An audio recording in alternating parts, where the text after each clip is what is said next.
And I can't hold it much longer. Gonna let go so I can be free.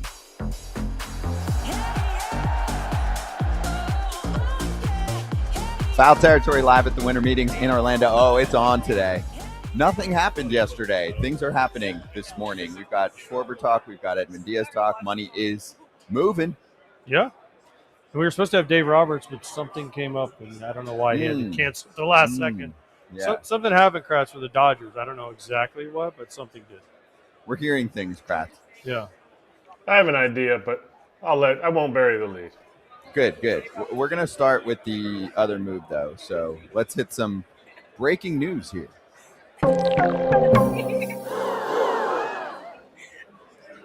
Kyle Schwarber signing with a team in Pennsylvania, the Philadelphia Phillies. Sorry, Pirates. Weird, though. He got 5 years, and the Pirates only offered 4 years. Oh, man. came Thanks for short. trying. You were in on him, though, right? 5 years, $150 million. The Phillies are like, hey, Pittsburgh, fuck off with your BS offer. So Schwarber's back. What did Jim Bowden say yesterday, though? You got to, if you're the Pirates, you got to go extra years, and you got to go $5 million. So that would have been, 6 years, 180-ish? 6 years, 180. 6 Fine. years, 180. You're Schwarber. I throw that at you. You're at least having a thought. Yes, he's You're having taking a it real back to your conversation team. They're about that. saying no. You're like, I love this is John interesting. Greenberg. I'm glad I didn't get my own Pirates Schwarber jersey. It's a great tweet, by the way. But I mean, come on, it's what John Bowden said. Like, if you're the Pirates, you got to show people that you're actually trying by signing somebody, and you have to overpay. But we'll let Kratz talk about this because I think this is huge for the Phillies and Topper. Topper got extended also. Topper's he's always going to have a uniform on. It's just a matter of who is going to pay him. But so Schwarber, I got to leave yesterday while you guys were doing all your stuff with the other managers, Voter, my guy, because I got to watch a middle school girls basketball game, and one of the girls shot a logo 3-pointer that landed like 15 feet short of the hoop. I mean, it's middle school girls basketball, but that's pretty much what the Pirates offered when they offered Schwarber a 4-year deal, because you knew it was going to be the Phillies were going to make a run. And so whatever anybody else offered, you might as well push it. If I'm the Mets, I'm like, hey, I'm going to push it, 5 years, 140 to make the Phillies pay a little bit more. So, no, the Pirates weren't ever really in. And this is huge for the Phillies because they get that leader that we talked about with Jim Bowden yesterday, and they get a guy who has made some significant adjustments at the plate. You just hope he and Harper and Trey Turner, the other guys on long-term contracts, age gracefully, because you can only have one DH a night. This was the target too, right? Kratz, how much does he mean to the Phillies? Yeah, but this one always seemed like he was going back to the Phillies. I'm sorry, the Phillies. Listen, did the other teams, would they have loved him? But the Phillies seemed like they needed him more. And one thing about Dave Dombrowski, John Middleton, and the Philadelphia Phillies, if they put their head and their mind on somebody, they're going to go get him, and they did it. We saw it with Bryce. We saw it with Trey Turner. We saw it with Real Muto. Now will they bring Real Muto back, right? That's now the next thing for them. Will they go there? So hold up, though. I don't feel comfortable with the same exact team again, and most of Philadelphia doesn't, Kratz. And I know they don't have a say, fans. But isn't the pulse in Philly that they have to do something different and not keep rolling out the same team? I'm not saying don't sign Schwarber. I'm not saying don't sign Real Muto. But at the end of the day, when we get through the offseason, are the Phillies going to look essentially the same minus Ranger Suarez? I mean, I said this after they lost to the Mets the year before, and everybody was like, you can't run the same team back. Why not? They're still a good team. Are they just not good enough to win in the playoffs? Only time will tell. Well, so far they haven't been. Right. They've regressed each year. They've gone 22 World Series, 23 lost in the NLCS, 24 and 25 lost in the NLDS. I still believe they were the second best team in the National League. And are you really blowing something up to not do that? And maybe you get some young infusion by, a Justin Crawford and Aiden Miller coming in and solidifying some positions and willing to make. I still think Dombrowski is willing to make a trade that will be more than Nick Castellanos, which you keep hearing. And unfortunately for Phillies fans, they're going to be like, oh, yeah, Nick Castellanos beat it. He's your hottest hitter in the playoffs. If your team can't hit in the playoffs and yet you want to get rid of your best hitter in the playoffs, just be careful what you wish for is all I got to say as a fan. Well, he's gone. I think that the public messaging from them has been that he's gone, even if they have to just do a buyout and a team signs him for a league minimum deal. I think a team will trade for him and take on $1 million or two. And we talked about it in yesterday's show. People want to backtrack to that. But I am very against rolling out the same team each year. I'm very against it. Well, I think they brought Luzardo in last year. I mean, they brought in some different people last year, so it's not like they ran out the exact same team. Yeah, I mean, lineup's been a flub in the playoffs for the last couple of years. Yeah, but I don't know. I guess I don't know. I don't know. I kind of disagree with you that. I don't either. I think that this team has been really good in the regular season, but they've also 23 or the year they played the Diamondbacks. Come on, they should have won. They were up 3-1 in that series. Yeah, they should have won that series. 22. You can make an argument they should have won the World Series. I know the Astros did, but they were up in that series. They got no hit and just kind of fell apart. That's all great, but I'm saying 24. Since? I don't know. Here was my thing, Kratz. You can vouch for me. 25. They ran into the Dodgers, which everyone said was the World Series. No doubt, no doubt. It's but you just got to try something else. No? I know it's just so. But why? Why, Scott? Why do we got to try something else? Who did they score? Because they're getting shut down in the playoffs. They're getting pitched to, and they're getting shut down. And I said this at the beginning of last season and last offseason. You remember, I was like, the Phillies feel like a great regular season team to me. And it happened to a T. And I get it. They weren't getting through the Dodgers, okay. And they gave them an okay fight. But I think when something happens multiple times to a team like this that has a winning window of players that will eventually close, try to do something. But if that strike different. 3 is called, maybe they beat the Dodgers and they're celebrating a World Series. Like, how about we switch up the role players? I'm okay. I got it. The core. I love Schwarber. Harper's there for a while. Switch the role players. They did? Yeah. They had Bader. They brought in Bader. Bader got hurt. And that was good. That was helpful. But he got hurt. Do more of that.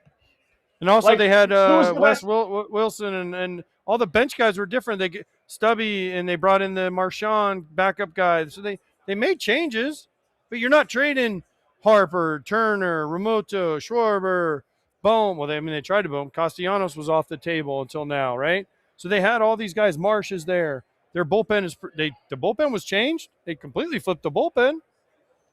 I would get a fresh outfield, which sounds like they might do to an extent. That also could involve, I think, is ready from the minor league system. That's Carl's son.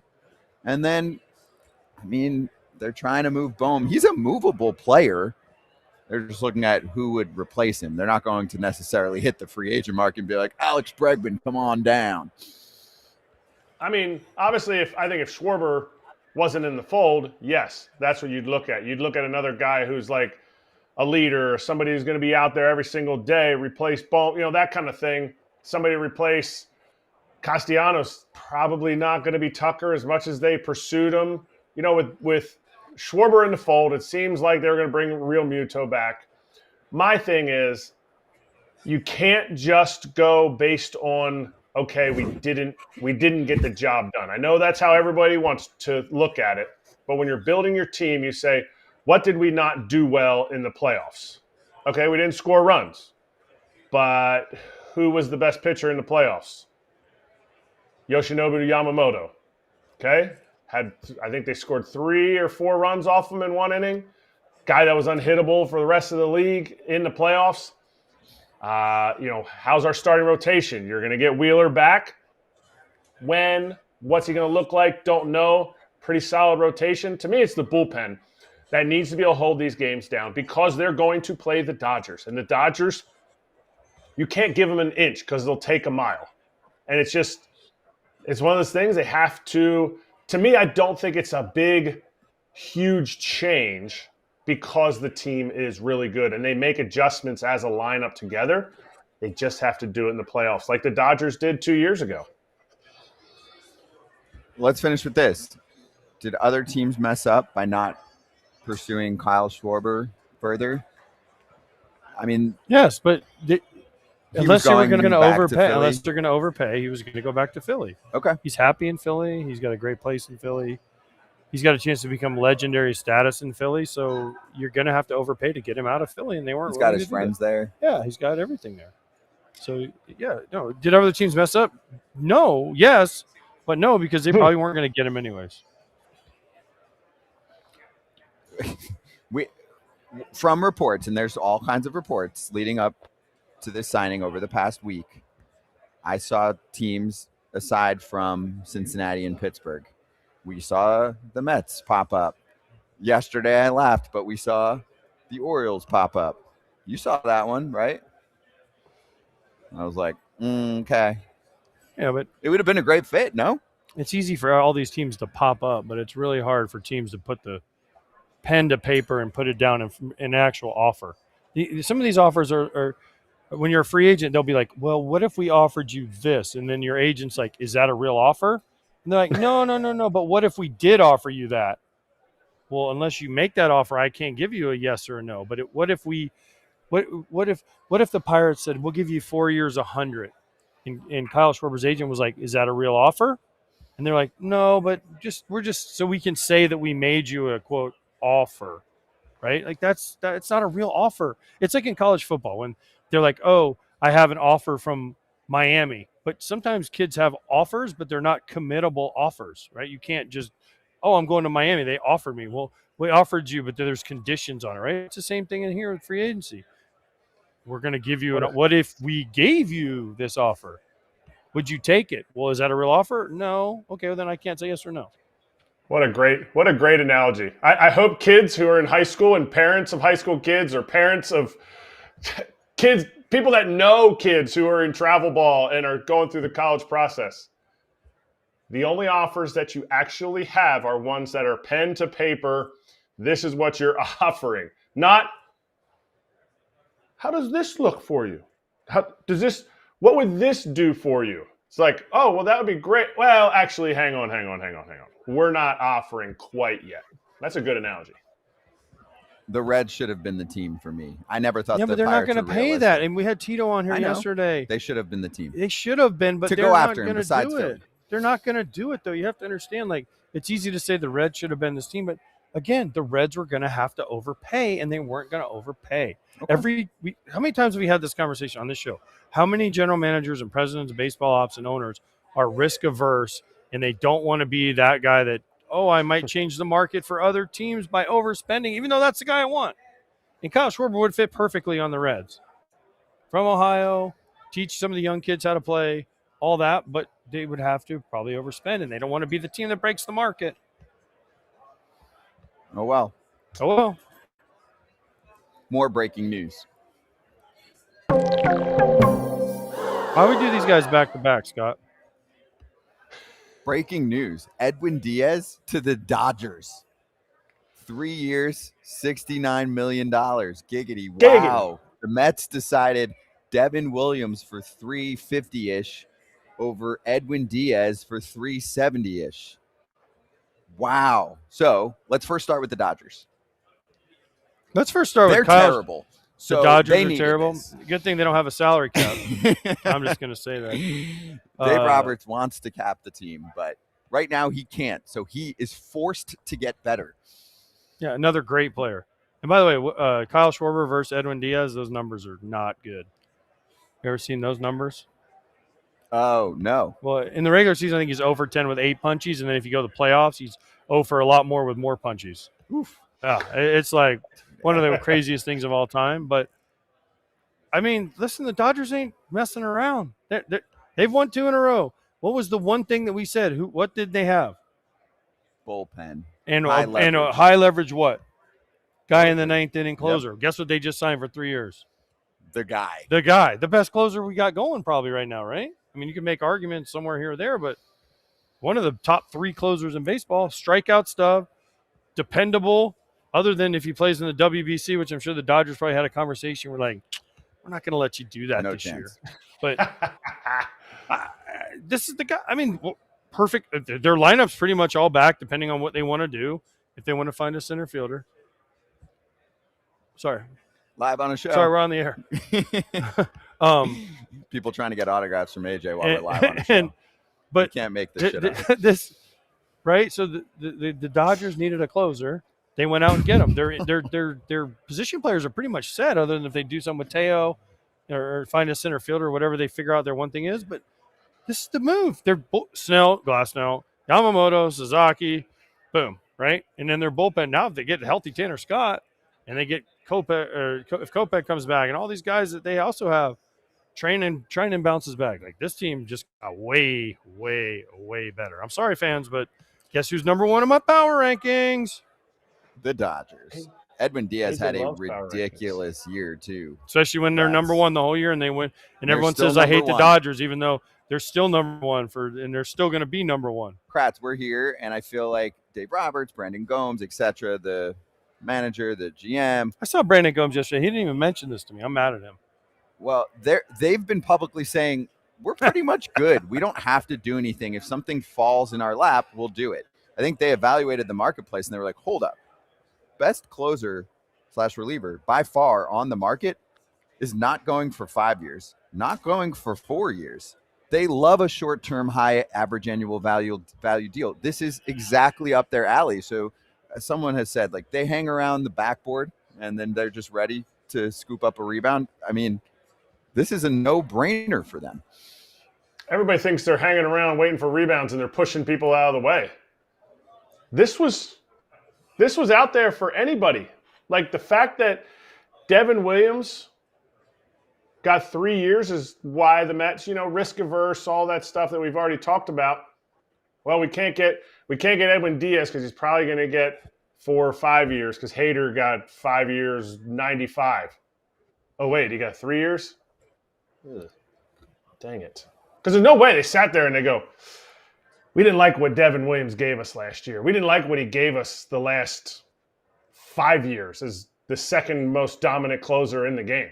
Like, I just have a hard time believing that they valued the market the way that it ended up turning out because of the fact that they went to somebody commodity in Devin Williams they don't even know, and the Dodgers are like, sure, like, yeah, we're breaking the AAV for a closer. No reliever has gotten this much money per year. We're actually paying them less than we're paying Tanner Scott, and Edwin Diaz is way better than what Tanner Scott was when we signed him. Yeah, a 1.63 ERA, 38% strikeout percentage. So he had an opt-out. He opted out of the final 2 years, $38 million. By the way. Okay, we'll finish up here. Yeah. 2 years, $38 million was left for Diaz. And he got 369. He opted out, so he got another year and another 38 or $31 million. Yeah, good for right? him. So 3 years, 69. But I'm just shocked that the Mets made that decision. That was. I'm shocked the Mets didn't bring him back. Now, what does this mean for Alonso? Is the question. Maybe they're not bringing the band back together. They're mixing Clearly, it up. you better bend the knee. Clearly, you better bend the knee. That's what it means. Who better bend the knee? The Mets? No. Pete Alonso? Alonso. To Nimmo's who? David gone. Stearns? Fan favorite. The guy that everybody, every year, you heard the media at the BBWAs always say, oh, yeah, this guy should win, favorite player in the clubhouse every year by the media. Edwin Diaz, closer extraordinaire, pushed them to where they were last year, and the year before, has killed it for him. Gone. Yep. Pete Alonso might have to just say, yes, this is how much the Mets are offering, and I'm going to have to sign there because they're clearly not going to go over what they view his worth is. Hey, let's talk to someone in the division. Part of his job will be to beat the Mets and Kratz. the Phillies. Your guy just walked by. We are ready for Blake guy just Butera walked joining by. us next on John LT. Russell. The Bronze Penguin.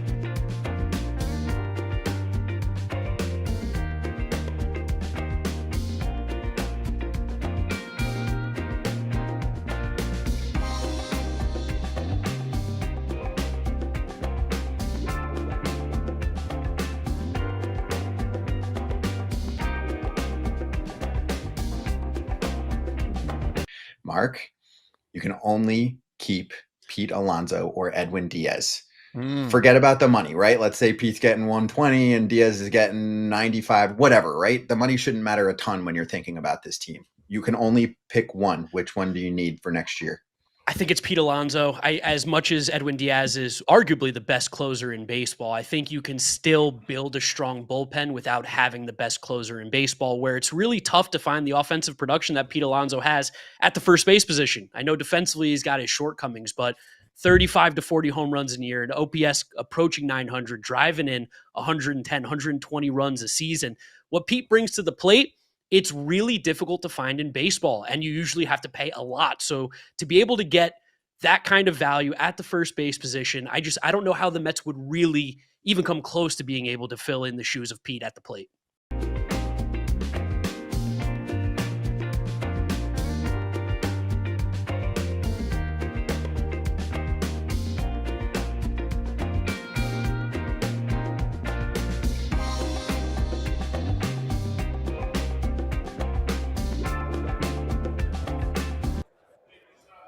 New Nationals manager Blake Butera is here with us at the Winter Meetings. Blake, great to meet you in person. Congratulations on the gig. How's life lately? Thank you. Life's good. Life's good.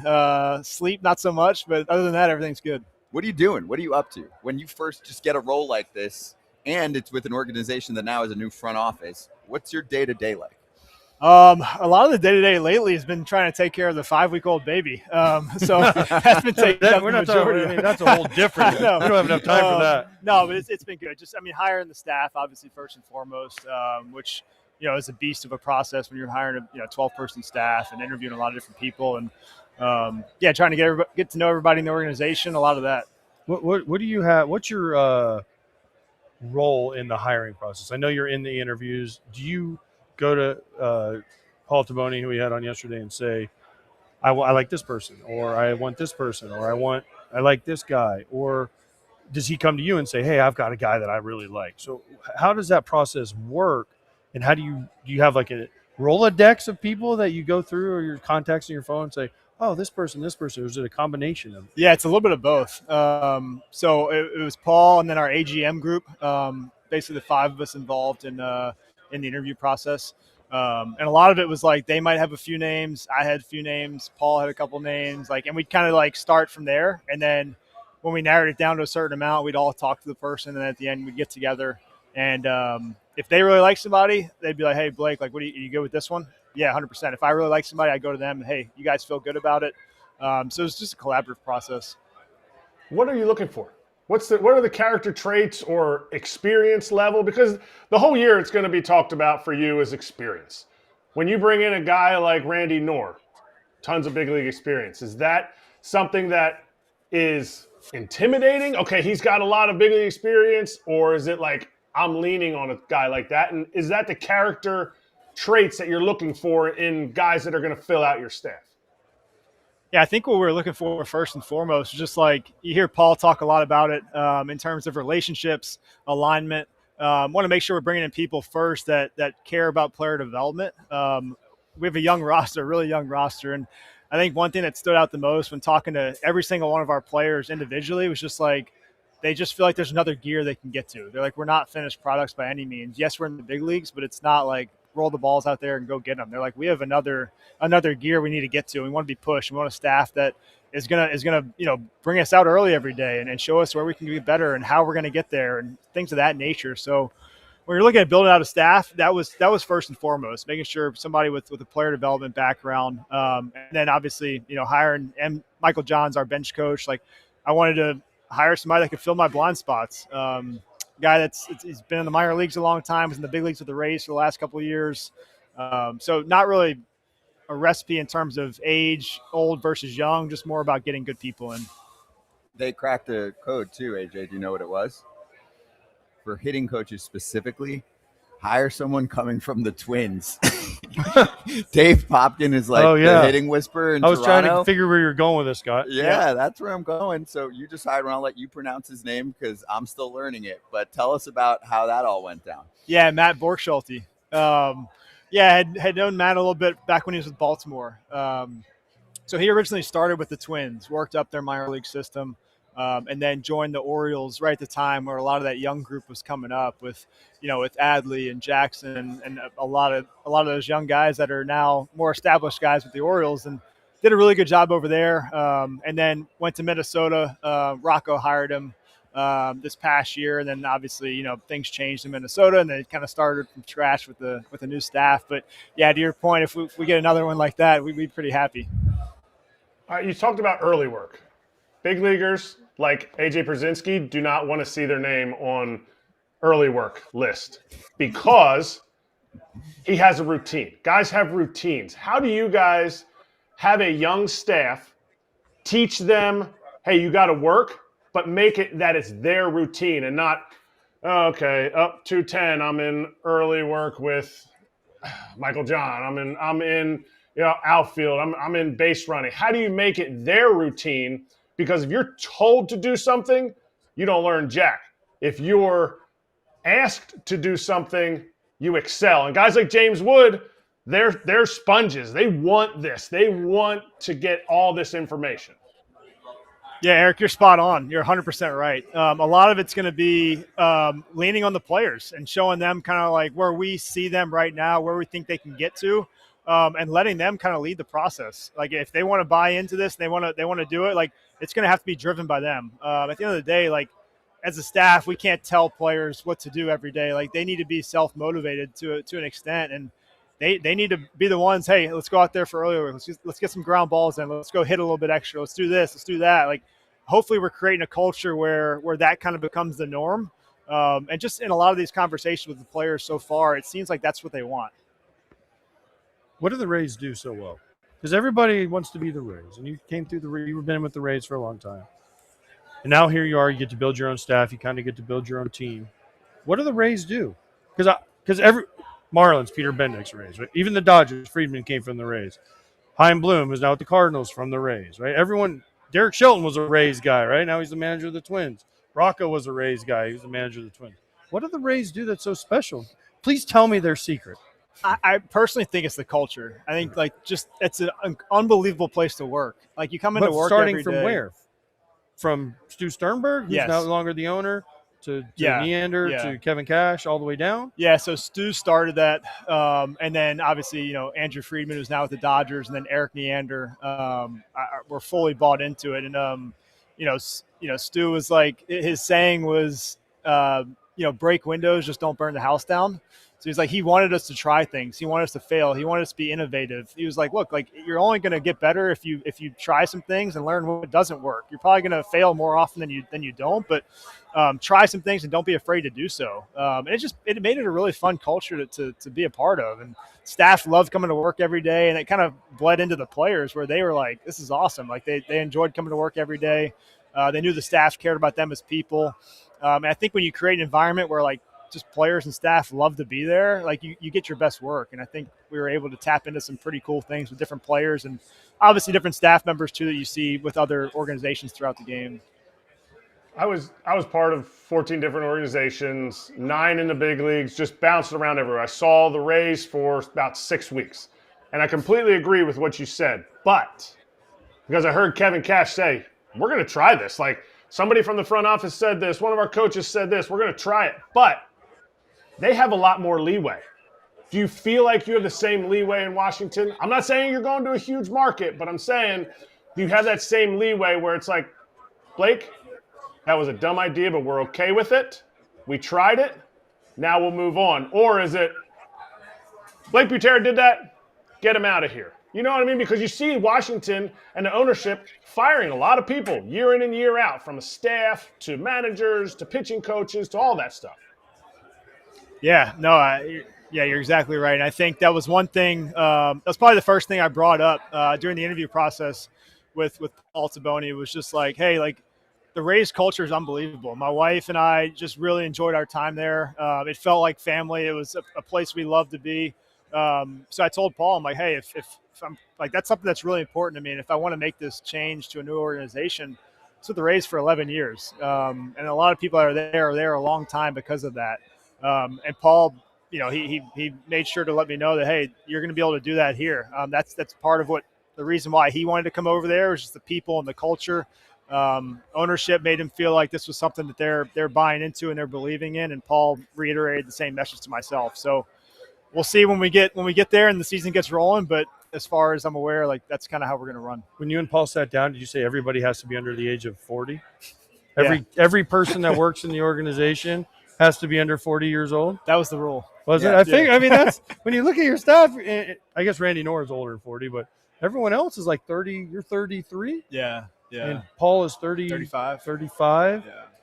So did you guys really have a conversation about we want just the youngest staff ever assembled, and we're going to have so much energy that no one can stop us? No, you probably think I'm lying, but we didn't. No, it just ended up happening that way. And I really, it was like every hire, it was, we had a handful of names for each role, and we talked to each of them. And it was, at the end of the day, it was like, yeah, another young guy. Like we didn't plan on it, but we understand kind of what we were walking into. And we wanted to make 100% certain that like this was the best person for the job, regardless of age. But yeah, it's been a young staff that's come together. All right. I asked Paul Taboni about not knowing people because he wasn't with the org and all that stuff and how you move forward. CJ Abrams.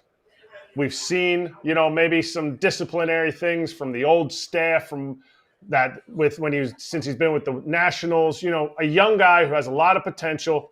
How do you approach that without being like, well, actually, I was reading, because you don't know him. He doesn't know you. How do you approach a guy like that who clearly has to be a huge corner piece of your team and is completely different than James Wood, who is this lockstep, super locked in kind of player, and CJ Abrams is a little bit different than that, and you can't come to the table with a predisposed idea. So how do you handle that situation? Yeah, I mean, CJ, I think first off, like just reaching out to CJ as soon as I got the job, that was something he told me he was super appreciative of. And, he's in Atlanta training right now. And he knows he's a big part of this, and telling him that, like, hey, man, like you're going to be a leader on this team. You're going to be a big part of the success we have. A lot of it's going to be based off of how you go about your business, how you help us win, how you help our younger players continue to get better. I mean, there's a lot of players on this team that look up to CJ Abrams and want to be CJ Abrams. And I went to lunch with Mackenzie last week, and he told me, he's like, CJ is one of the leaders of this team. Obviously, what you mentioned, but he's young and he's really, really good player, and he's somebody that we see being a huge piece of this thing going forward. And I've enjoyed getting to know the person first and foremost, and it sounds like he is really excited about what we're building. Okay, does that mean Mackenzie Gore and CJ Abrams aren't getting traded then? If he's going to be a big Was part it a of going, goodbye lunch? Yeah, Sorry, I had to go there. sorry, But you get his what I'm name saying is all there? over the place yeah, right it's now. crazy. We like him. I mean, No, I think Paul told you guys, like Paul called Mackenzie and told him about the rumors. No, he was and great. different He was conversations. open about that. Mackenzie brought that up in lunch. I just wanted to get to know Mackenzie. I wanted to get to know kind of how we can do a better job, what he doesn't like about the Nationals, like what we can fix. I'm trying to kind of understand, get a look under the hood from all these players and get their perspective of like what we need to do better. But no, he mentioned, he was like, dude, first off, like Paul called me and told me this, and he was like, that was unbelievable. Like, I just appreciate, he's like, he didn't tell me I'm getting traded, but he mentioned what was going on. He's like, I just appreciate him being upfront about it. I love that. I love that you went and are meeting when telling all the players, because that does mean a lot to the players when the new manager, new front office reaches out to them. But you got a new catcher forward. Yeah.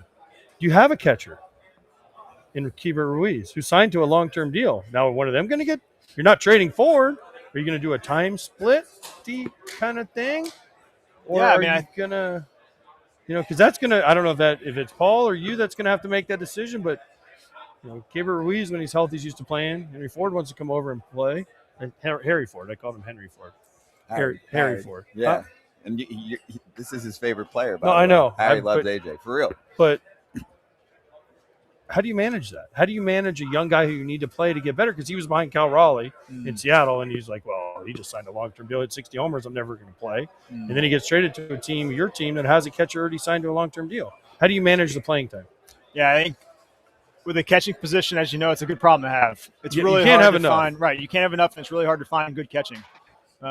So it's a good problem that we're looking forward to solving together as a group. And I think coming into spring training, I mean, we love Keibert, we love Harry, obviously. We love our catching group. I've gotten a chance to talk to each of them, and we're going to have a good competition in spring training. These guys are going to come in and and come in and compete against one another and work and kind of show what this thing's going to look like based off their own thing. Go for it, Scotty. My follow up. Oh, I got to follow up on this. So with Yeah. Ruiz, public metrics not good for him on defense. Have you spoken to him about it? Like, have you connected with him yet? And if not, is that something that you can talk to a player about over an off season? Hey, this is a new regime coming in. How can we provide, like you said, better resources for you to thrive on that side? Yeah, you nailed it. That's exactly right. And, we hired Bobby Wilson as our catching coach, who comes over from Texas. Did a heck of a job with Jonah Heim, amongst others. Very highly respected in terms of what he can do helping defensive catchers. And, he already has like a page long of each of our catchers and what he's going to do to help each of them and what they can do better at. And it's pretty in depth. It blew me away. And he's already met with some of our catchers in West Palm Beach, and he's talked to Keeper on the phone. He's reached out to Harry, like all these guys, Riley, Drew, like he's talked to each one of them. So have I. And just really happy that we're able to get Bobby. What are you most nervous about?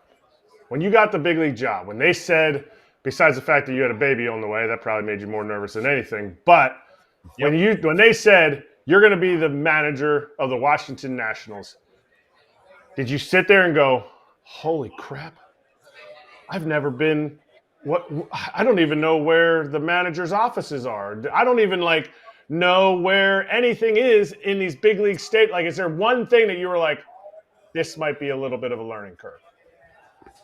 I don't think there was one thing, but I mean, I'd be lying if I told you like, oh yeah, here we go. This is going to be a cakewalk.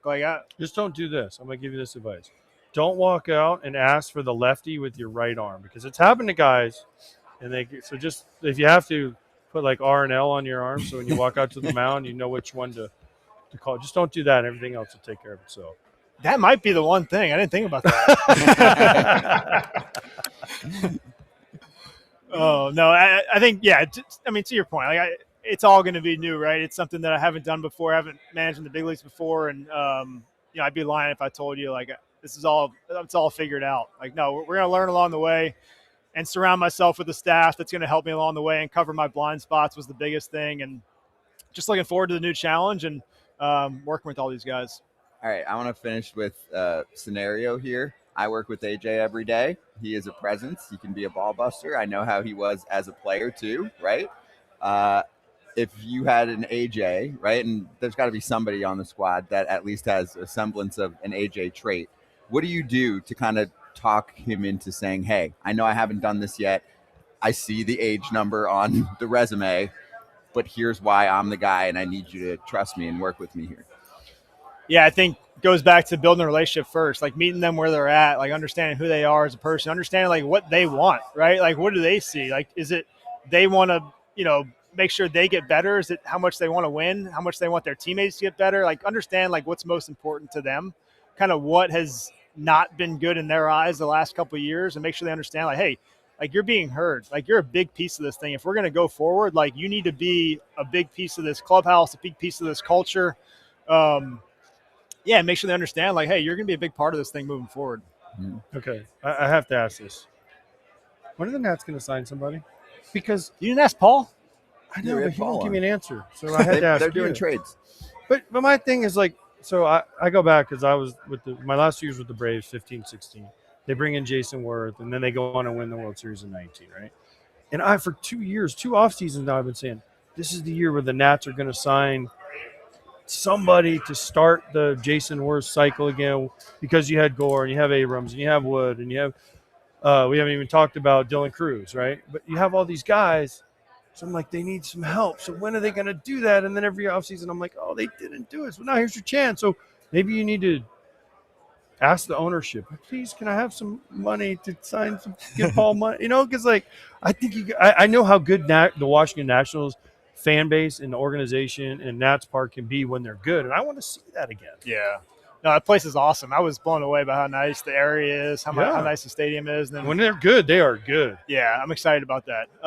And no, I can't speak to past off seasons. I can only speak to this one, and it's something that Paul and I have talked a lot about and continue to talk through. And we'll be open minded to what's out there and kind of talk through what this vision looks like the next few years. And yeah. I asked Paul because I said, Paul, are you a 1-year guy? Do you look out? So how many years do you try to look out in the future? I'm just trying to get to tomorrow first. You do have a Try to get through this interview first. You have a 5-week-old, so I understand that. That's fair. That's fair. No, I think when you look at it, like, just talking with our staff, we got the squeaky wagon going Get some behind. grease. So you get the oil wheel, get some grease. WD-40. No, obviously, the squeakiest. really wheels happy of with the all group time we this have past right month. now. Like, I really like our lineup. I like our pitching, led by McKenzie, and I think we're building something that we hopefully is sustainable for a long time. We're not just talking about 2026 or the 2027 year being our best one. Like, we want to be really good for 5, 7, 8, 9 years down the road. Hey, well, awesome to have you on here. No, DK had one more. Kratz, you got one more? Go ahead. What is the over/under on amount of games before you get thrown out? Because your temperament on here, is, you seem like you're real chill, cool, and everything. You got to get in somebody's face, but you got to do it for real. Is it going to be in the first month? Are you going to wait it out a little bit? How's it going to work for you? Do you want to set the line? I want you to set the line. All right. I think it kind of depends on how it goes. What can you argue about these days? You can't argue about anything. Right. I was going to say that, there's not much. Because you were in the minor league, so you had ABS. Right. So you can't even argue balls and strikes anymore. Right. So what can you argue? Let's see. Boring. Now, see, this is boring. I need fights. I need managers kicking dirt with Lou Piniella style. Yeah, I mean, because everything's challenged too. Like, what's the first manager ejection going to be? The lines next year. The lines. Those are still not reviewable, right? The lines, like the fair and foul lines? Yeah. I guess. I'm just trying to come up with something. Yeah. I don't know. Yeah, I don't know why. Balls and strikes, no, because the players should challenge. Well, I guess it. if you're out of challenges.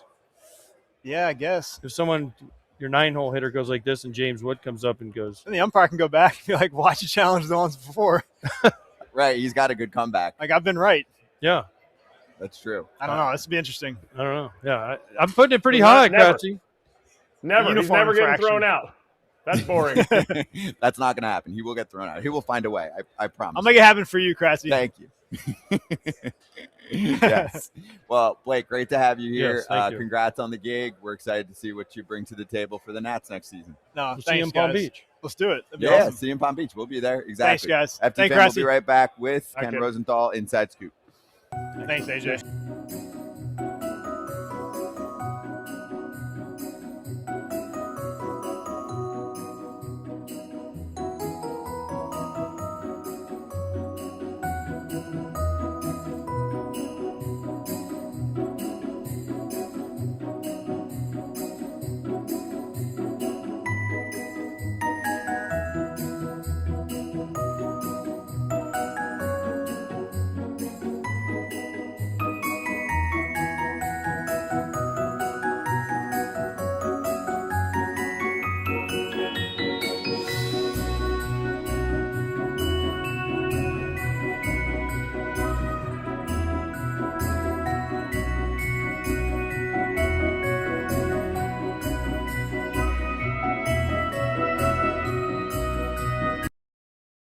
Both sides have a lot to gain here by this information being publicized.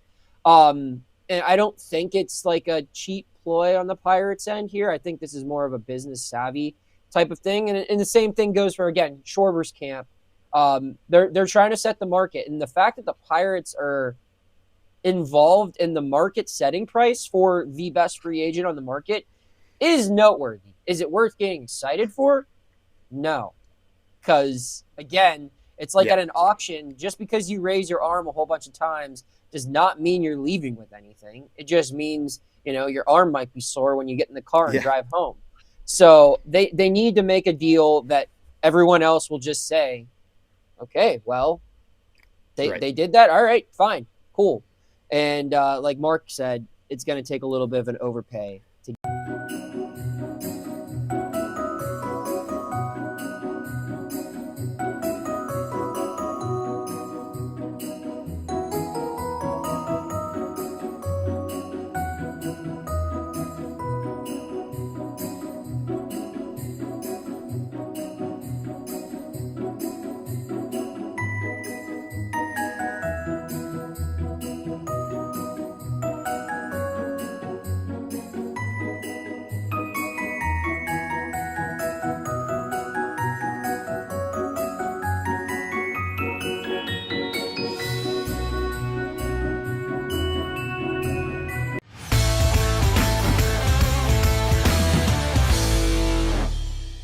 This is the best inside scoop because he is in person with us. Ken Rosenthal, FT Senior Insider, running around the winter meetings right now. Good to see you, Ken. Right to business, because we had not one but two big moves this morning. I'll give you dealer's choice. Which one would you like to start with? Diaz for sure. Okay. And I only say that because the Schwarber move was largely expected. Even with all the action on him, the Phillies were the favorite from the very beginning, and it was just a question of when it would get done, how it would get done, what the money would be. And they went to a level that most guys who project this stuff projected. 5 years, $150 million.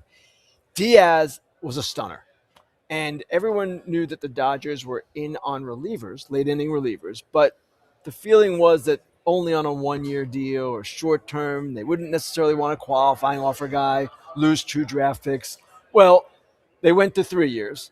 They lost 2 draft picks and $1 million in international bonus money, and they're acting like the Dodgers always act. So we probably shouldn't have been surprised by any of this. That's really good. And They don't care. They don't care. Let's That's stop. exactly Like $1 million. They don't care. I know. They don't What is the care purpose because of they the keep sport? finding players.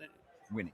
Yes, the purpose of the sport is to win. And I know this will probably evoke a fresh round of the Dodgers are ruining baseball, but if you remember, it went down to the ninth inning of beyond the ninth inning of the last game of the World Series, and they were 2 outs away from losing that sucker. So, hey, obviously they had made some bullpen moves last year that did not work out so well for them. Edwin Diaz is much more of an established guy than Tanner Scott was, and Kirby Yates was older, of course, but it's a huge move for them, obviously. And what they like about their team is not only do they have the starters from last year coming back, but they've got some younger starters coming off injuries. Gavin Stone, River Ryan, and Kyle Hurt. These guys have had varying levels of success in the big leagues already, and now they're entering and re-entering the picture for LA. Are there deferrals in this contract? Do we know anything about that? We don't know for sure yet, but I expect that there will be deferrals. Yes. Okay, so the Dodgers are trying to make moves before the CBA happens and whatever changes come up. But also, isn't this the one hole they really had, the Dodgers? Yes. And they filled it. Outfield okay. is the other hole, and I expect they'll fill that too. But a bigger need, honestly, Yes. was we saw the way the playoffs, they had to throw Suzuki out there. Sure. Right, so this fills another major hole. They're ruining baseball, Ken. And their manager wants a salary cap. Well, guess what? If you have a salary cap, you ain't probably getting Edwin Diaz, right? So how do they keep doing this? I think you're right, AJ, about they want to get this done before whatever new restrictions come into play in the next CBA come into play. There might not be a salary cap, but there probably will be, if not a salary cap, stricter luxury tax penalties, thresholds that would be difficult for them, whatever the case might be. So, yeah. There is strategy in doing that right now, in trying to get all you can before the CBA strikes. But even if there is a salary cap, we've seen this. The Dodgers are one of the smartest teams in the game. They're still going to be good. They're not going to be that limited. And some of the bad teams are still going to be bad because they're not that creative. They're not that smart in the way they go about it. So I've said this before. I'll say it again. A cap would address some things for sure, and maybe in a way that would benefit the game, but it's not going to change the fortunes of franchises automatically. If you're not good in the NFL with a cap, you're generally not good. The Jets, the Cleveland Browns, they're not good. Thank you. So I don't know that the competitive balance question is really all that fair here. It's obviously part of it, and I've said this before, I'll say it again. The sport needs to do a better job of shrinking the payroll disparity. And there are ways to do that beside a cap. But at the same time, let's not pretend that it's going to be a panacea for some of these teams that aren't competitive. Can you compare and then move forward on Robert Suarez? Can you compare Devin Williams' contract that he signed, which I thought was maybe a little short, to Edwin's contract that he signed, and then moving forward, what does this mean for Robert Suarez? Who's left in the market, and is he going to get just a tier down? Is he in between Devin Williams? Where's that market playing out at for him? I'm not exactly sure, Erik, where it plays out in terms of the dollars. Is he more highly regarded than Devin Williams? I'm not sure. A little older and a guy that is really good, obviously, but Devin Williams is seen as an extreme talent. The Dodgers were in on him. Now, you asked me which teams. That I can speculate on. The Mets still want another late inning guy. The Braves still want another late inning guy. And there are a number of other teams as well, the Tigers, all kinds of teams looking for that kind of stopper at the end of games. So Suarez is going to do well. Now, I don't know if he does better than Devin Williams or not, but he's going to do well. Okay, let's get to the Mets side of the equation here, and I think this ties into the Dodgers. They looked at Diaz and said, wait, three years, not 5, not 4, 3 years for 69? Sure, we'll play ball. Anthony DiComo, who covers the Mets for MLB, said he was told the Mets offered 3 years, 66 with slight deferrals and had room to improve that number, but he just said, oh, got 3 years, 69, and I'm gone. How does that happen when Williams, I mean, I know 50 versus 70-ish million, it's something, but for the Mets, it shouldn't be much. And I think most people would be like, I'm going to take the commodity I know has pitched well. I just saw a Mets fan in the lobby, and he said to me, how can the Mets get outbid for a guy that they supposedly wanted with Steve Cohen as their owner? Fair question. And if you're at 66 and you got beat out by 69, obviously Edwin wanted to set a mark, and the Mets didn't get there. So we had heard originally that Edwin wanted 5 years, similar to what he had before, 5 years, 102, but that's 20 million AAV. This is 23, again, before deferrals, which will bring it down. But the Mets are curious right now. They don't seem to be that heavy on anybody. They didn't get Schwarber. Didn't expect them to get Schwarber. Are they hot on Alonso? It doesn't seem like it. Need a left fielder. They need starting pitching, and they don't want to go long-term on any starting pitcher, which I kind of get. The market's not great, those guys who are available. But, all right, what's your answer? That's the question. David Stearns, he finds value in. He's going to have to. That's what he's supposed to be the best at, right? Yeah. What about Schwarber? I know everyone expected him to go back to Philly, and I'm happy for him, and I'm happy for Philly. But my question is, we heard Pirates, and we heard Reds, and we heard all these other. But was that serious? Because this is what it was serious. But the Pirates, they go, okay, 4 years, 100. They knew that wasn't going to get it done. Is it the offer where, hey, if I offer you 10 years, 100, will you sign with the Athletic? Yes, I would. Okay, but then they say, oh, we were just kidding. That's not a serious offer, right? Just tell us if you would, right? So to me, that's what it seemed like, because I've been a free agent, and teams come to you and say, hey, if I offer you this, will you take it? Well, I'm not giving you that answer because is this a real offer? And they were like, no, it's not a real offer. So were these real offers? Because they were real offers, but were they actual were they going to get it done? Offers? Yes. And I had someone in the industry say to me yesterday, he thinks what the Pirates were doing with Schwarber was performative.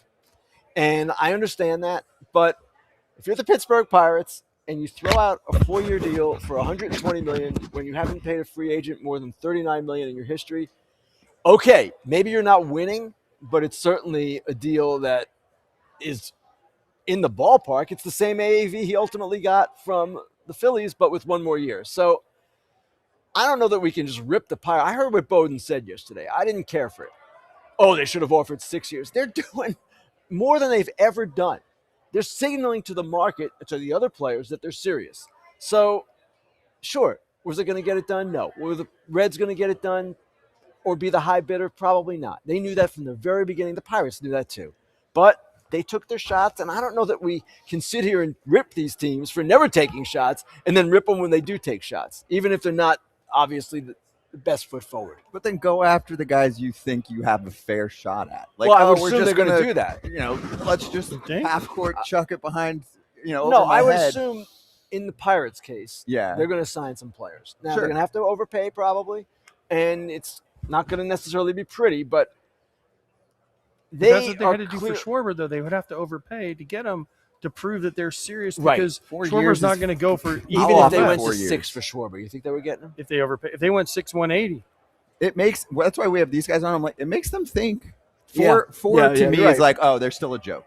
That's all. That was my thing. Everybody was hearing or you're reading, he's going to get 5 years, and then this team gives him a 4-year offer. I don't know. I don't see it that way. Okay. I see it as they're finally serious, and no one was saying they're going to get the guy. But they were making an attempt. And I think it is a signal to the other teams, or the other players in the market, I should say, and even teams, that we're serious. We want to surround Paul Skeens with better talent. And obviously it wasn't going to work here, but we'll see where it goes. Do you think they're going to use that money somewhere else? I don't know if they'll use all 120 or whatever it is, but I do believe they're going to spend Okay. at a Now, higher we level had than this- they have. Now I'm going to ask you the next question. We had this conversation yesterday. Why all of a sudden are the Pirates spending? And don't say Paul Skeens, because this reminds us of the Oakland Athletics, who are now the Sacramento Athletics, who are soon going to be the Vegas Athletics. Told by Major League Baseball, you have to spend money. Did Major League Baseball go to the Pirates and say, you guys have to spend money or we're going to get a grievance because you're not spending anything? AJ, I've written about this. I know you haven't read it. Of course not. We Can it talked be a about it on motivator? FT when he wasn't on. Yeah. Can it be a motivator? Yes. I don't know exactly what's motivating them. What should be motivating them is they have the best pitcher on the planet for 4 years more, and they've got to do something. And the owner is ripped in Pittsburgh all the time, rightly so. And it's time for them to act in a different way than they have before. And no one expects them to act like the Dodgers. We all get that. We all get what the industry is and the disparities. But there are teams at their level that try. They don't try or haven't tried. So there are a lot of eyes on them right now to see what they do and to see if they back it up. Because as with the Tigers and Skubal, it's only 1 year with Skubal. These are opportunities that don't come along often. You don't have a Tarek Skubal on your staff for very many, or many teams don't get that opportunity. The Pirates, teams don't get that opportunity to have a Paul Skeens. When you have that guy, you better fire. You better try. So that takes me to the article you wrote yesterday about the Tigers. What's going on with them? Are they going to trade him? And if not, are they going to go for it this year? I don't expect that they're going to trade him, and I don't know how hard they're going to go for it. Scott Harris, their president of baseball operations, is pretty disciplined, and I would say borderline rigid in the way he goes about it. He's risk averse, in my opinion. I know he would disagree, but you've got Tarek Skubal for 1 more year. You've gone to the playoffs 2 straight years with him. He's a big part of that. He's won 2 straight Cy Young awards. Why wouldn't you put your best foot forward here? Not saying do anything stupid. Well, No what one's does that mean, suggesting though, best foot It forward? means going out and getting another bat and a number 2 starter behind him and fixing your bullpen. That's what it means. That's a lot, though. It's a lot. But where did Scott Harris come from? Chicago Cubs And what are they? and the San Francisco Giants. And what are they? Both those organizations very averse to Spending big in risk. and risk. Pretty So much he the learned- entire industry is averse to Well, we've risk. had this. That's a whole Yeah. different conversation. But you see what I'm saying? Scott Harris came from, especially the Cubs. The Cubs won't go out and make that huge splash move, right? Right. The Giants, he was under Farhan, right? So he Right. was kind of tall. Hey, we can win if you find little tiny margins. That So, is, I mean, See, so that that's is- my question with the and Tigers. Scott Harris's point would be, hey, we've done really well. We've made the playoffs 2 straight They years. have, We went to but game so have the 5. Guardians. And absolutely. But the Tigers are not the Guardians. That's a bigger market. And it seems to me they had an owner once upon a time, the late Mike Ilitch, who did not even act like they were in a medium-sized market. He spent. It's an owner's choice in many cases, too, to do at this level or this level. Peter Seidler, the late Peter Seidler, great example, transformed that franchise by spending. Now, they haven't won the World Series, and they've had their problems. We all get that. But they're packing that stadium. They're putting an entertaining product on the field. It's a flawed product many times, but it's entertaining. That's the other way. Let me ask you about your latest Ketel Marte's trade market. What are you hearing? And do you think he actually gets moved? Of course, the Diamondbacks are, giving you the classic anywhere they've spoken, Mike Hazen. We'll listen on anyone, but it would take the world if we're going to move. That's typical, Players, yeah. blah, blah, blah. But what's the real situation? My belief is they want to move him so they can fill some of the holes that they have on their team. And they have pitching holes right now, in particular, outfield maybe as well. Where Jordan Lawler is going to end up, it's not clear. But as I wrote, these things take time. And they take time. The Diamondbacks knew that 3 years ago. They traded Varsho. It was almost Christmas Eve, but they started those talks at the winter meetings. It's particularly complicated in Marte's case because of all that happened last year. The 3 days he missed after the All-Star break, when he was back in the Dominican Republic after his home in Scottsdale was burglarized. The article that came out in the Arizona Republic by Nick Pecoro detailing the players' frustrations with him. Now, if you're a team looking at Ketel Marte, you're going to look into this pretty heavily before you pay that price. And that might be part of the delay here too. So I can't predict whether he will be traded, but if I had to bet, I would bet yes, because 10th day of the season, his 10-5 rights kick in, and then he has a full no trade clause. And he's the best second baseman in baseball, He in is. my opinion. Where would he go? There's any number of places he can go. Well, give me two. Boston would be one, and Okay. they've been in the mix. Depends on Bregman, of course. The Mets now with Semien would not be a team. Phillies. I'm sure there are a number of teams that. I mean, who Kratz knows? said Phillies. Kratz wants it to be the Phillies. What about the Pirates? What They about can't the sign Pirates? guys. What That about the would Blue be- Jays? That's the kind See, of the move Pirates is yeah. that's the move for me. The Pirates. need to That's what I make. said yesterday. I'm And like, they that's have young perfect. pitching. Yeah. This Yeah. guy can hit. Their offense was garbage last Yep. year, and they need everything. Yep. Ben Cherington said, "I need contact. I need a little power. This is everything in a hitter, It's true. and it's in their price range, That's a good call. right? call, yep. 500-ish, whatever that And number. they're getting hit on some of their younger pitchers, even after the Oviedo trade, and they could possibly move another to get the right bat. Two more teams that have trade situations going on. Cardinals. What do you think about Brendan Donovan? I know you wrote about Gorman, Nootbaar, etc. Contreras. Donovan, I think, goes. Okay. He's very popular with a number of teams because he can do anything, right? Infield, outfield, whatever you want him to be. They'll probably trade another one of their left-handed hitters too, with the Nootbaar, Gorman. I don't think it will be Burleson. And Wilson Contreras is an interesting guy. 2 years, about $41 million with the buyout on the third year. That's a reasonable price in a shortage or in a situation where there is a shortage of right-handed hitters. So I could see that happening too. And then there's Arenado, and I would expect that they're going to try really hard to find a spot for him, maybe after all this settles. Okay, and then last one, the Nationals have Mackenzie Gore, maybe CJ Abrams you wrote about. What do you think happens there? It's a new GM. I liked his first move. Yes. We like Ford. Yes. It's an interesting situation. Britt Giroli just wrote about this with the Nationals. So if the Nationals come in and think, you know what, we're bringing in new people, new pitching coach, new analytics, maybe we can make Mackenzie Gore better and his value will be even higher at the deadline when there's no free agent competition. That's one way to look at it. The risk in that is Mackenzie Gore blows out or gets injured in any way in the first half, and then his value plummets. So if I were the Nationals, I'd probably do it now, and I'd probably wait for, or maybe not even wait, for the top free agents to sign. Mackenzie Gore is a total stud, and he would transform a team. So if I'm the Nats, I'm looking to do it now. CJ Abrams, it's not as clear, but they are drawing interest in him, and it's a similar kind of thing. There aren't a lot of shortstops out there. Bo Bichette is. Some teams don't see him that way. Ha-Seong Kim, of course. So if you can get C.J. Abrams, it's 3 more years, that's pretty enticing. Yeah, Gore is Jekyll and Hyde pitcher, so I would be careful.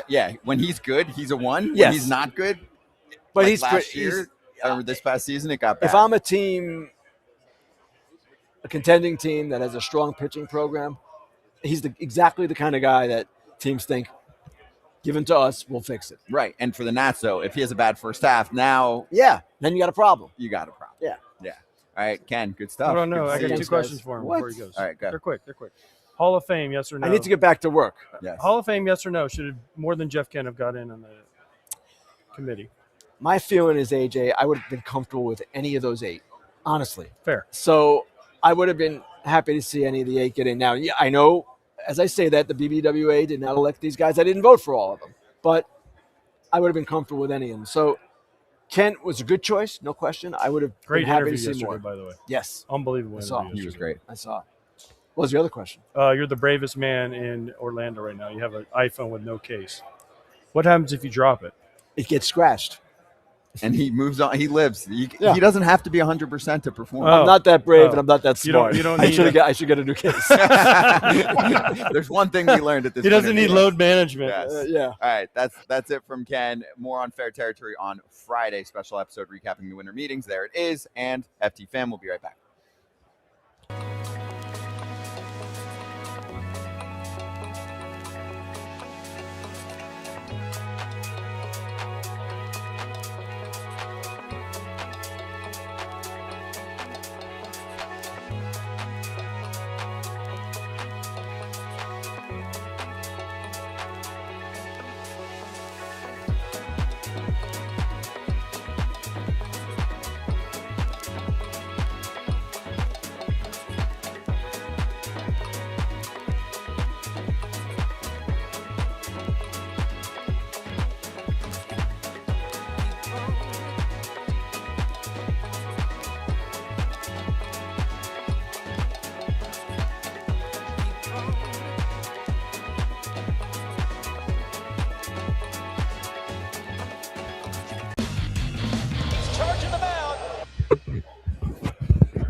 All right, let's charge the mound and get back to the Edwin Diaz fallout.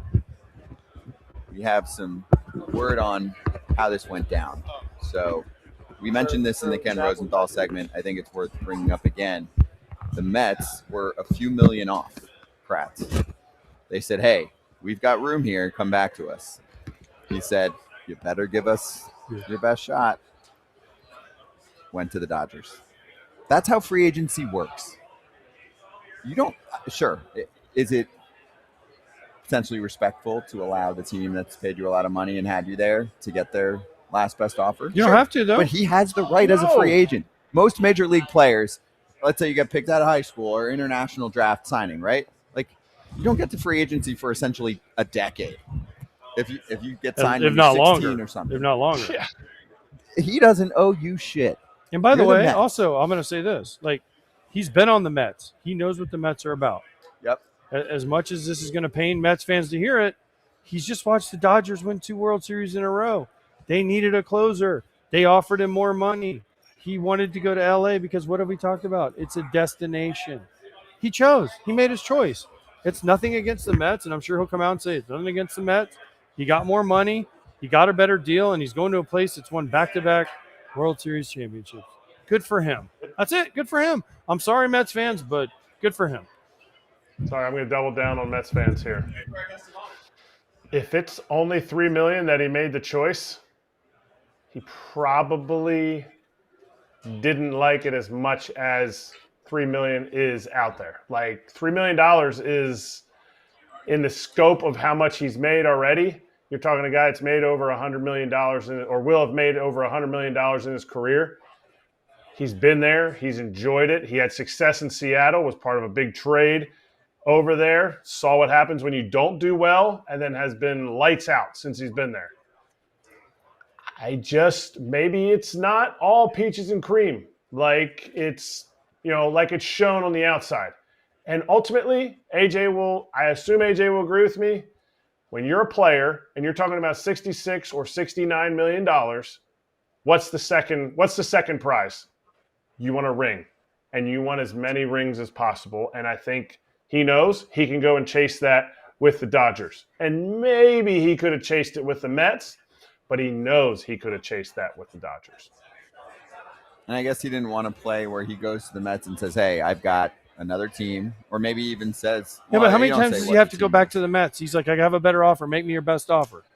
You can't just keep going back to the team and saying, I want to stay here so badly. Make me your best offer. I have a better offer on the table. I'm not telling you what team. You can probably guess. Make me your best offer. And if they don't do it, then that's on them. They clearly chose Devin Williams over Edwin Diaz. Kratz, the Mets won the Juan Soto sweepstakes last year. That involves much more than just, a GM combo. David Stearns was running the Brewers. This was not what he did there. They don't do that. The Brewers don't do any of this, right? What's the narrative around the Brewers this offseason? Will they trade Freddie Peralta now, right? They're looking at expiring contracts that are looming and how they should operate with either keeping them or trading them. They don't even have to call people like this. I don't want to say a lack of experience, but what do you think of his approach so far?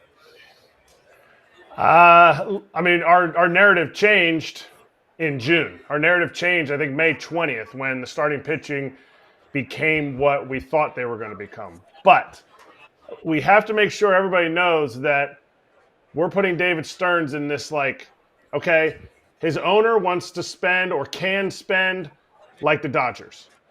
David Stearns is not like all the other GMs, which are way down here, who have owners that are just like, nope, do not spend, do not spend. David Stearns has a formula. He has a theory based loosely on the fact that he doesn't want to go very Kratz, long hold on on. anybody. Kratz, stop. I have someone that wants to say hi to you. I don't know if you can hear him. Can you see who this is? Coach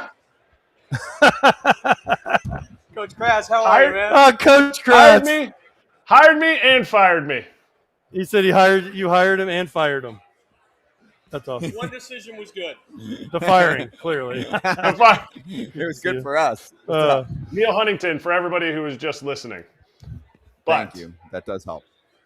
But like this is what Steve Cohen has signed up to allow his general manager to do. Clearly, Steve Cohen went, we're going to get Juan Soto. I want to make my mark. I want to put my foot down and say New York is Mets town, which it's still not yet until they win a World Series or 3.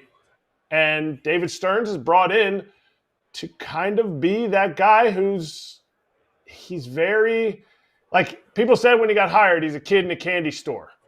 Well, he understands that there's cavities that come with candy. He understands all that stuff. And I think it is going to be his legacy in New York, if it doesn't work out, that he wasn't willing to make the big splash that might look stupid in 3 years, but is very, very much worth it the first 2 years of a contract. Okay, let's get to a former Met in Steven Matz. AJ, we're on the show right now, and everything can be heard, but that's okay. Hey, we're on the show. Hello. We can hear, just for everyone. They are heard along the globe, so the mic's picking it up. Just warning, I don't care. Warning the masses. I didn't say anything. Quick, Steven Matz. He signed 2 years, Rays. Rays are doing something. 2 years. I didn't know. I thought it was only 1 year. 2 years. Lost my mic. You saw that. It's like fell off. We'll let Kratz go first on this one. Good pickup. I was surprised it was 2 years. And not because Steven Matz isn't worth it, because he's definitely made himself into the Swiss Army knife kind of pitcher in his career now. I was just looking it up. In his career, he has 172 games started, a lot of them early, but he saved 2 games last year. He's coming out of the bullpen majority from 24 and 25. To me, he was never, when he was a starter, he's never a guy that was giving you 7 or 8 innings. And I think teams have kind of seen this value. And anytime the Rays give a pitcher a 2-year deal, you say, what are they going to do with them? Well, the value's not, to me, the value in Steven Matz is not going to be in the bullpen. As much as that's how he was used last year with Boston and St. Louis, to me, I think they're going to try to do like a Zach Eflin type of deal where we're going to get you to start. We're seeing this value, and I'd be surprised if he plays more than a full season with the Rays. I love this. This is what the Rays do. They find these guys, and next thing you know, Steven Matz will throw 220 innings for him this year from now and just throw all breaking balls. I don't know. The Rays are going to throw all knuckleballs or something. The Rays will do something. This is what we talk about. Good for Steven Matz. 2 years is nice, man. 2 years at his age, good for him. And he's a value guy. He proved his value he figured some role out that's been really nice. Mm-hmm. All right, let's shake it up.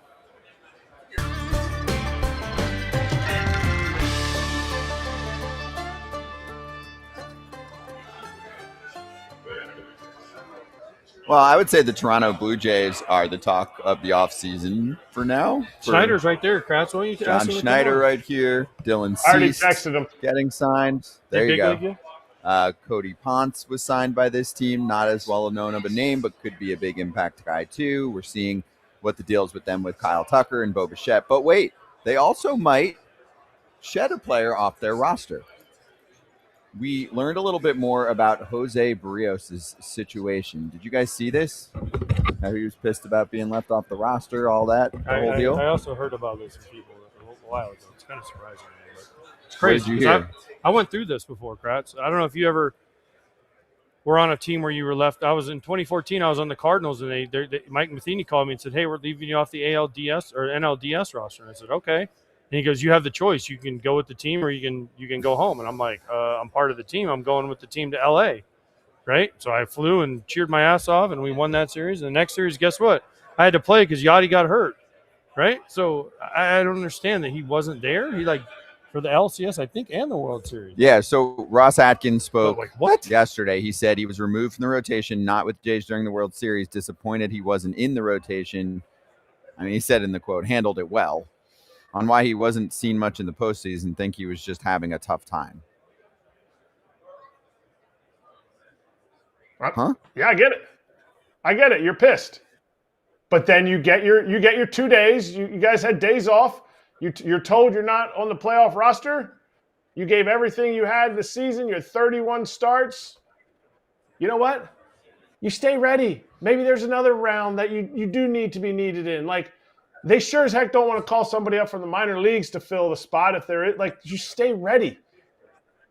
A team win, a victory in the winning the World Series is not done just by the 26 guys that are on that roster. It's guys that were there for half a season, guys that were there for an entire season and get left off the roster because of roster construction. Like, you need to be the best. It's a perfect time to be the best teammate.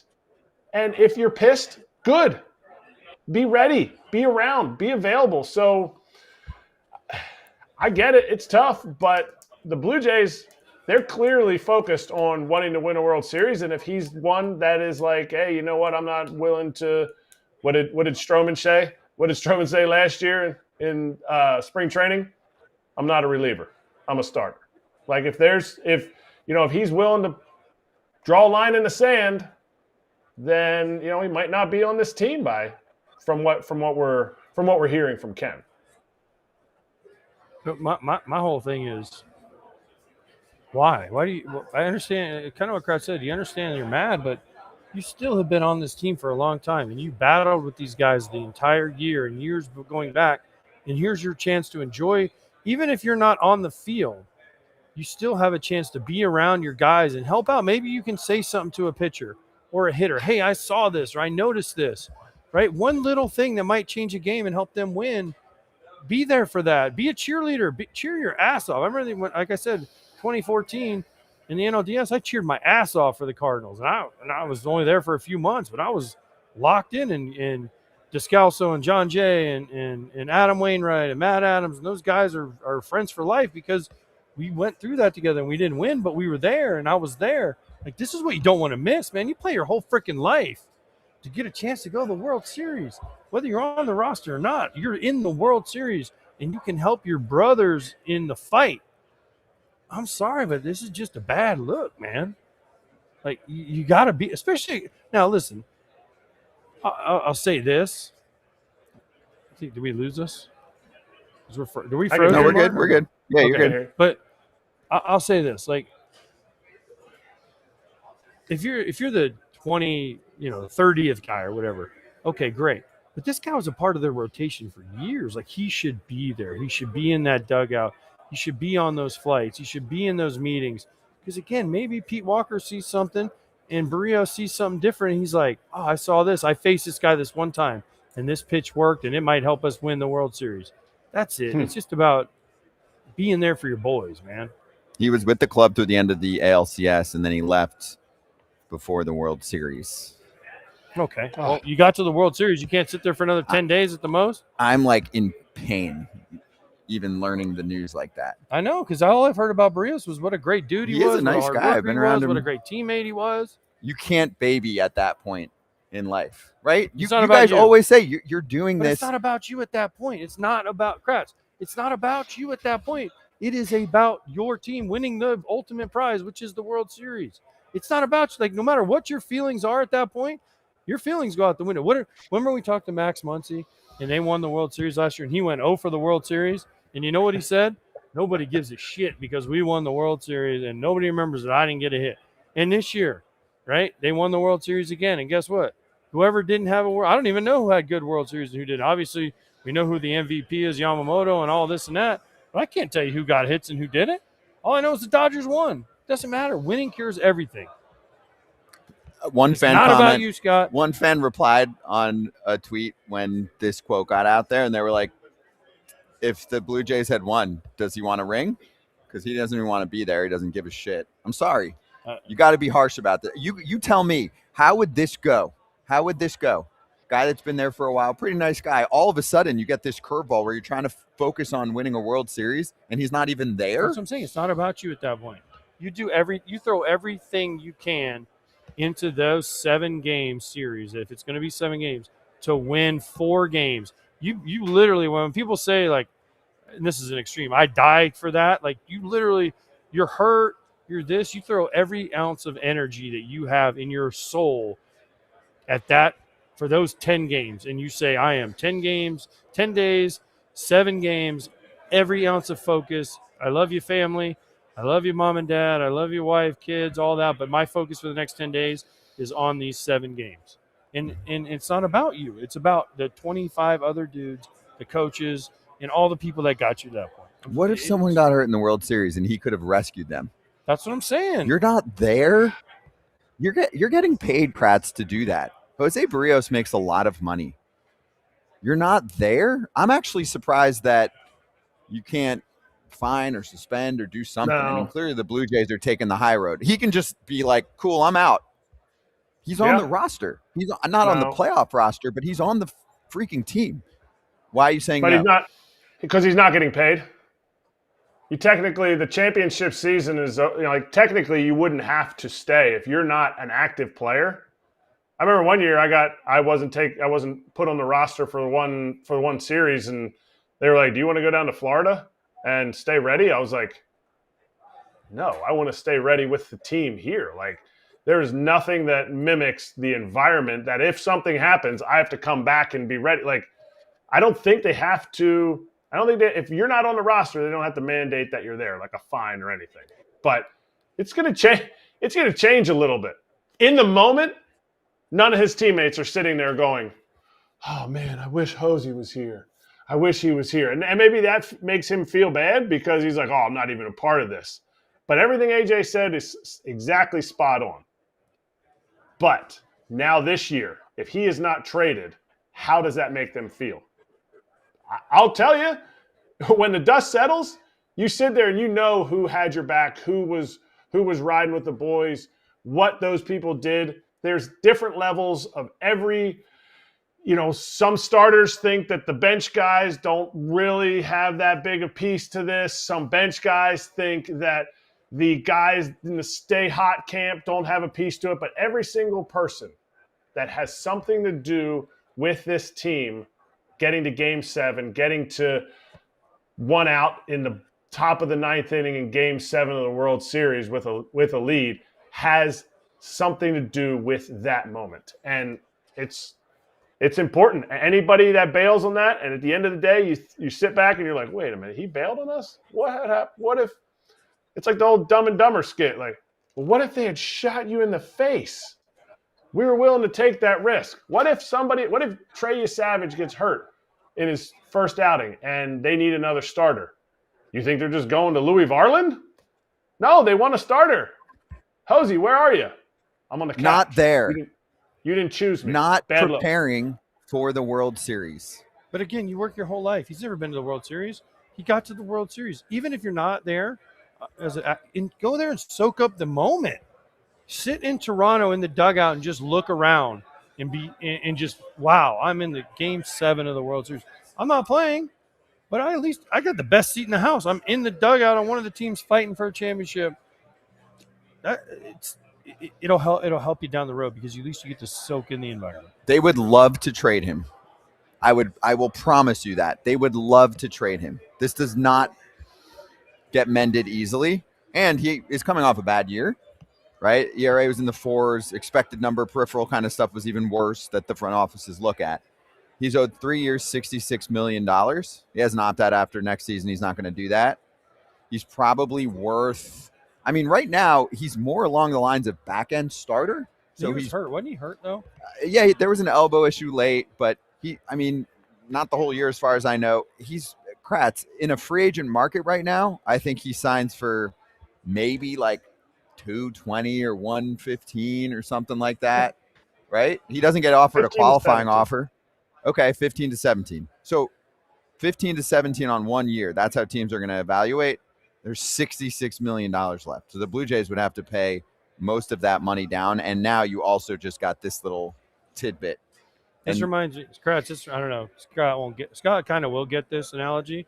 This reminds me of Notre Dame going, we're not going to the championship, so we're going to take our ball and go home because we didn't get what we wanted. So we're just going to not play in a bowl game because we'll show you guys how important we are by not going to the Pop-Tart Bowl. Yeah, nobody cares. No, but you're happy because Miami's in. Well, they beat their ass. Sorry about I know. I agree. Yeah. Old Sore saying, losers. Kratz, you don't like Sore it, play losers. better. Yeah, but I don't know, guys. I mean, it sounds like you're disappointed. I would be downright furious if I'm the organization. How about the front office? How about the other You've guys on the spent team? millions on this Chris guy. Bassett, starter, went to the bullpen. Yeah. Did special things for him, helped him get to Game 7. Right? I mean, Max Scherzer nutted up bigger than anybody, velocity up, found feeling in his thumb, all that stuff. I mean, these guys, they fought there till the end, literally till the end. I don't want him showing back up in the clubhouse because the Blue Jays have such great vibes. I know that Jose is nice and whatever, but to me, it's one of those things that you never escape from reputation-wise, Kratz. And it's one thing for him to change scenery and then just go somewhere else, but to be back with that same team after that incident. And it's not even just like one thing where he got in a fight with someone. It's like you made a conscious decision, and every day you just decided, nope, screw this team. I'm going to be home. I think even if they have to eat 80% of the contract, I'm trading him. I don't think they have to eat that much of the contract. I think there is value. We've seen it. There's value in the fact that since 2018, he has made every one of his starts. And so he's pitching through things. Whether his peripherals are down or they're up, yes, the value's not there in that sense, but he's made every one of his starts for the last 7 full seasons. So until this year. 30 starts. But at the end, he had an elbow. Okay. So I'm Didn't assuming he pitched through Did he it. have an elbow thing? Yeah, see, my thing is, didn't we all have the indication that He was hurt. the elbow thing was holding him back in the postseason? That's what too? everyone said. And it doesn't sound like that was the case here. But my thing is, never in his career has he ever been passed over, not been the guy, and this is the first time this has come up. I might be willing to give him a pass. Not with the Blue Jays. The Blue Jays, Pete Walker, John Schneider, they're going to have to be the ones that make the decision, based on how he truly handled it. We're only hearing some of the background stuff. They know all the information. To me, another team has to be willing to say, well, we didn't have anybody that made all 32 starts. Let's check the health stuff. Let's see why he missed his last start of the season, see why they left him off, and I'm willing to take a shot. Now, I bet they can find somebody that would easily pay $40-45 million for 3 years. To me, that's a deal for some. That's a steal for somebody that's going to make his 32 starts. No, I don't think so. And I'll tell you why. Right now, he's a free agent. Would he get a qualifying offer? I don't think he would. Okay, no qualifying offer. Hits free agency. What does he get? You think he would get a qualifying offer, Kratz? Before all this stuff came out, 100%. 100%. AJ? He's pitching. I mean, he pitched like a 5 this year. He's coming off a 5 season. This is a 32-year-old starter. He's getting, for what he's done, he's getting 4 years. He's getting 4 years at about 18 a year. Now that would put him right at the qualifying offer. If you don't get more than 50, 60 million, then teams are like, like the Pivetta issue that Pivetta had. Teams are leery with the qualifying offer. But, dude, this dude shows up and shows out. His ERA plus the last 5 years has been 125. No, I'm sorry, 122, 117, 114, and this year would have been a platform year, 102. He's still going to pitch for you at the age 32 season. I do think that. Until this came out, I do think he would have received a qualifying offer from a team. Okay, so Jose Berrios to the Astros, and the Blue Jays eat about half of the contract. The Astros are not going to bid for a big money starter. We saw a report yesterday from Chandler Rome and Ken Rosenthal that they're interested in Shane Baz, who costs like a few $1 million, but it's not necessarily going to be easy to pluck him away. This is someone who I think the Blue Jays desperately would like to move. They need to make up starts, innings. Framber Valdez filled it up for them in the rotation. The only guy that's coming back for them that went like 100, 30 or 40, there's a number in there.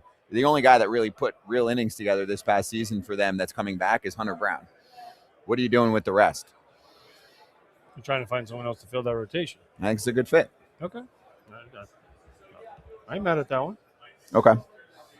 Let's move to Don Mattingly.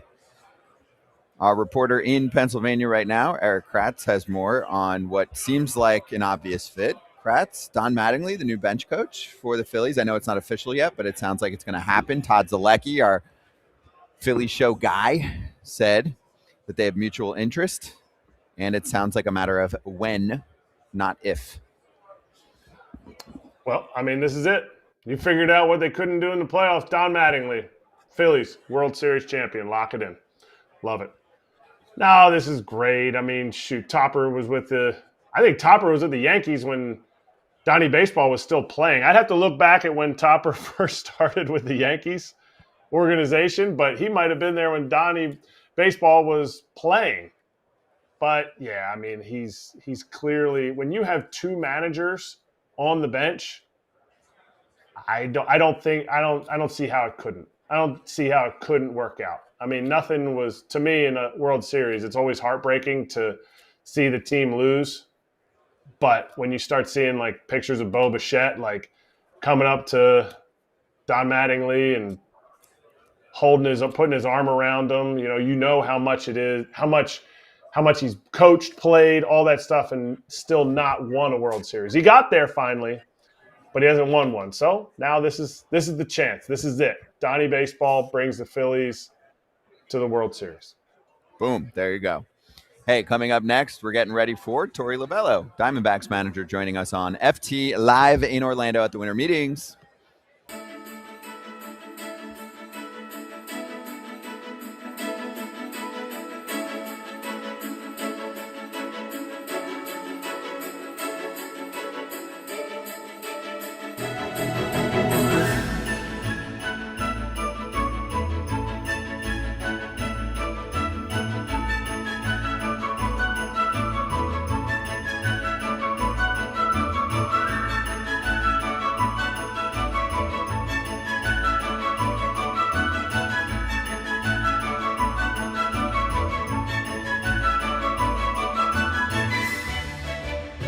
I keep hearing that they've checked in on all of these big names and that they're not necessarily out. So, it's really hard to say right now.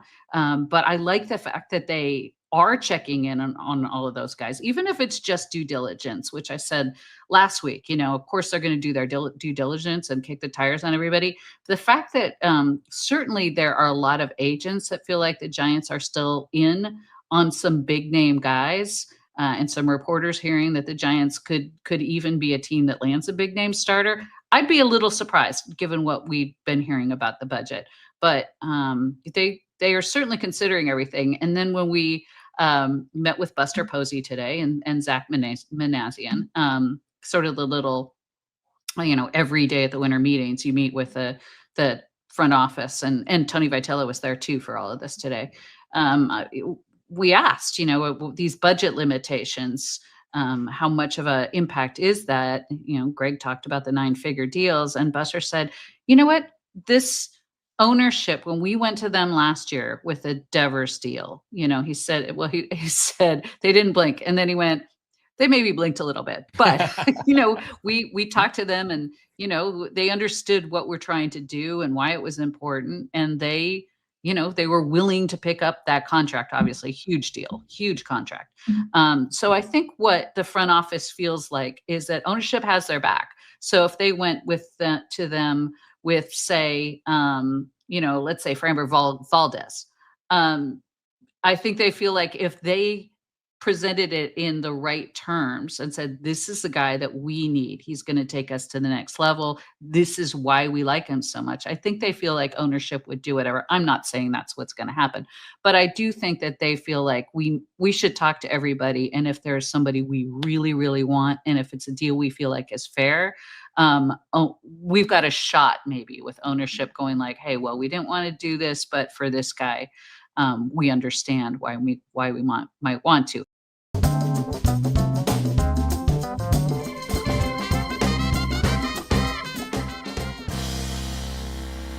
Managers meeting. I saw Torey Lovullo on there, the Diamondback skipper, joining us right now on FT Live in Orlando. Torey, great to see you. How's it going down here? And what do you do? Do you like, you're in the room and you're like, don't trade him. I really like him. Yeah. Yeah, that's exactly right. Exactly right. So wait, I'm a fly on the wall. I go does in that there. mean Cattell not getting traded? Yeah, I don't know what's going on. I know in that you and area. Hazen are tight. So Yeah, we're tight. He's a good player. People are smart. Like, they want good players, and of course they're going to ask for our best player. I don't know where that process is. I just know that he's a great baseball player that helps us win baseball games. So yeah, when Mike would ask, if he asked me, I'd be like, no, don't. But that's not my department, and I don't know where that whole process is. But what do I do here? I go to the war room, listen for an hour, get tired of what they're talking about. They go to meetings. I walk out, have a little cup of coffee, and then I go back an hour later. It's the same thing, and I just end up saying, "I'm over you guys. I got to go take care of stuff." And I lie. I don't tell them what I'm doing. I just say I have to take care of stuff, and I just disappear. I phase out. Because you're not making the call. I mean, obviously, you're a big part of the organization. How much do they come to you? And I'm guessing it's not here because you just talk to them all the time. Yeah. What do you think we should do? Enough. I don't make the final decision, but I have a really big seat at the table, and it's a discussion group. We talk about different things and go over what the team looks like, what my gut feel is. And over the years, I think the strength of what we do is I accept their 30,000-foot view, and I give them the guts of what's going on. Like, this is what's happening in the clubhouse. This is real stuff. The guy has a heart and a brain. It's not a piece of paper. So let's combine the thought of what we both are talking about and make the best decision moving forward. How do you get your emotions out of the decisions? Because a lot of those guys in the war room that you're talking about, they really don't have emotions in it. They have the paper, pen, like, oh, yep, okay, this guy did this, that. But you say, man, I see how much Gabby Moreno's working. I know we were playing McCann a little bit more down the stretch. We were trying to make a push. How do you take your emotions out of it? Because teams are not built on emotions in the offseason. They're built on numbers. They're built on the WAR. They're built on their outs above average. So how do you go in there and take your emotions out? Or is that when you leave the room, when they stop listening to your emotions? Yeah, it's a good question, because I know that you add human emotion into something. Sometimes you make a bad decision, and I got to make sure that when I'm weighing different things, that I have conversations with different people to make that best decision moving forward. So I am a big heartbeat guy. I'm a big, like, where is his mind? The decisions you make will show what your priorities are. And I want players that are making good decisions with their work habits, with their prep, and then ultimately going out there and having results. And that's weighted for sure. And I think that's a bigger part of the game than anything. So the analytics and the data will show a certain thing, but the heartbeat of a baseball player is really important. And I think over the years, I was just saying, Mike Hazen has now began to understand that. It's been 10 years we've been together, and he'll give me that really good point of view, but I'll say, hang on, remember, we got a player that's really ready and really hungry. And I want hungry players that care, and that would trump a lot of things, in my opinion, and they respect my opinion. Okay, so when you say, Mike Hazen, you and sit down, you guys cover your eyes when you see the Dodgers make another move in your division and they get Edwin Diaz to back up what they already had, the two-time defending world champions, and here they are. Oh, we'll just go out and sign a top 3 closer in baseball and add him to the list of everyone we have? Yeah. So it started, with Freddie. The next year it was Mookie. They keep gift wrapping all these really good presents to the NL West, and it just doesn't let up. And then it was Yamamoto and Shohei, and then Sasaki last year. So Tanner Scott, you forgot. Tanner Scott, right? One of the best relievers in 24. Yeah. I know he got banged up. He probably didn't have a healthy year. So Glass now. It's endless. And in my opinion, it's fine. They play within the rules. Everybody knows what they can and can't do. I think Andrew's doing a great job of getting the right players in there. Doc's doing a great job of leading them, and it's real. So we know that, and we're like, either we can complain about it. Well, that was going to be my question. How do you go to your team and say, don't pay attention, guys, we think we can compete? Because every narrative you read, every narrative you hear, every player is on social media, They see things. Their mom, their dad is like, Yeah. oh, the Dodgers signed Yeah. Edwin Diaz. How are you going to beat them? Yeah. So how do you combat that as a manager in an organization and say, no, guys, we can't compete with this team? Yeah. It's my own family, too. I'm born and raised in LA, so every time something true. happens, my own family That's is all true. over me. What we talk about, AJ, is when they come into the system, I don't want anybody, and I go talk to player development, I don't want anybody to train themselves to feel sorry for ourselves to say the Dodgers are doing X and the Padres are doing Y. Like, we know what they're doing. We know what they're about, and it's proven to be a success. But we do different. We do it from within. The backbone of our system is our player development, and it puts more on them to develop and know that they're going to get a chance. So there's immediate buy-in when they come in, and our guys never complain about what the Dodgers do, ever. I never hear one thing about it because we talk about it from a very young age. When they're 18 or 21, this is what you do to get to the big leagues. And we go into Dodger Stadium playing really tough. Our guys really step up to the challenge. They embrace it. They love going in there and competing against them. And it shows up. You know, we've had some really good years against the Dodgers. And our payroll's at 130, $140 million. Doesn't matter to us. We just want to go out and compete. Torey, I got to ask you about Gabriel Moreno. Gabriel Moreno, towards the end of the year, there was some talk about maybe the game calling, and James McCann kind of took some of the bulk of the playing time after he was brought over. Now James is re-signed, one of the best dudes in baseball. How is that conversation, and what is that looking like for Gabby going into this season? Is he the starter? Is it a spot that he has to earn? Does he have to learn and mature in different ways? Because on paper, he had a decent season. Yeah. I'm talking to a couple catchers here, right? So the game calling portion of it is really, really important, and developing relationships with your pitcher and getting them strikes is really, really important. So Gabby's evolving.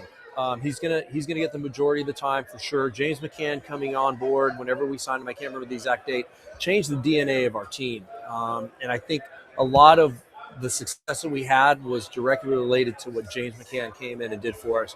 Gabby was still hurt. I will say this: we're a different team when Gabby's on the field. I feel it.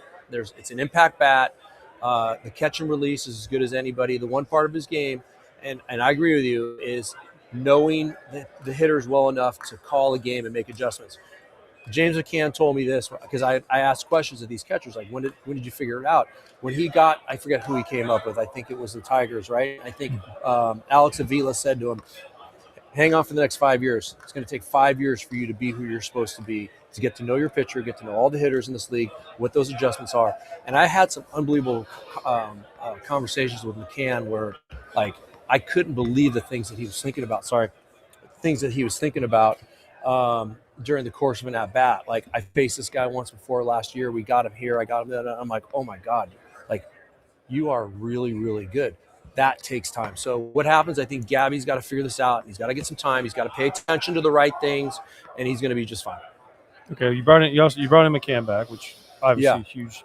Which I was shocked he wasn't signed. I mean, you guys brought him in late, too. Yeah. So he wasn't signed. I can't believe it either. It was weird because I had people calling me asking if I knew him, and I knew him from when he was with the White Sox. Yeah. And I was like, everything I've heard about this guy is amazing. So to hear that confirmed is great. And then you bring in Mike Soroka. Right? Yeah. Is he going to be a starter? Is he going to be a swingy guy?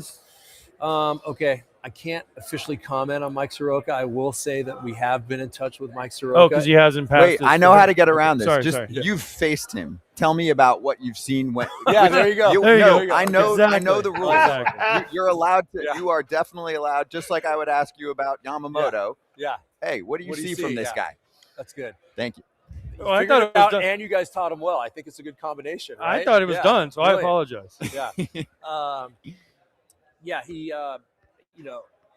He's got a real good breaking ball, 4-up fastball, and he's made adjustments off of that. There's cut, there's a slider that's in play now. So he's a 4-pitch mix guy that loves to compete. There has been contact with him for sure. I had a chance to talk to him. Seems like he's very highly intelligent. He knows how to pitch. And you can just tell when you're sitting down with people, and not just Soroka, but anybody that I've talked to on Zoom or face-to-face this offseason, you can tell when they're starting to connect the dots. It's not just, hey, I'm going to be good, I'm lifting, I feel great, and I'm going to be faster. they give you a reason why. When they explain how and why, and they just answer the questions, you can tell when you're talking to somebody that's going to have a good year. And I think this might be the case. I have one quick here follow up on him because he's been through a lot, right? Yeah. He had the crazy injuries early on. He was kind of a budding star quickly. Yeah. I don't think he has as much heat on the fastball these days, but the secondary pitches, at least from this past season when he was on the mound, look like they've improved a ton. And like Correct. we're talking about, it's like he figures out the whole mix and how to pitch over Correct. how to throw. Yeah, he gave himself the right to learn new pitches. It used to be 4 and a curveball off of that. And every, the sink was in play too, but he started to understand who he was, what was going to make him successful. So he took a step back and said, hey, I've got to do this to be better than I am. And that's where I give players a lot of credit, because I know when I was a player, I was scared to death to make an adjustment. Like, I knew what I knew, and that's all I was going to go down with. The best players are able to make adjustments, and it sounds like he's ready to do that. Mm-hmm. You have a conversation with Ketel Marte since the season ended or right at the end of the season? Because we heard a lot of reports about controversy. He didn't show up, went to the Dominican, or went home, and the house robbery, all that stuff, things that we're just getting secondhand. Do you have you had conversations with him, especially when you start seeing a guy whose 10-5 rights are coming up could be on the market? Yeah, I have. I've had many conversations with him, and a fair ask. Yes, there were some things that happened throughout the course of the year that weren't crystal clear. And I think all I could do at that point is create an awareness, have a conversation, and talk about what it looks like to move this ball forward so he can be a better version of himself. He had some emotional things that he was dealing with. There's a fan in Chicago shouting some things at him that really hit him deep and hard. That's a real human emotion. His house gets broken into when he's at the All-Star game and had, I don't know, $500,000, maybe $1 million worth of stuff stolen. And those are big pills for a human being to swallow. And he's not exempt from the feelings that we have sitting down talking. He's very emotional. And I'm fine with that. So, we probably did need to have a different type of conversation. And he got very private and withdrawn through that time, and I understand that. I just, wish communication had been a little bit better, but we learned from it, and I don't think anything like that will ever happen again. How do you replace Gallen and Kelly, and what are teams getting when they sign these guys? Because you have Rodriguez, you have Fott, you have Ryan Nelson, and now you might have another pitcher. We can't talk about him, but how do you replace those guys? And the teams that, if it's not the Diamondbacks, sign those guys, what are they getting in those two guys? Because Gallen had a weird year for me. You bring him back. That's what I say. Bring them all back. Yeah, let's go. I'm all for it. Gallen had a really, really weird year. I think at the trade deadline, I remember he came in, and I have great conversations with him. Usually I'll call him. He's a great guy to talk to because he's like very in depth. Oh, man. It's like, I'm not as smart as that. And when it gets really intimidating. When he comes in, he starts asking these questions. I'm like, oh my God. But he came in post All-Star, post trade deadline, and I think he was flushed. Like, he's like, I didn't get traded. I'm the last one here, and what happened? It kind of took on that tone, and I just listened to him. I think he was frustrated. It was a little bit of humble pie. But from that day forward, I just said, look, you have a new season, man. Let's go from August 1 forward and see how dominant you can be. And he turned it around. Prior to that, there was a lot of tinkering, a lot of curiosity about his stuff. Was it going to come out right? He's elite. He's a great human being. He's a great teammate. I have nothing but great things to say about Zach Gallen. And same with Merrill Kelly. Like, these guys know how to pitch, man. And what's hard for us in Arizona is we have to say goodbye to that type of player. It's just it's a sign of the times. It's what we are. We know it. Get back to the old Dodger, not complaining about them signing free agents. Like, we just know that players are going to grow up and move on. So we're accepting of it as a possibility. And I wish them nothing but the best. Wherever they both land, I wish them nothing but the best. They're great pitchers and great human beings. Why didn't he get traded? Why didn't he get traded? Why didn't he? Because you traded Kelly. Yeah. Heck, you traded Jordan Montgomery. I know. And he didn't pitch. I know. But you couldn't trade Zach Gallen. I don't know. I think because of the type of year he was having, I think the ask was a little low. I'm assuming that.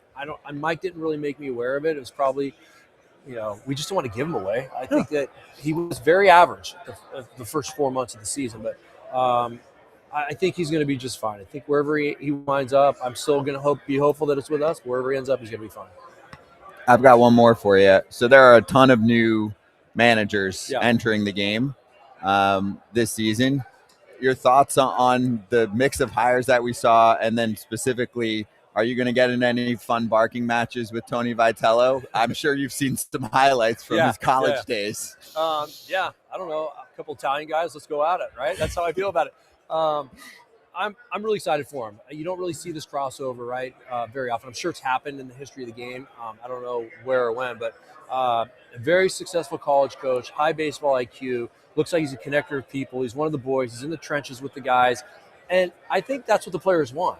Players want to know if the manager's in or out. If you're in, the players are going to play for you. If you're out and put yourself on a different level, they're going to be like, they're lukewarm on you. You know, I seen footage of him running to the stands and like crowd surfing with fans. Like, players love that. So I think he's going to be just fine. I want to see you do that. I promise you I will. Something big will happen this year. I'm going to be crowd surfing. Oh my Yeah, God. Crowd surfing. Yeah. Wow. I can't wait for that. I think Buster vetted that. Buster's a brilliant GM. He's got great players, and they vetted that. It's going to be great. And the young blood that's coming in, you know, I know Washington, the Nats hired a very young We just had him on. Yeah. That's awesome. Yeah, That's we just awesome. have Butera on before you. Did you? Yeah. Okay. He's 33. He could be my son. He could be our kid. So he might be your grandkid, but he could definitely be my kid. I'm looking at him going, I don't feel that. I'm not that much older, but man, looking at you, I feel like I'm much. Yes, Yeah. I don't. You know, when I was 35 and just retired, I'm like, why can't I do this? Like, I felt like I could. Like, put me in there. I feel like I could manage. There's a lot of things that take place, and he's had that experience as a young minor league manager. He's going to be just fine. And like I said, you just got to get the players to play for you. Whatever that means is different inside of every clubhouse. You got to find out how they go out there and give you their absolute best. And I'm sure he's got that down. The X's and O's, we're all baseball minds. Like, okay, of course, yeah, I might pinch hit this guy over this guy. I might make a pitching move at this time, a little bit different, but it's all pretty similar. It's how you relate to players and connect and create a culture. That's the most important thing. Torey, good to see you. Thanks for the Likewise, you guys. What, Kratz? You got one? Go ahead. Yeah, Last one. I asked Blake when the first time he was going to Blake Butera when the first time he was going to get thrown out with all the new challenges and everything. Is Torey Lovullo going to go the whole season with no ejections? I don't know. Look, you remember the good old arguments you used to get with the first base ump? He's safe. You missed it. No, he's out. Like, whatever. Like, that doesn't happen anymore, right? I don't know. I'm good for 2 or 3 a year. You can't argue anything. What? You can't argue anything. Yeah, Something will happen. Yeah, something will happen. It always happens. And whenever I decide to go, I go. Just make sure Yachty's not around, because Yachty was going to have to go. I made a big mistake. Yachty's the best. I just said something I probably shouldn't have, right? And Yachty's so good. He was getting balls this far off the plate, and I'm like, come on. You can't make ball strikes. Like, just be fair to us. And I said a few other things, and Yachty didn't like it. But I'm sorry, Yachty. Yachty's one of the best. But anyways, they take a lot of it away from you. I think when the umps start to mistreat the players, and I got to protect the players, that's where I draw the line. I'll get thrown out of the game every time then. Yep. Right, Disagree with replay, you'll get bounced every time. A fan keeps asking about Hee-Haw. What's that? Hee-Haw? Yeah. Did you ever watch Hee-Haw? I know what it is, but I don't think I was. Were you on Hee-Haw? I was. As what? They had a school scene. Do you remember Minnie Pearl? She had the price tag from her straw hat. She was a teacher, and she had a school scene with 10 to 14-year-olds, and I was one of the students. Did you have a line? I did have a line. What was your line? Oh my God. Let's see. She said, "Torey, how's your baseball team come along?" And my line was, "Good, teacher. Nobody has beat us, tied us, or scored against us." And she said, "Wonderful." And I said, "Well, we play our first game next Saturday." So it's slapstick country. It's smart though. Yeah, right. Very Everyone's simple, undefeated on opening day. Yeah, there you go. But yeah, my dad produced Hee-Haw for 25 years. You say that to the wrong person, they fall over their chair laughing. They're like, "Oh my God, Hee-Haw." You say it to somebody that's born in the South, they're like, "Dude, I still watch that show. It's on. Right, it's serious. It's still on late at night, and I'm zoned in. My parents, my grandparents, my great-grandparents, we watch it every Sunday night. So it just depends on where you're from." Yeah, it's really cool. That's what people are asking about. But Torey, great to see you. Thanks Likewise, for the guys. extended time. Appreciate it. my FT pleasure. fam, we'll be right back. Thanks, guys. Thanks, dude. Good stuff.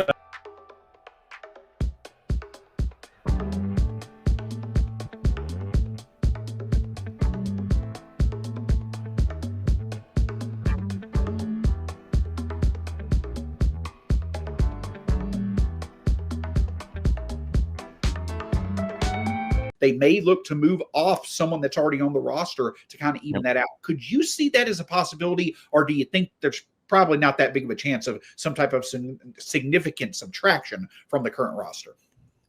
I'll say there's a chance, but I'm going to say there's not a great chance. And Sean Murphy is somebody who I thought could end up being an option. I asked Anthopoulos that when we were at the GM meetings, and he made it pretty clear he likes having multiple catchers. Like, he had that for years.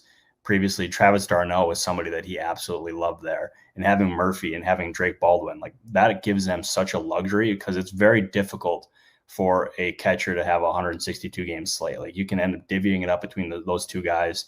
And especially if one of them gets hurt, like we've seen, they have a backup option. So for me, I don't see them moving a guy like Murphy, but also, like, we've seen rumors about Acuna. We've seen rumors about all these other guys. And at the deadline, I asked Ron about it, and I was told zero, like no shot.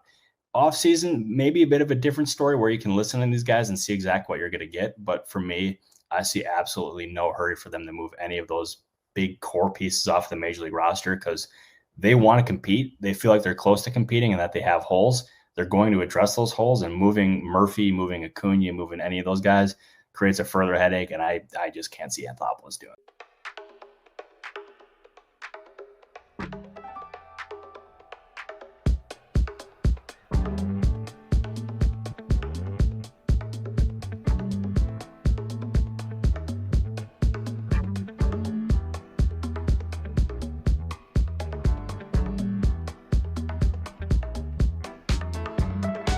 The Dodgers hired Lasorda to be a rookie league manager. So he had managed in the rookie leagues in Pocatello, Idaho, and Ogden, Utah for 4 years, and interviewed a number of players from those teams.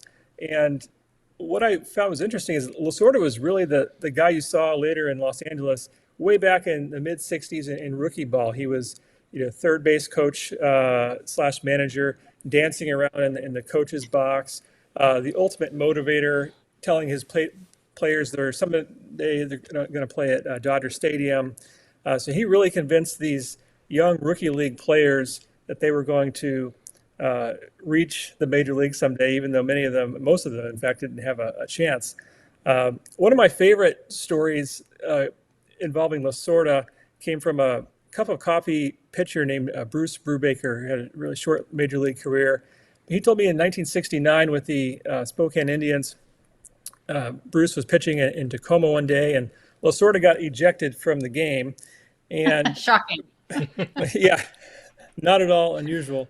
And then, so Bruce is in the on-deck circle, and he hears this voice coming from the crowd, and he looks over and he realizes it's Lasorda in disguise. He had snuck into the stands and was giving his players signs from the crowd in a costume, and then decades later, that's where Bobby Valentine learned it from. Exactly. So decades later, Bruce Brubaker is watching a game on ESPN and sees the highlight of Bobby Valentine doing the exact same thing. And turns out Bobby was the shortstop for the Spokane Indians that day, and that's so that's phenomenal. Undoubtedly where he learned that.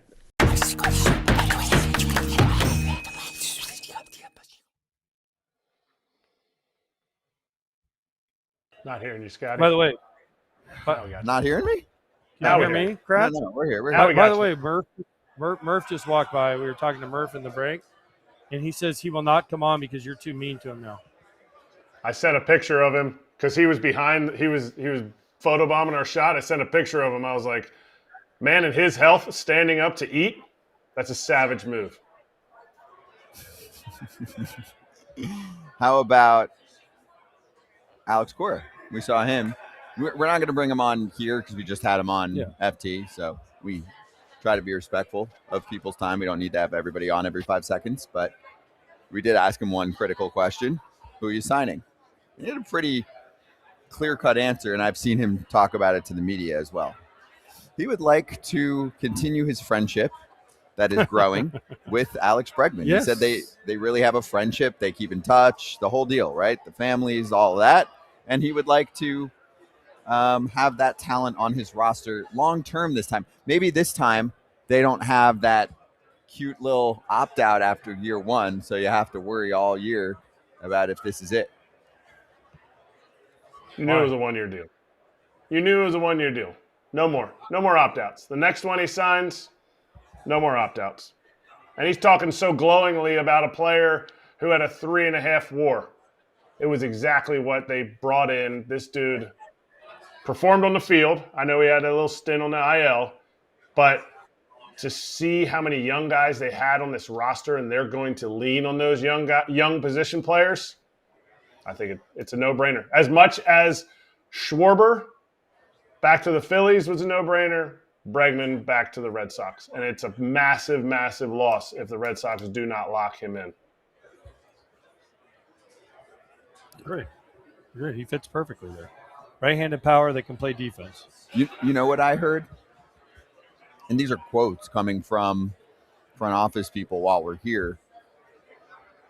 The Cubs were talking about how they've seen a lot about activity for them, and they kind of said, yeah, Matt Shaw's our guy. Now, Matt Shaw could be their guy in a number of positions. I think he did play a few positions in college. I would advise to just let him run with third base, but the point is that they have been linked to Bregman as well.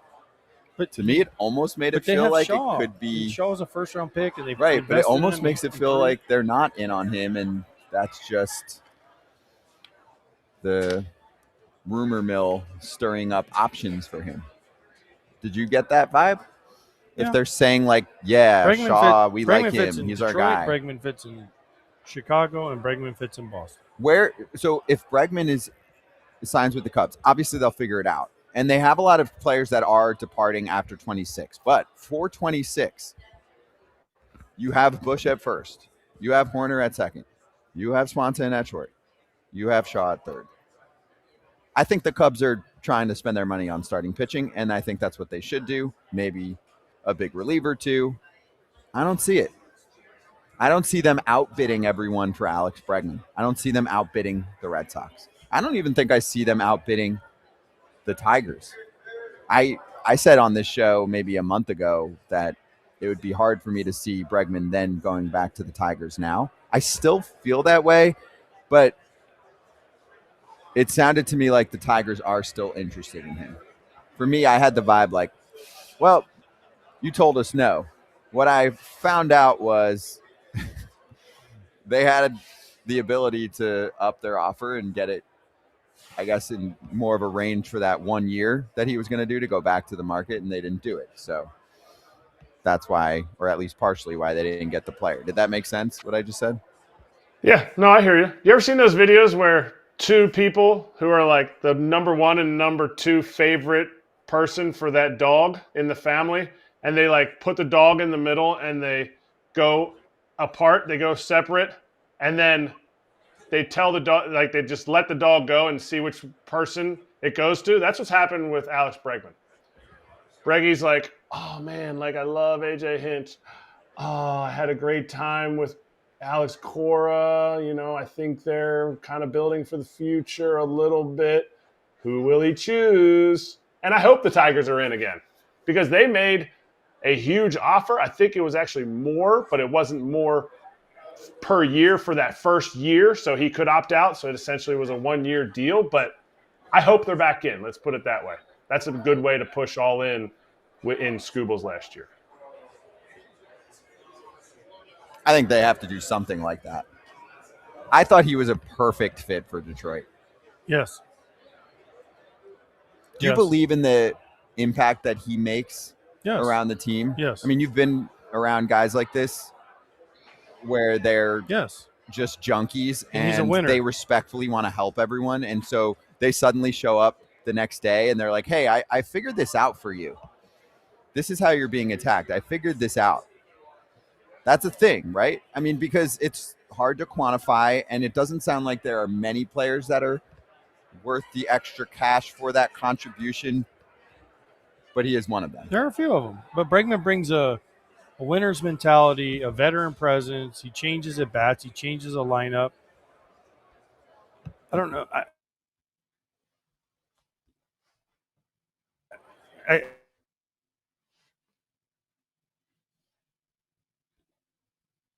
work ethics, and those people are hard to find, and they're special when you find one. Yeah, I 100% agree. I think if the Phillies didn't hit on Schwarber, I think that would be the route they would have had to have gone, because winning teams need winning players.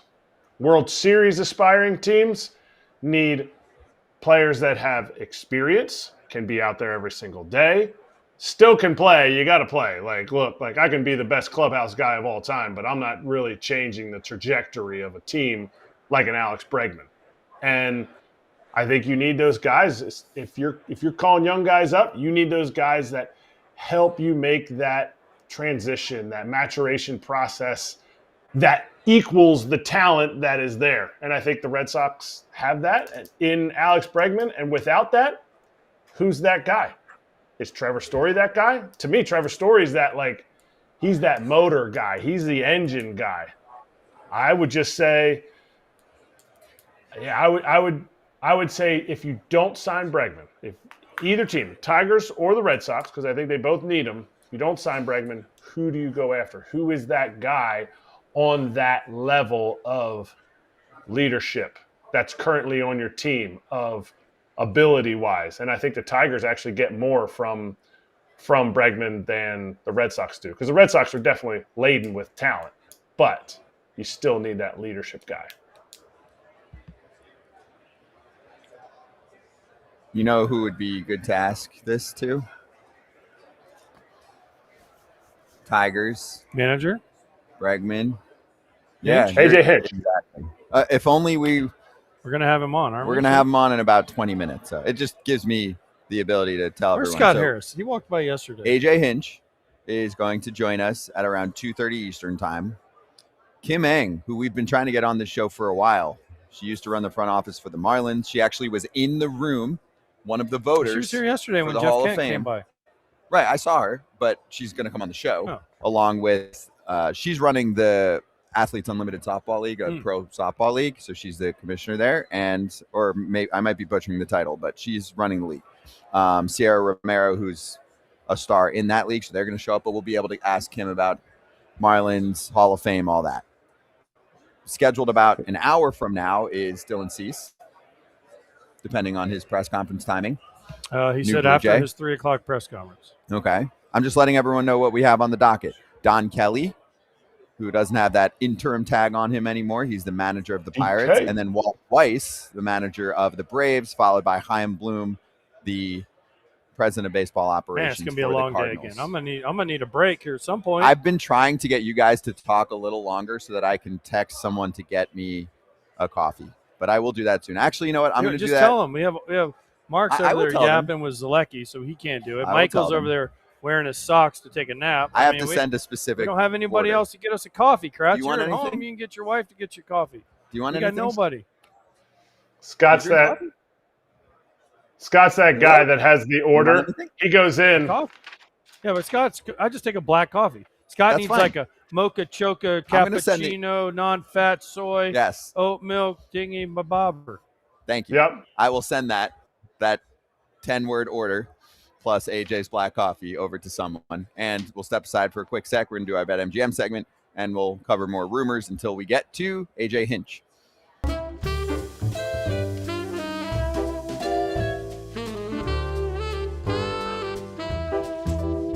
Electric blue. That we can put up there.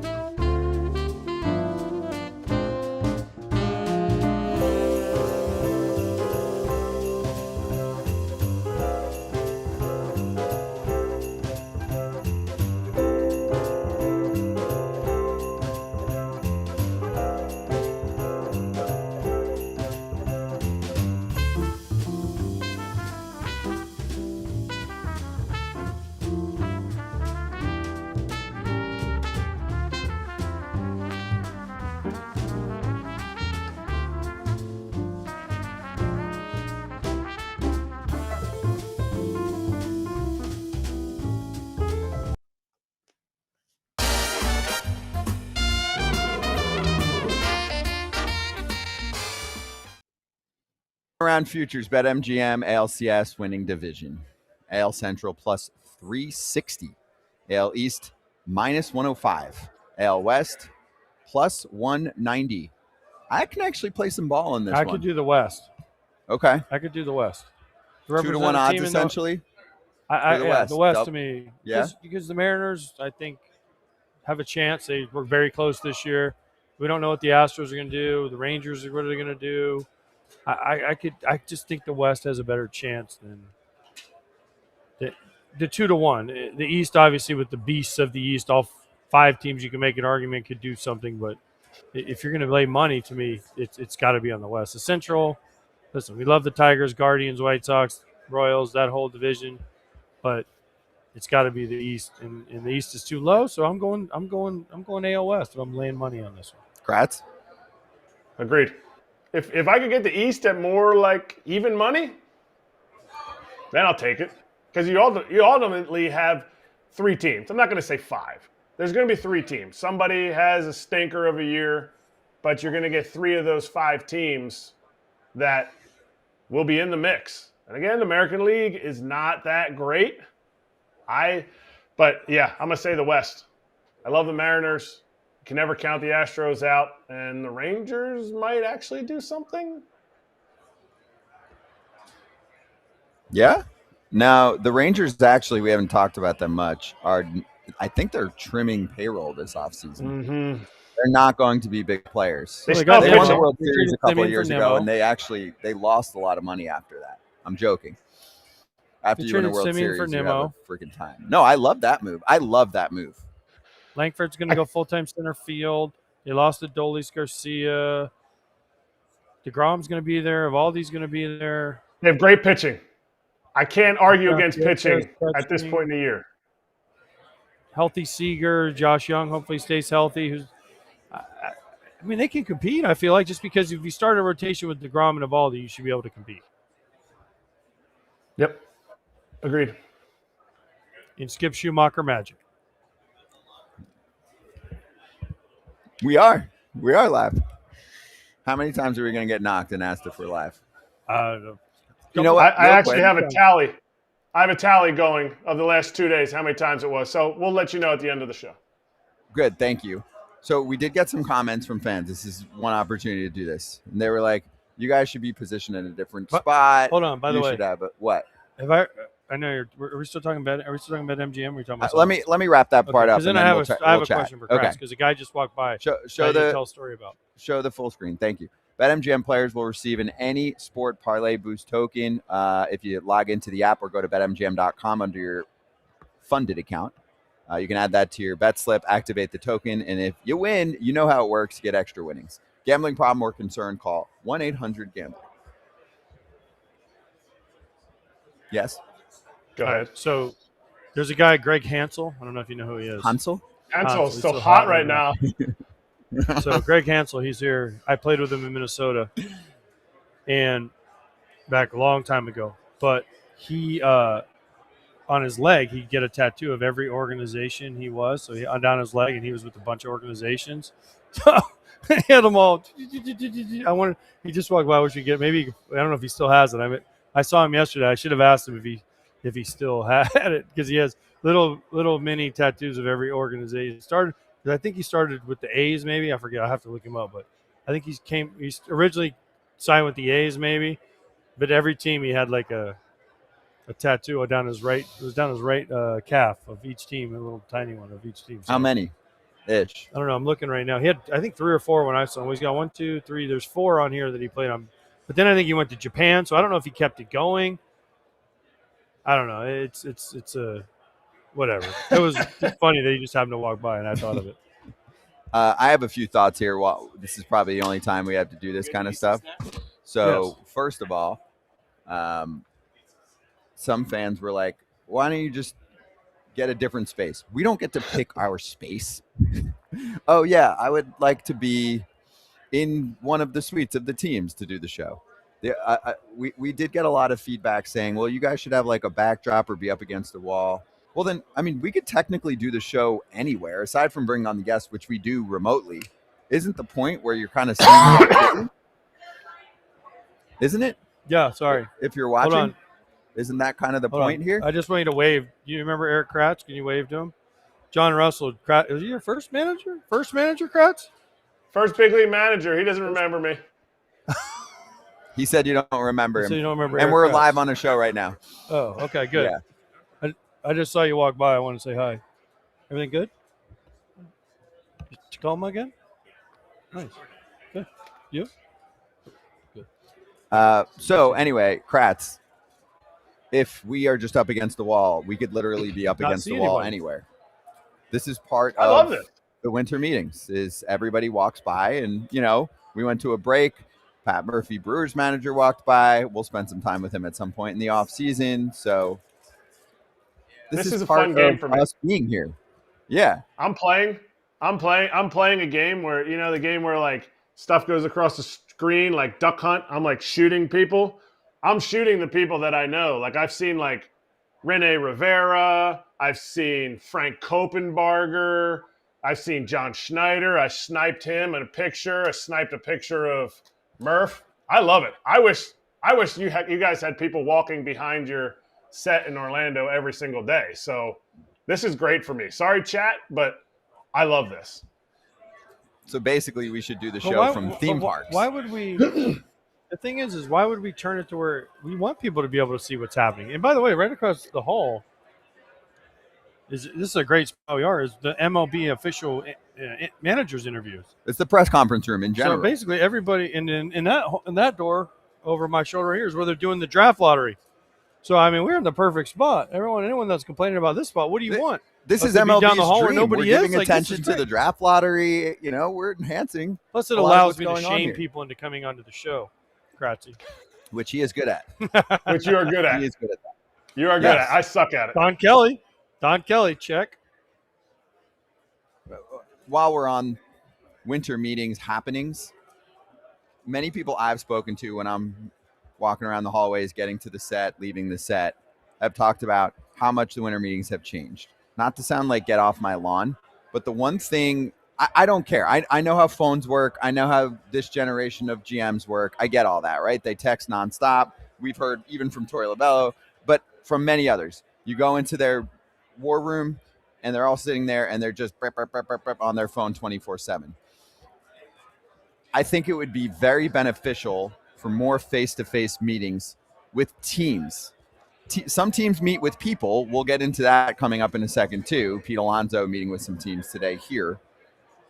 But what about teams meeting with teams? Seeing their actual face when you throw out a trade idea and getting... They don't do that anymore. I know, but I think that would lead to more I think activity. they do it a little bit more than you think. I heard not a lot. I think, but I think a lot of people especially when they're walking up and down these hallways and they kind of see each other, like, hey, how about we sit down for a second? And then they set time. Yeah. I don't know. I just heard that it used to be everybody basically meets with everybody, and now barely anybody meets with anybody in terms of team to team. Because they were like, well, we talk to you all the time. We can just text you and occasionally do that old thing called a phone call. But I'm like, what about a face-to-face? You're all here. I almost think it would be cool to make it mandatory, right? Like you have to meet with every team outside of your division, right? Because most teams don't trade that much within their division. I don't know. Just something, right? To try and line up time. Yeah, maybe. I think it would lead to more activity. You don't think so? I don't know. Not if you say they don't really talk to each other. If I'm sitting down at dinner with you, don't you think we get more done than if I'm just shooting a text? You can't have too many teams sitting down with each other, because every team that sits down with each other, if they're all in the same room, then the person I'm sitting next to doesn't want the person on the other side hear what we're talking about. No. I'm saying, like, you're the San Francisco Giants, Kratz. You have to sit down with the Red Sox, the Yankees, the Blue Jays, the Rays. No? Can't force them. No, I'm not in for that. I think the meetings would be great. I think you should have more one-on-one or team-on-team meetings like this, like you're talking about. But teams are afraid of. They have GM meetings. They have owners meetings. That's true. The GM meetings has some more of that. They spend more time together during that time period. That's true. That's fair. Part of it is people don't have the confidence that, hey, you know what, we're gonna say, oh, this is what we want. It's like, oh, you want to trade for Rafi Devers? Like, hey, what do you guys think about this? Like, it's such a group think. It's not as much like, I'm the man. I'm making the decision. That's how it's going to be. So I think it's hard for people. Okay, we're going to have a meeting. All right, we're going to bring my 5 guys. You bring your 5 guys. Hey, what do you think? Yeah, we'll take that. Oh, what's your answer? Oh, it's changed because there's so many people. There's more assistant GMs. GMs don't even make the decisions now. There's president of baseball operations. There's all that stuff, and so there's so many people in the mix. It's not like AJ's favorite movie anymore, Moneyball, where it's like Billy Bean gets on the phone with so and so, and then it gets done. Okay, fine. One more thing while we're messing around. Kratz, you weren't on for this yesterday, but I was dying for your thoughts. The TMZ-ish battle that nobody anticipated coming.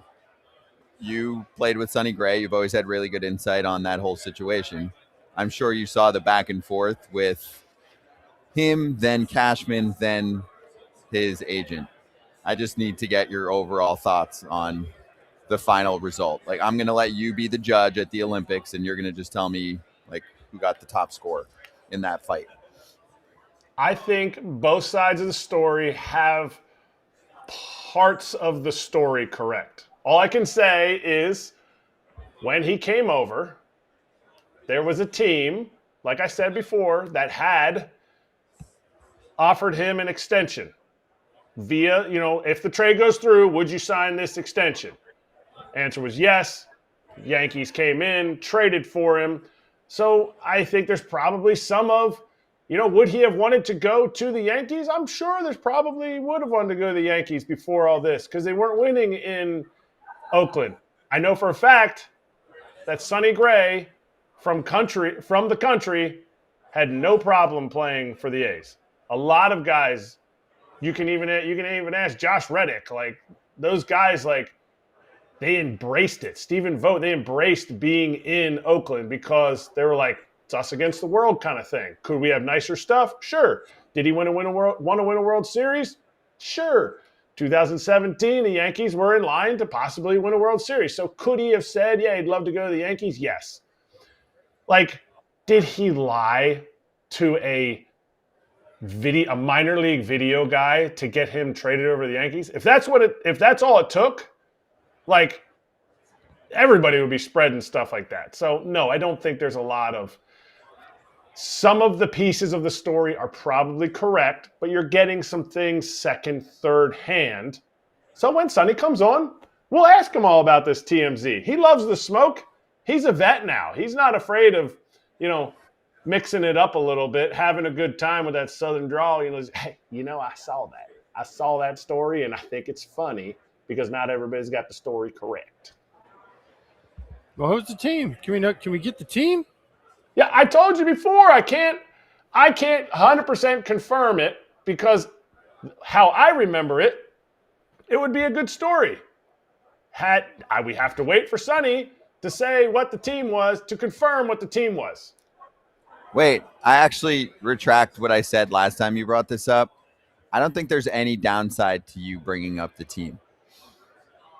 Why You're not Ken Rosenthal. It's not like we're going to be like, remember Kratz brought something up that he said he thought, but he didn't totally remember. So he's just throwing that out there.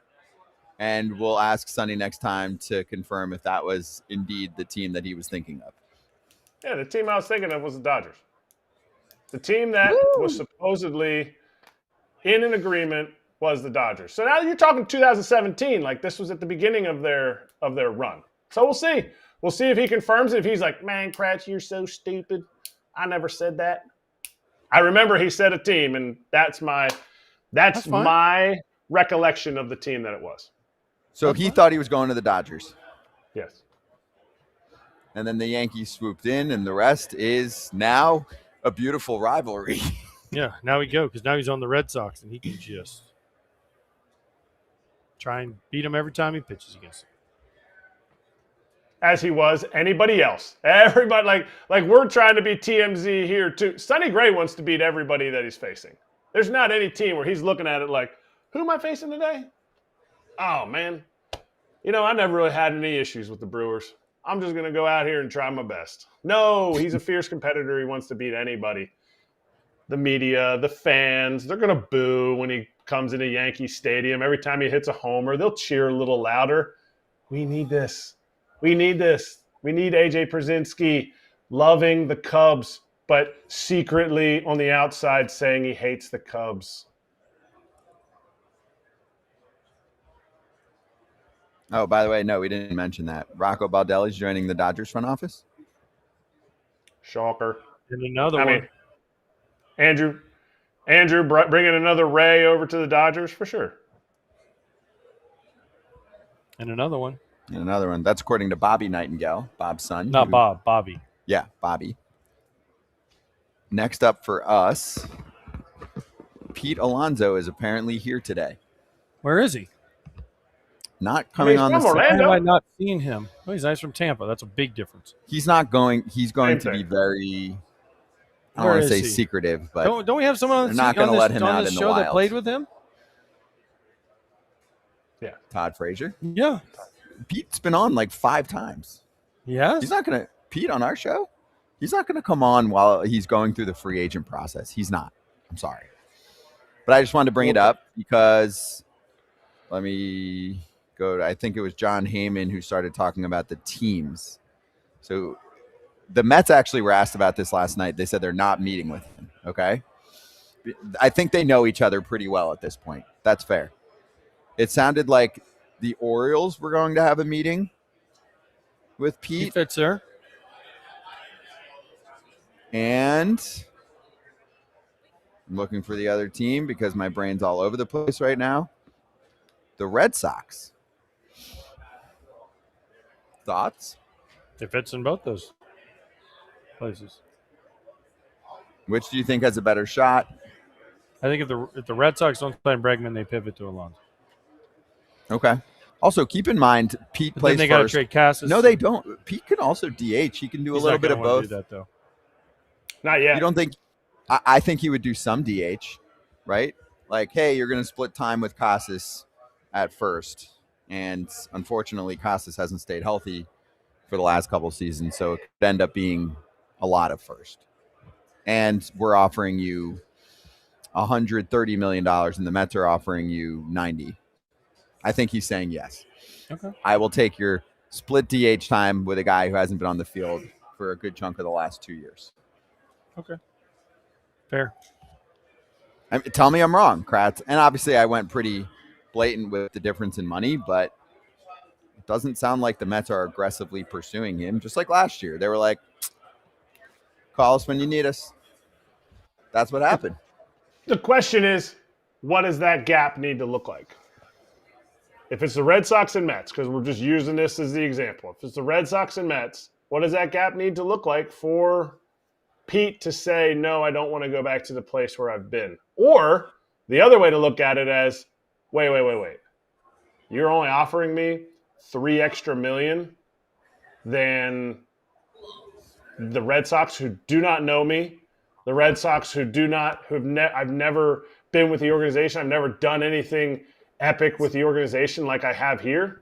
Like, to me, there's a number in there that even if the Mets offer $5 million more, Pete could feel hurt by it. He could feel like, wait. You have to show me how much you like me by the fact that you're willing to offer. Like, I think Pete just wants a fair offer at the amount of years, and he wants the Mets to give him the most. And I think it's okay if the Mets give him the most because they have the money and they're not willing to go too far with anybody else right now. I think he could be a little pissed this offseason and things could change. We'll table that discussion. What about the Tigers? Table that Include discussion. The Tigers in that discussion? I don't think so, but we can ask AJ Hinch, who's getting ready to sit down with us, coming up on FT in Orlando, live in our backyard.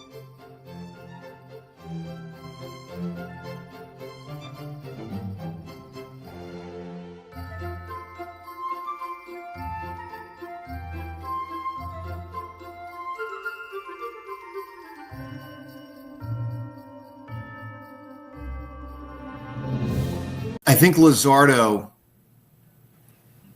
maintaining let's call it quality or excellence, whatever word you want to put next to his name, and being signed is a really important part because he's still a pretty young player for what I would call the next generation. I mean, at some point, Wheeler's not going to be here.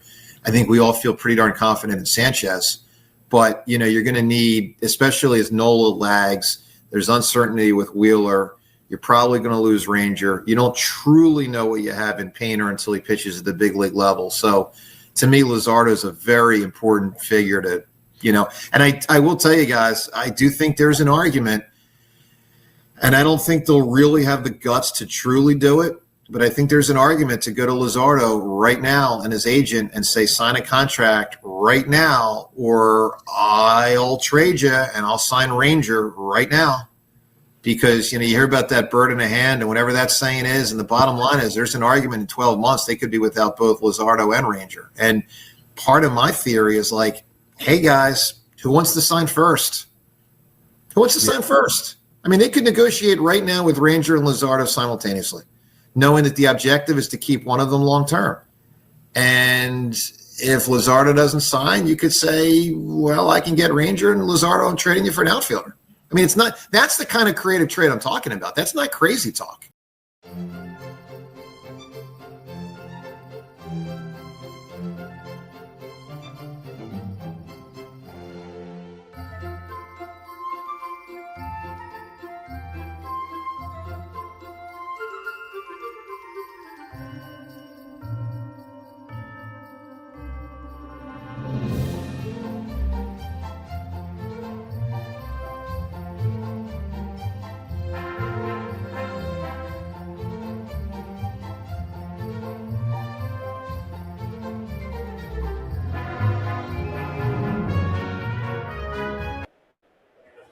Hey, we're back. AJ Hinch, Tigers manager, with us right now. AJ Pierzynski, why don't you tell him what's been going on at the winter meeting so far? Can you hear him? No. You can't hear him? He wants to know. I want you to tell him what's been going on. Like, fill him in. Oh, yeah. You want me to tell him? Yeah. Yeah. Well, I said that the Guardians traded for Shohei, Mookie, and Freddie in the last hour. And Skubal went to the Dodgers, and then Carpenter, Green, Dingler, Torkelson went to the Royals. Stop. I don't like any part of your fantasy world. Here's the one thing I'll say about Hinch. All the managers we've had on and all the managers we talked to, I think you're the one guy that enjoys this. In which part? All the media and all the people. You're good at this. Because you're a people person. Not when you're going to trade like all my whole team and like everybody wants to ask me questions about Skubal. But I do like the industry togetherness at an event like this. Like, my favorite times at this event is like last night with like 8 managers, you know, around a round table, just kind of catching up, and small fraternity of guys who have the same job. And I like that part of it.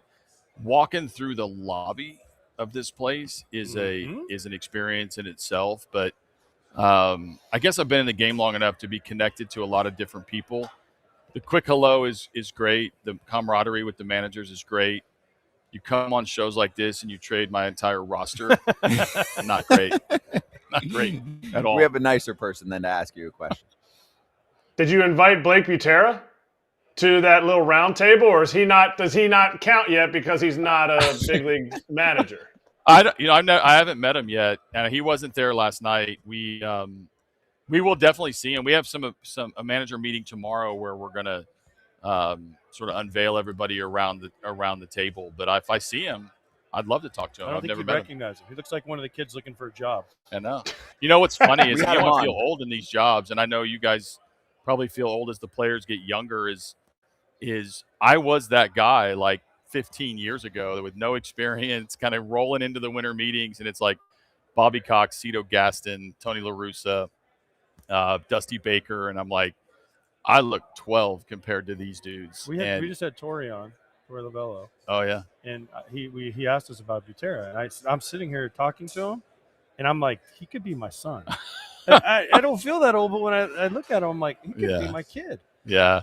No, he's got a challenge ahead of himself just in terms of like, the knowing what to do. The baseball part will be really easy. It's all this extra stuff that I think you learn over the years.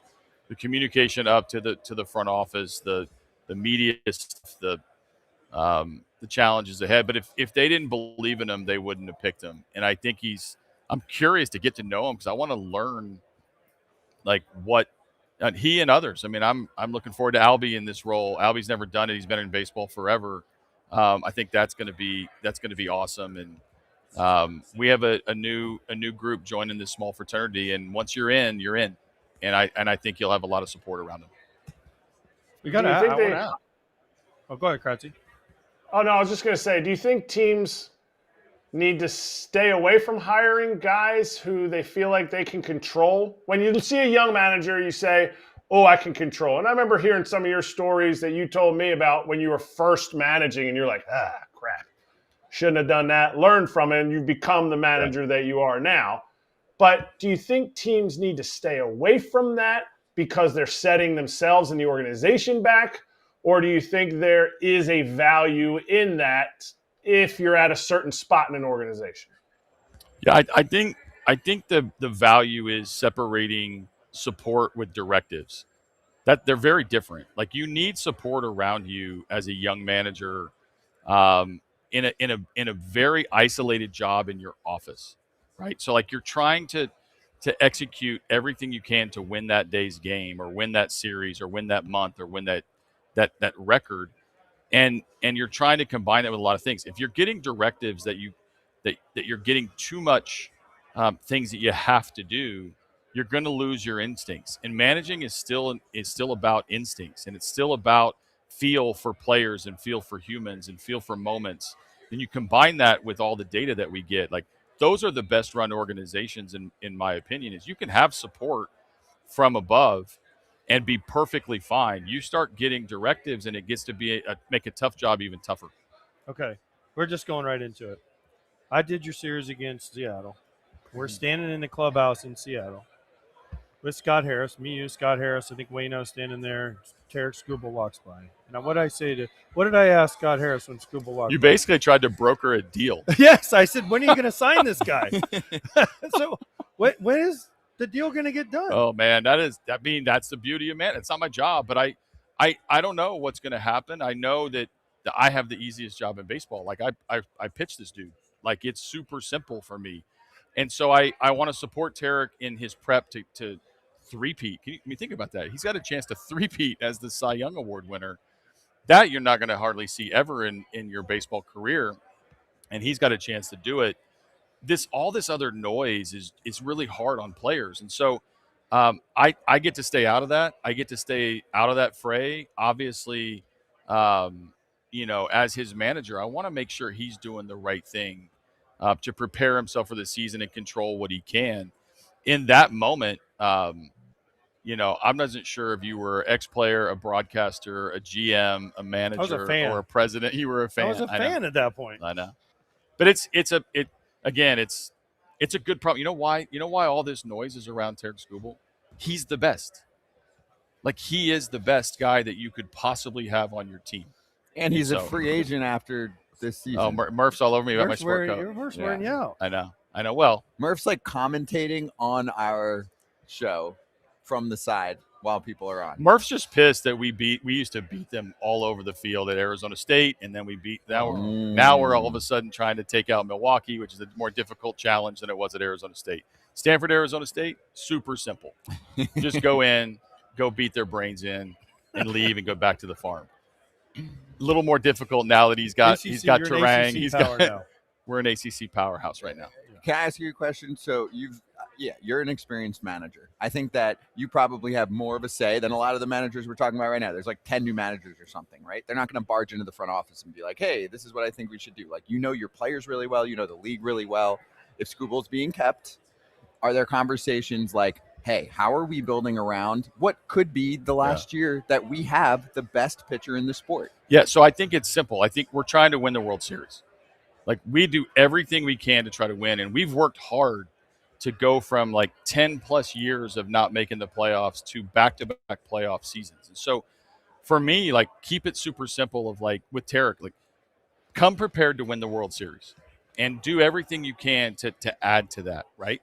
I have some experience in this of big platform years or big free agent years. Garrett Cole, I had in 2019, right before he signed his mega deal with the Yankees. He was in this exact. He's on top of the sport. I think he finished second Cy Young that year to Justin Verlander, and I had both of them, which was a great position to be in. But those like that. What Garrett did, and the advice that I'm giving Tarek is just go prepared to be the best possible pitcher you can. And then obviously as the manager, like if you were the manager of this team, who would you want to pitch in San Diego on opening day? Tarek Skubal, Of course. right? I mean, And so you just stay positive along that way until something, could possibly change. For me, like trying to stay grounded in what you're responsible for is way more important than getting caught up in like, what if, or, oh my God, this rumor, or, oh my God, this team wants him. Every team wants him. Every team should want him. He's the best pitcher in baseball. And there are great pitchers around the game, but nobody's on top of the sport the way Tarek is. Mm-hmm. Right, but you have him right now. So what piece are you short? If you had this X piece, what pushes you to that World Series this year? So we had a top 10 offense in baseball for the majority of the season, and then things went really south at the end of the year. We struggled. I think we finished 11th. So I think part of that is the growth of our young players is going to be super important. We have some emerging young players you guys are going to have on your show, and you guys are going to love these guys. They're not quite here yet. Nobody generally knows exactly how the transition is going to go, but we're super excited about it. On the mound, obviously, we have a rotation I feel really good about. We had a couple All-Stars in Skubal and Mize. Obviously, Jack Flaherty comes back. Reese Olson is there. Troy Melton's going to go from throwing a bazillion in the bullpen to go into the rotation. Super excited about that. Obviously, the bullpen is always a work in progress because bullpens are always a work in progress in the winter. So Will Vest, Tyler Holton, obviously very entrenched at the back or near the back of the bullpen. We're going to continue to try to keep firing in a good player when we can in every spot that we can. The growth of these players is real. Riley Green, back-to-back All-Stars. Torque had a nice season last year. Dylan Dingler, we probably weren't talking about him at this point last year, but now all of a sudden Gold Glove winner and doing an incredible job behind the plate. So I think part of this is like, I don't know the exact piece, Kratz. I want to say that just keep making sure your roster has fewer and fewer holes as you move forward and keep firing in good players. You end up winning a lot of games. We need to win the division. Like that's our first goal. And we were pretty close last year until a few too many losses down the stretch cost us the division, but it didn't cost us the wild card series. You brought up your young players, McGonigal, Max Clark, Melton, you mentioned, who, by the way, was unbelievable in the playoffs for you guys. Job he's going to be back. He's going to pitch in 26. I just don't know when. You just don't know where. So you kind of have a new nucleus of guys that can fill spots. But if Skubal does go, you still have Flaherty. You still have Mize. How good can this new group be of young kids? Because when I talked to Scott Harris, he was raving about McGonigal, about Max Clark, about all these guys. So how good can this – and I don't want to put you guys out to pasture because you guys are still a really good team that can win the Central and go deep. But how good is the next wave of Tiger? Yeah, no, it's a talented system, and I think we're trying to figure out the transition from AAA to the big leagues. And if we have any sort of perfect potion that you can like rub on these guys to make that transition easier, we would do it. I mean, we love these players. They have a lot of challenges ahead until they're the players that they can be. But they're super talented. I think the thing that I need to hammer home is we're trying to win. We're trying to win this year. We've been trying to win last year and trying to win the year before. We're going to try to win every year moving forward. And that to me, like that identity of like that try, that expectation, that push is super important for our players to know. When you show up in Lakeland, the expectations have changed. The view of you that when you guys come down to Lakeland and you look at our team, you guys are going to look at us as a formidable team in the American League with some expectations. We're going to embrace that and love that. And that's changed over my time in Detroit. When you first started coming down, there wasn't a lot of talk of how good this can team be. It's like, how do we keep developing? Now we're talking about developing and winning, and we've done it.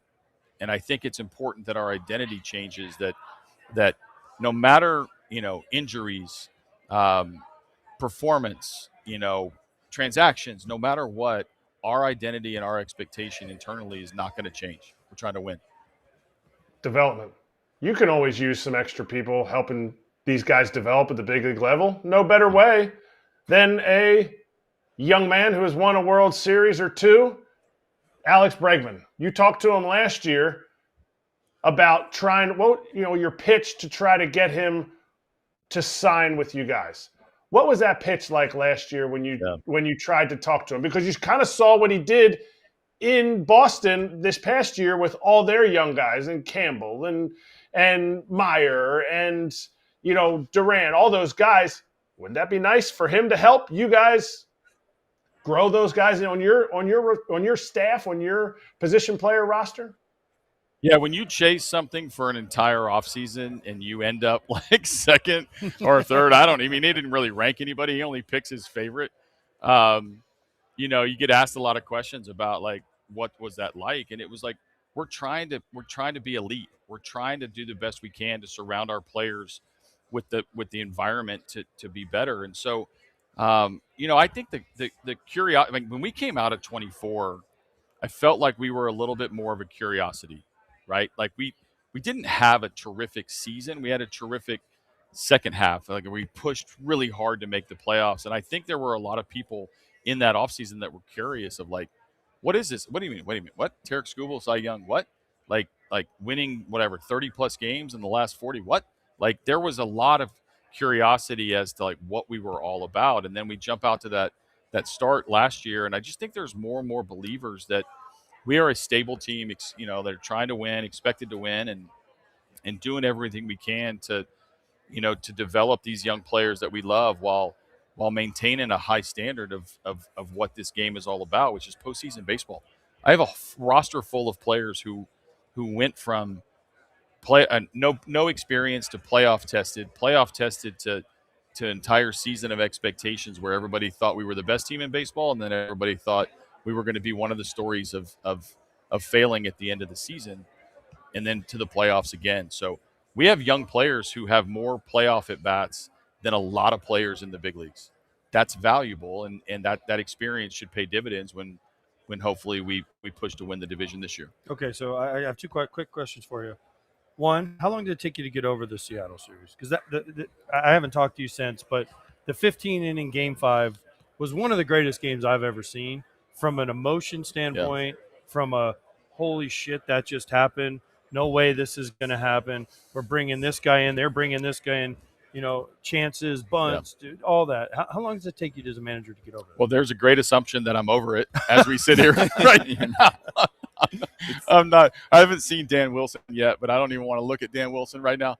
I think it stays with you a while, especially when it's an epic game like that. And I guess the good part of those games is there's not a lot of what ifs, just because there was so much craziness. Like there were so many times we were going to lose the game, and then we pull off the double play, or there's so many times like we're running out of pitching and there goes Jack Flaherty, spikes on, 24 hours rest, going out, pumping 95 and doing his thing.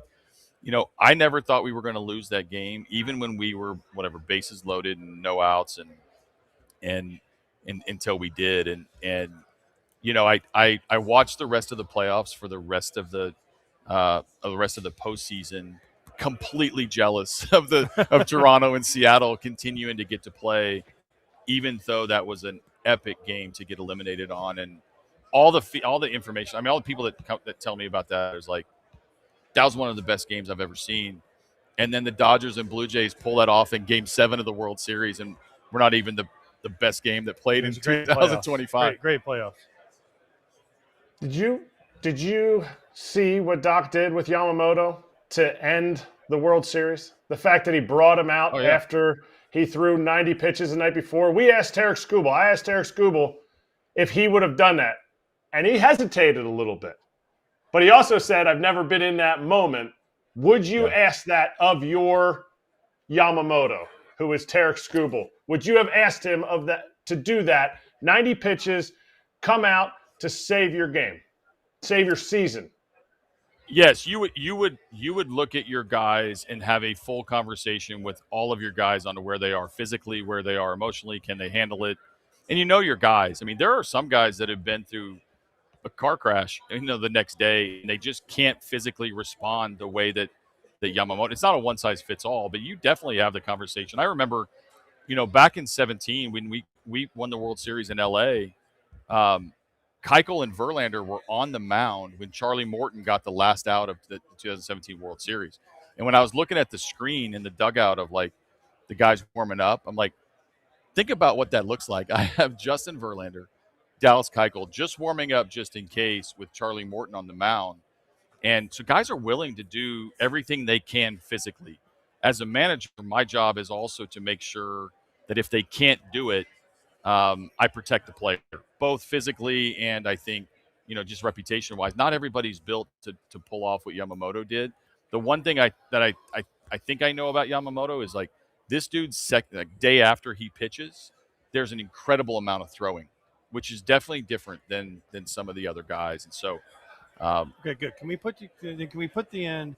How many people have asked me why Skubal came out after 99 pitches? Can we put that? Because we had a conversation before the game, and you said you will see an emotional dump from him. Yeah. And he got the last out in the 6th inning, and he had the emotional dump. Everyone's like, he could have gone 20 more pitches. But what they don't know is you know him better, like you just said. Yeah. And when he has that dump, that's it. And he had it when he got the last out, and he came off roaring, and you were like, all right, and then we had talked about it prior to that inning and prior to the inning before that because I was checking in with where he was. Listen, in this job, you'll never take out the pitcher at the right time. You either leave him in too long or you take him out too early. No one ever really pats you on the back as a manager that you took him out at the right time. Agreed. It's all relative to what happens after the fact. But I can't say that on the air. No, I know. But I just think that's the nature of the job. That's the part of the job that I'm numb to it now because no matter what, I've never wrong. seen a manager, and I told you this, give me more answers for every scenario before the game starts. Like when you have the manager meeting, he explains everything, and now you can't use it on the air. Oh, I know. But he gives you stuff, and you're like, man, this dude has thought about things that I would never think about, Kratz. Like he's thinking about if an alien lands in right field, how he's going to make him be the right fielder, and we're going to move Riley Green to center, and we're going to do this. And I'm like, what? That never happens. But at least he thought about it. The thing that's interesting about those decisions is I don't know how impactful it was for him knowing going into that last inning. Did that help him punch out everybody? Like, hey, I know I'm done and I'm emptying my tank emotionally and physically. I don't know.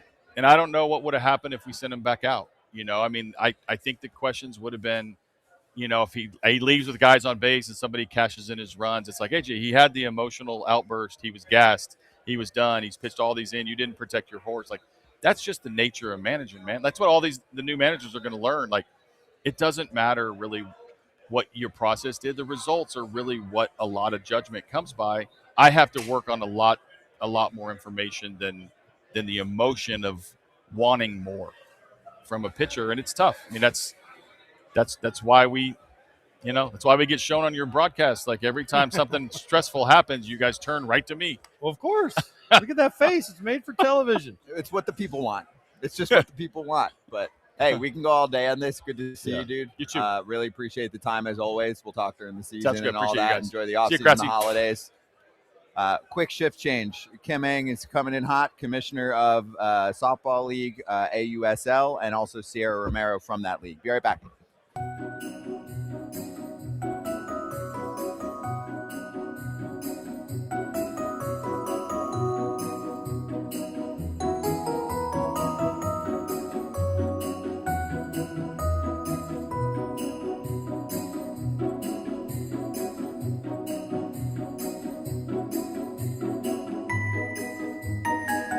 I think the Verlander situation is far more of a Jim Crane and Justin Verlander direct discussion than anything the baseball ops team will do. I don't even think JV probably doesn't even have Dana Brown's number. Does he really need an agent at that point? Probably not. There's no center line there for him. I'm going straight to the source, straight to the CEO around everything else. Yeah, and I mean, I know we're laughing, but like, guys, that's how this works. I mean, it's funny, but I mean, if you don't know how close Jim and JV really are, the contract is just that's what it is. Contractors is going to be one of them thumbs upping the other one's text of what amount of money they want, and then they're just going to count that as legal, and then they'll show up to work. I would love to see that text thread because I guarantee JV's reaching out every day. And again, like everyone can think like we're just pulling this out of thin air. Like Justin Verlander was at Daikin Park last year with the Giants and said on the record, yeah, when the Giants offered me this contract, I called Jim and asked if they could match it. And in so many words, he said basically that Jim told him at that point they couldn't do that.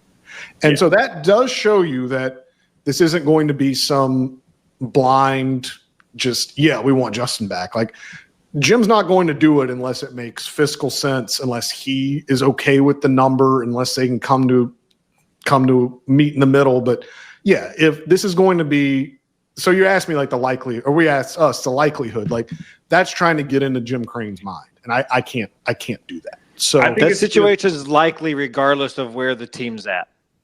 I think it's as soon as the kind of main questions that we've talked about are answered for the Astros. What do we do with Myers? What do we do with Paredes and Walker? Once those are done, you have a good sense of how far you are away from the luxury tax. You know, if it's 25, 30 million, then it's like, yeah, JV, here's 15 million. Come on in. If it's 11 million because somehow you made a trade and you took on a little more money than you thought, but you think that you've meaningfully upgraded your team, then maybe it's, I'd love to, but this is how much money that I had, whatever. But I think as soon as those things are answered, JV signing somewhere within a couple of days after that. But I'm pretty sure this is the highest rated prospect Cherington has acquired in his time. No one else is coming to mind. So, but I mean, Garcia has me so excited. Just because this is a guy who could have like 20 to 30 home run potential. He's 22. He has I think 5 games in the majors, and that's it. So rookie eligible. So it's a really great fit. It pains me to see Oviedo go. Such a fiery guy, like a competitor. I loved how just like the tenacity he showed, like trying to fight Ronald Acuna Jr., or not fight, but just stand up to him. And back down from him, Yeah, and you would do that with I think it was Don Kelly tried to pull him where he just did not want to come out. I really liked his just attitude that I saw from a fan standpoint. So it sucks to see him go, but I'll be rooting for him, and hopefully Boston does well with him. But I know I have a really good feeling about the password. Yeah, I mean, hey, we're back. FT live in Orlando, and we have 2 guests joining us now. So Athletes Unlimited Softball League is what you should know about, and the commissioners, Kim Ng, you know that name, longtime baseball executive. Kim, great to see you. And then also, we've got 4 on the set here, plus Erik Kratz, who will ask some questions too. Sarah Romero is a star in the league joining us here. Sierra, thanks for joining us as well. Thank you.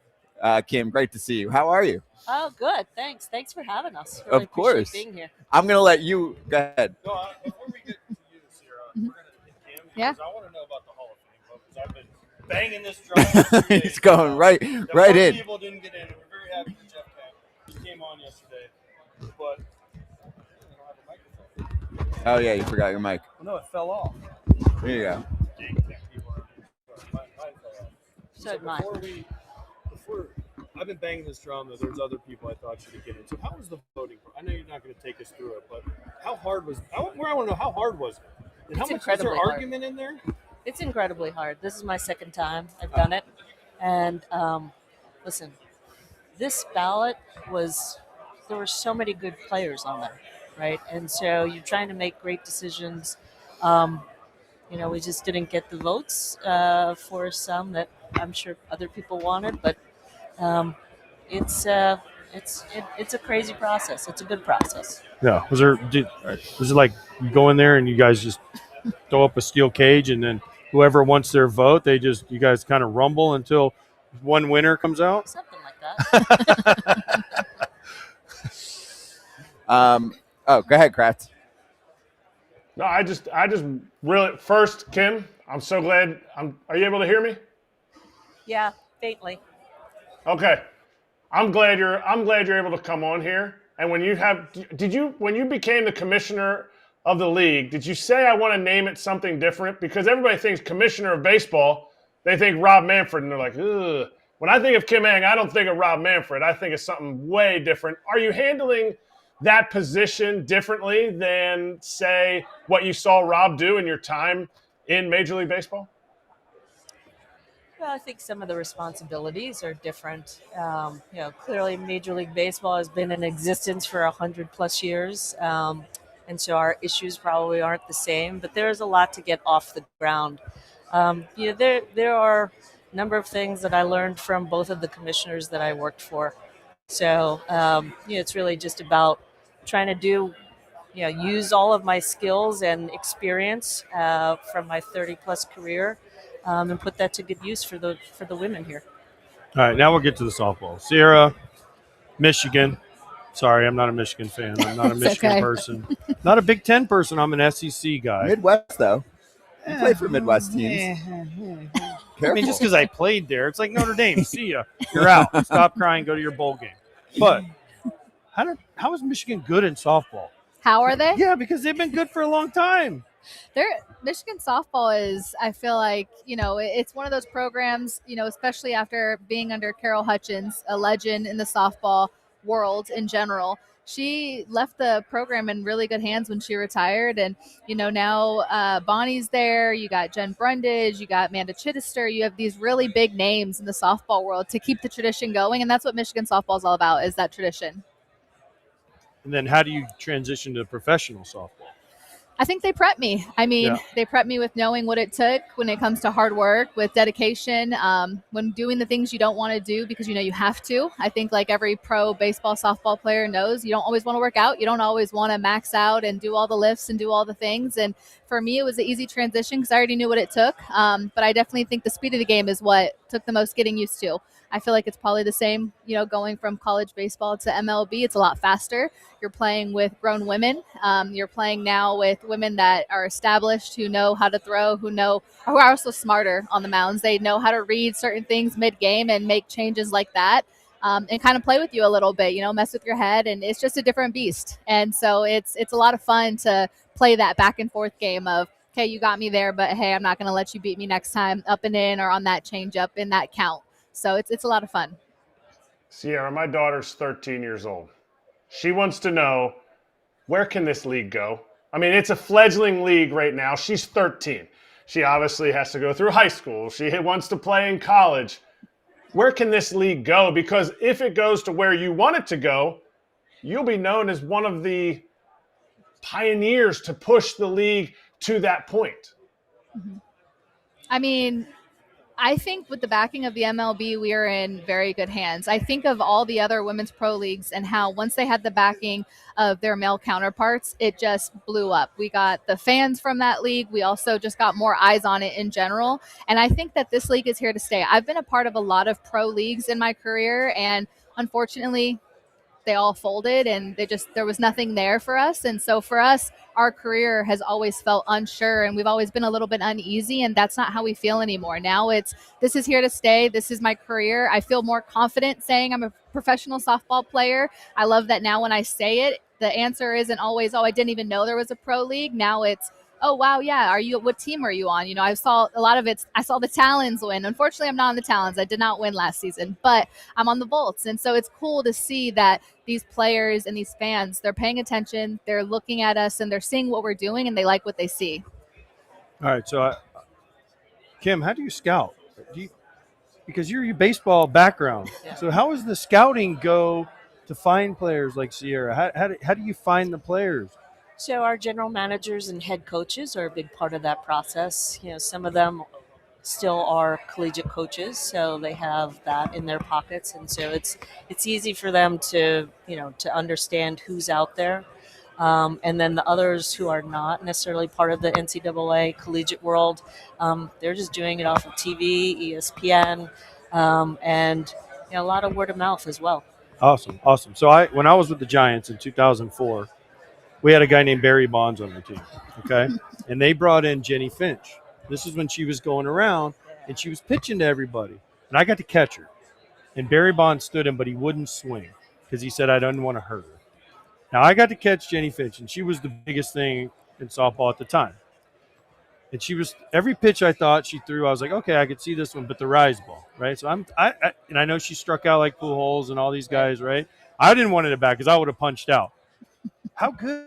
Because I would have loved to have seen Barry tried to hit it, because if he would have struck out, it would have been the greatest thing ever for softball. But how good are the players? Because I watch it on TV and I love it. I think it's great. The cheering in the dugout, everything that you guys do, I love it, like especially in college, and I now have to tune into the pro league. But how good are the players? I mean, these players are elite. Everyone wants to beat everyone. We are all extremely competitive. We may be friends outside of the softball field, but when we are playing against each other, we want to beat each other, and we want to beat each other bad every single game. You know, the competitiveness is there. Everybody is working day in and day out to be the best and to be the top athlete in the league, and you'll see it when we play. Like, what's the hardest pitch for you to hit? For me, Yeah. they're all easy. They're all easy? No, I'm just Oh, kidding. I like No, it. I'm just kidding. I love it. Hardest pitch? The rise ball when I swing at it. But how do you not swing? I don't know. Kratz, your daughter You gotta plays. practice but like not when swinging when at I it. watch it, when I was catching it, she was telling me it's coming. It was, and for a baseball player, because everything goes down, Yeah. right? But she'd throw that ball that would start at your knees and it would end up at your chest. Yeah. How do you not swing at that? Because when it comes out of her hand, you're like, oh, that's a strike. I'm going to crush that. And the next thing you know, it's over your head.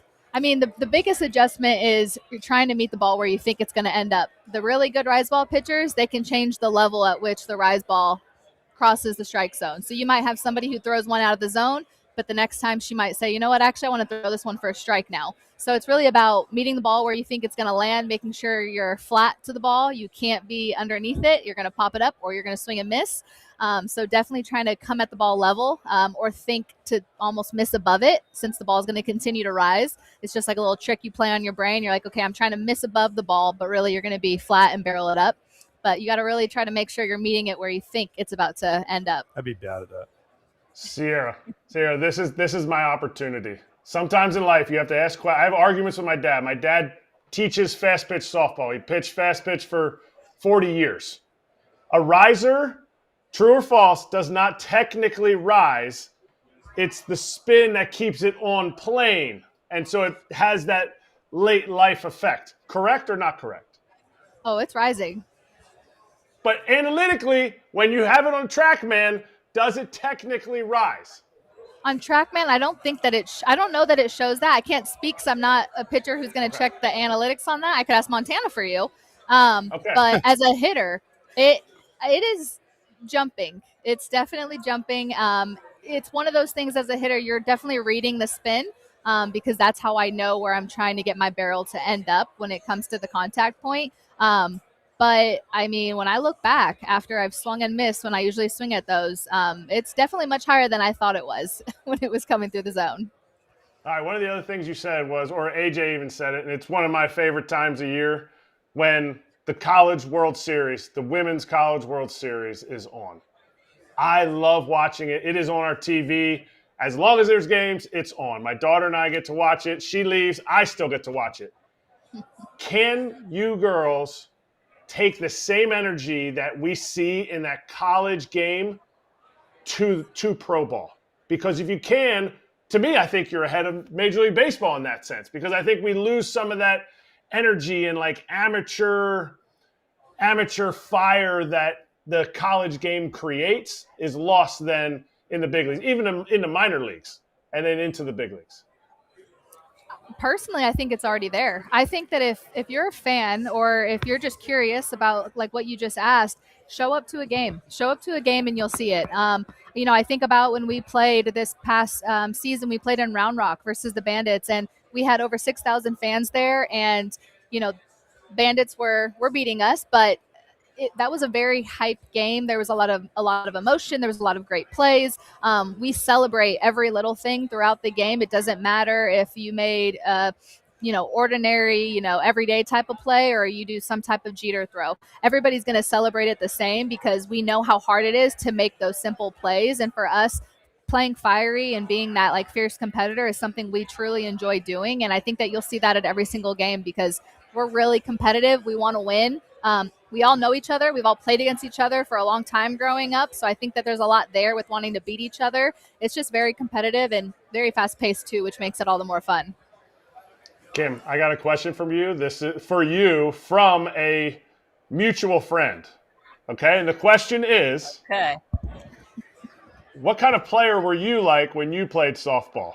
And the question also said, he said, your college team, University of Chicago, do I have that correct? Yes. How good were you guys? When we had pitching, we were okay. Isn't that every team? My last 2 years, we didn't have pitching. We were not so good. I was a fiery player. Tons of home runs, big power.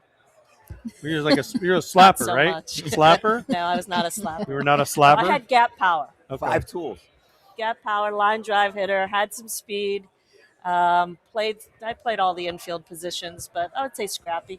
Okay, before when is opening day for the league? June 9th. June 9th? Yep. It's on ESPN? We just signed a 3-year deal with ESPN. That's so awesome. We've So got 50 games that are going to be on this season.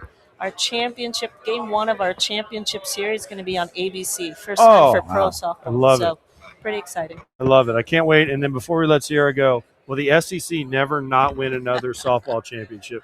Between Oklahoma, man. Texas, Florida, will the SEC never not win another national softball championship? Well, since Oklahoma decided to grace you guys with their presence, I think you're in good hands now. You're good. You're clear. Well, thank you both for stopping by. Yeah, we'll look forward to I opening can't wait. day. I'm super Thank you excited. so Yeah, much. we'll make sure. Yeah, we talk about it and all of that too. So enjoy the rest of the winter meetings. Thank you, guys. Thank you. Take care. FT fam, we'll be right back.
Hey, we're back. By the way, thanks for that super chat. From By the way, I showed Kim that she loved it. She gave 2 thumbs up. Yeah, for the $20 super chat. Kim Ng is the GOAT. Yeah, I'd love to get her back on, of course, to talk Marlins. I have so many questions for her. I know it wasn't the right time. No, about MLB and about her role and all, because she's done a lot. A lot, yeah. And she's awesome. If you've ever talked to her, and then also Sierra was awesome too. She was great. She was great. Yeah, I would love to cover my that favorite league part of more, what she for real. said? I can hit them all, Kratz. There's no pitch that I'm scared of. I hit them all. I love it. And she's got a couple other players over here with her too. One girl, she's over there. She's taller than I am. I would be afraid if I had to face her in the box. She's 6'5". Yeah. Yeah. Very tall. AJ, you've never faced somebody throwing fast pitch? The only time No? I've ever done it was when Jenny Finch came to the spring training. I had to use a first baseman's glove to catch it. And Barry Bonds is the only one she wanted to face, and he refused to swing. And I wish she would have, because I said every pitch she'd throw, like, she's like slider, this, that, curveball, change, like all that. I feel like I would have been all right with, but the one that went up was the one that I would have looked like the fool on, because we're not used to a ball that even if you say it doesn't go up, whatever it is, the angle looks like it goes up. It's a late life heater.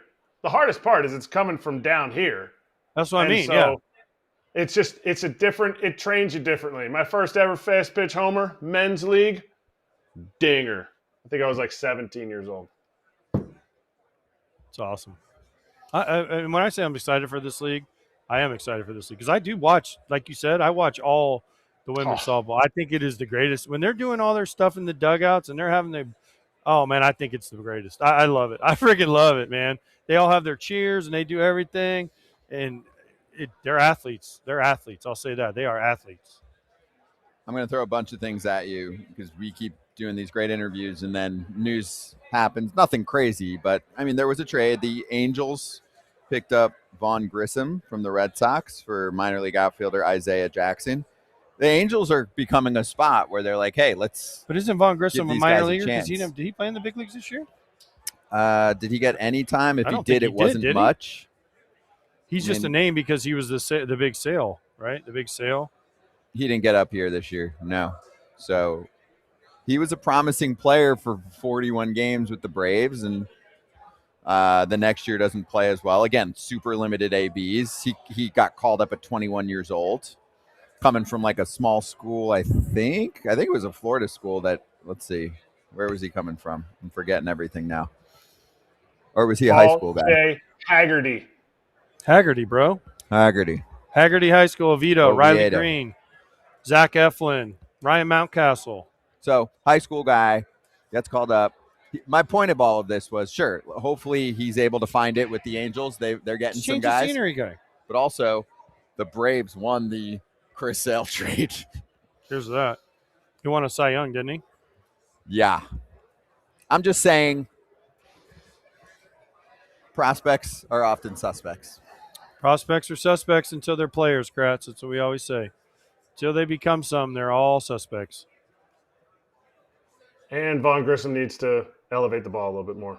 I see he hit 13 homers.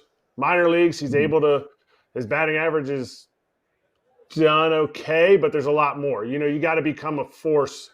I think he came up. He was a guy – I was trying to look at some of his minor league numbers. He was like a one-to-one guy, striking out the same amount that he's walking. So he's not striking out a ton. He needs to elevate those. He needs to elevate those walk numbers and do more damage and not just make contact with everything. It's learning. Not everybody makes it up to the big leagues at 20, 21 years old.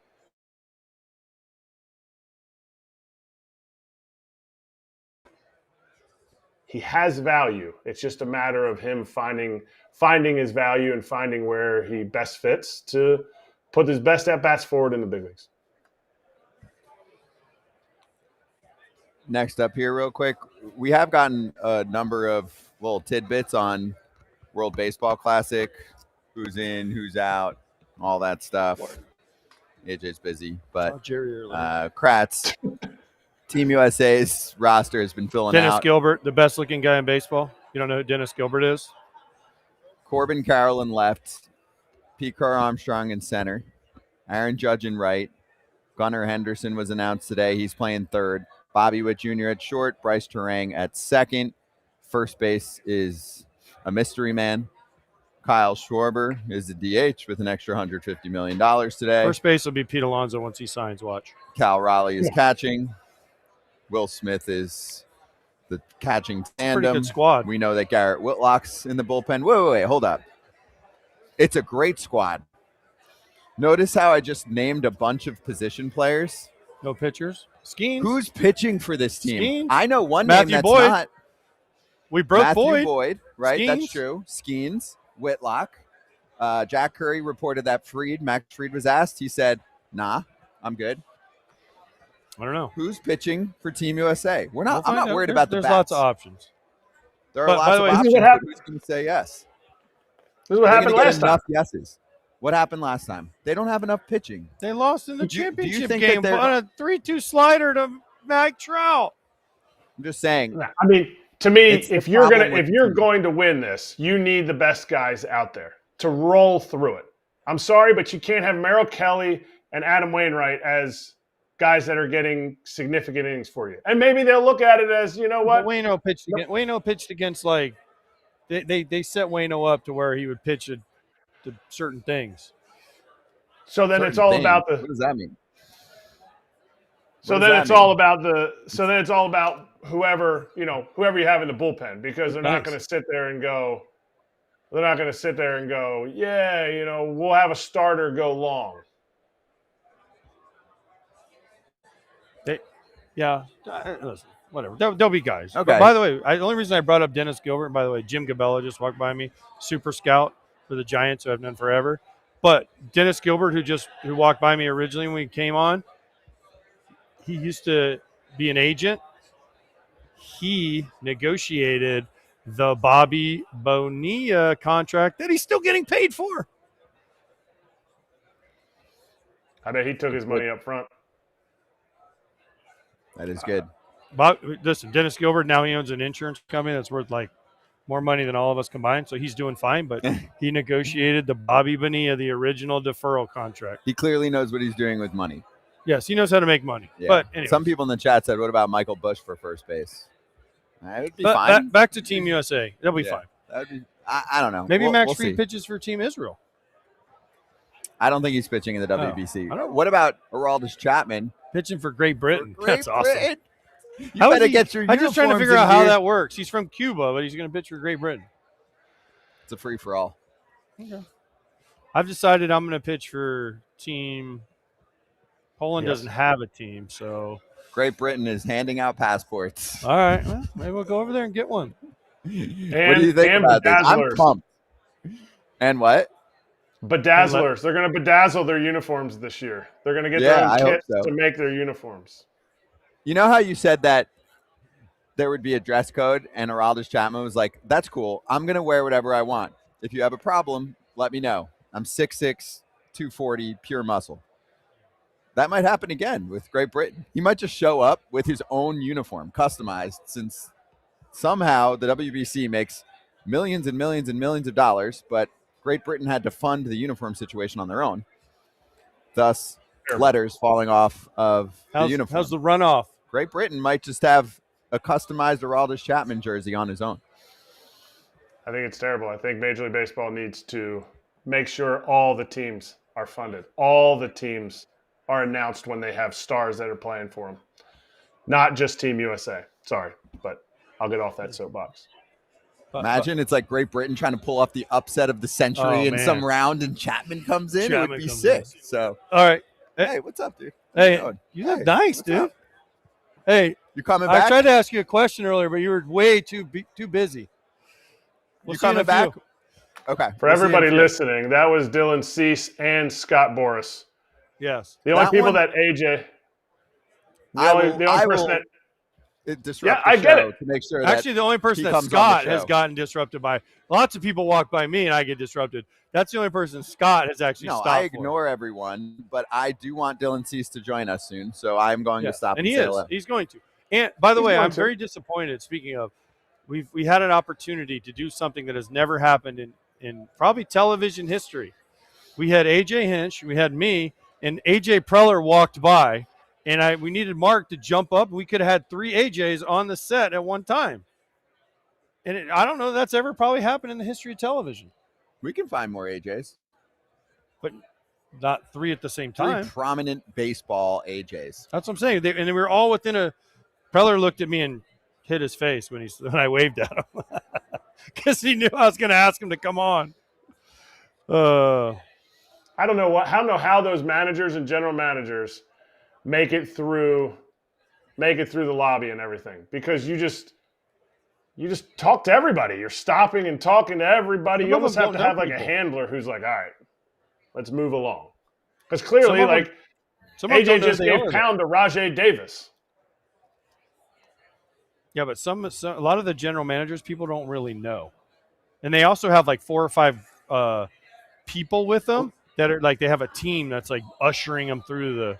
Did you just say something about Rajay Davis? He just walked by. I know. Oh, I thought he was randomly bringing him up. I was like, no, he walked by and yeah, he's right there. Yeah, I know. Okay, this is what Best we're going to do. Rajay Davis story, by the way. I was going to give you, this is your very short lane to go to the bathroom. I know, I've got to go to the bathroom. But Rajay Davis, I go on a cruise with my family. And, they do the pictures, the public pictures. And I've asked him about this story. He knows this story. Behind the picture where you go, if you've been on a cruise, they take a million pictures and you have the wristband and then you go and check them out during the cruise. Behind the desk of where you buy it was, I'm telling you, a picture of Rajay Davis and his wife that was 25 feet wide and like 20 feet high. And I'm like, I was with Aaron Rowan and his family. And I'm like, that can't be. And it was Rajay Davis on the thing. I'm like, there's no way. So it was like He's a a VIP. 25-foot picture of him and his wife. He's a VIP. He gets free cruises, I guess, for life because It was unbelievable. He's the photo family. Yes. It had to be like CEO of the cruise company is a big Cleveland fan or something. This was 20. Yeah, it was right after the World. It was 2017-ish It's got to be from that. too. Yeah. It's got to be from, I'm a big Rajai fan. He almost won a World Series. Guardians haven't won a World Series in a billion years. It had to be some connection there. I don't know. I'm saying like there's an executive who's like, I'm putting up a big ass Rajai Davis picture. Hey, Kratz, there's your boy. What's up, Schneitz? What's up? Good to see you. How are you? I'm jumping on tomorrow at 12. Can't wait. Perfect. Thank you. Okay. I got to meet Dylan. Yeah, he's coming on after. So hurry up to questions.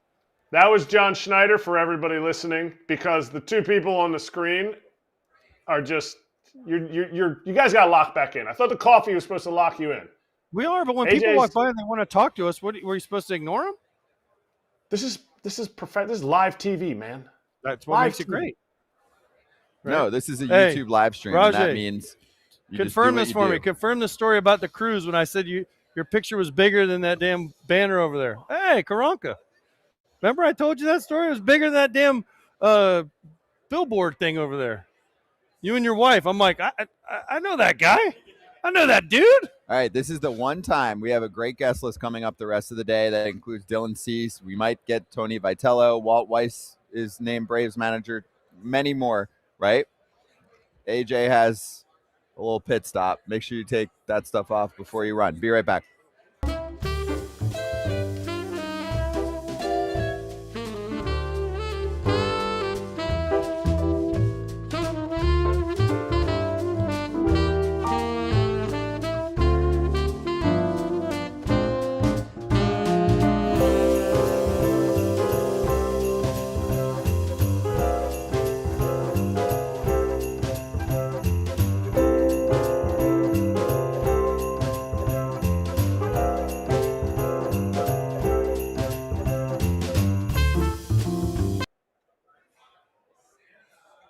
Hey, we're back.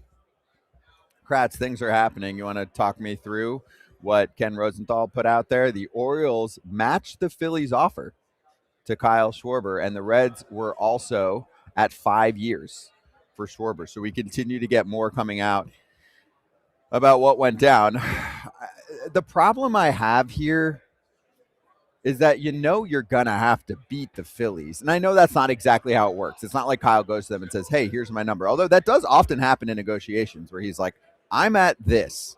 Sometimes the other side doesn't believe that person or that rep, but I think that it went along the lines of, I'm at this, can you beat it? And clearly those teams did not choose to beat it. I give a ton of credit to them for at least going 5 years. You knew that was what it was going to take. I'll continue to shit on the Pirates for not being real. I disagree with Ken, our buddy, on that whole situation. But thoughts on the Orioles and the Reds being in the running for Kyle Schwarber? I love that the Orioles made the same offer. Now, people hear it as, oh, well, he chose the Phillies over the... I'm sure the Phillies said, go to free agency. Whatever you're offered, bring it back to us and we'll match it. That shows that Kyle wanted to play in Philly again. Kyle enjoys what they've built and not quite finished yet. Had they won the World Series this year, maybe Schwarber's like, you know what, I'll go somewhere else and see what else there is out there. We'll never know. But the fact that the Orioles made the same offer, the fact that the Reds made the same offer, what do both of those teams have position player-wise? Young players who are trying to establish themselves in the big leagues. And they understand what kind of value Kyle Schwarber brings to a roster of young guys. Could he make both of those teams better? 100%. Could he make both of those teams better for more than the 5 years that he's there? Absolutely. Because anytime that you're able to dive into, the psyche of a Gunnar Henderson, who was a top 3 MVP candidate and then, started off the season a little bit injured, and you're able to say, hey, this is how I approach this guy. This is how I dealt with the fact that my second year, third year, fifth year in the league, lefties started feeding me more sliders, and I used to take the ball the other way. Schwarber will bring so much information to a team like that. As Orioles fans, you got to be excited about it. And I'm not going to trash on these offers because they got to the 5 years. Was it enough money? No. But was it ever going to be enough money? Had they gone to 160, that's $10 million more. Schwarber probably would have gone to Mr. Middleton and the Phillies and said, I just got 160. What do you got? So I don't think they would have ever gotten there.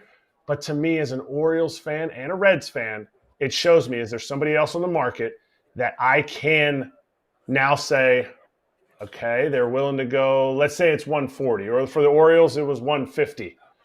Who can we go and add to this lineup? Or for the Orioles, probably needed more in the rotation. Who can we add to the rotation for $150 million? See if the Orioles do it. Because they did it last year. They made the offer last year to Corbin Burns. And it was short. I think they knew it was going to be short, but it was short. So here's the deal with how things work once a player ends up signing somewhere and then the losing offers come out. The teams want those to get out. They want their fan base to know that they were in it, they tried, they put good money out there, and they should. That's great. The other side of the coin is the fan base looks and says, okay, so you've got that. Where's it going now? Like you mentioned. Okay, let's take some of that. Let's look for pitching. Where is it going now? I don't know how the Orioles look at their roster and feel like they've got a winning pitching staff or even anything close to it. Do you? Not at all. And it shows you where Mike Elias is okay spending money. Who did he go out and get last year? Sagano. He tried to get Burns, but they were like, we don't want to get, we'll get too deep into a contract there. So we just can't play in the Max Fried market. We can't play we got to trade for our pitchers because he's risk adverse on pitching. He went out and got Tyler O'Neill, was his biggest expenditure in the offseason. Like another position player. Clearly, Mike Elias says, I'm good with just paying for a position player. A lot less risk. To me, this is the time to strike and push like you pushed for Kyle Schwarber, push for a starting pitcher. Not just pushing for Tarik Skubal and saying, you know what, we couldn't get Tarik Skubal away from the Tigers because we didn't want to get rid of 4 of our top prospects. I'm with you. Good call. Got some other things I'll float your way as it's coming through.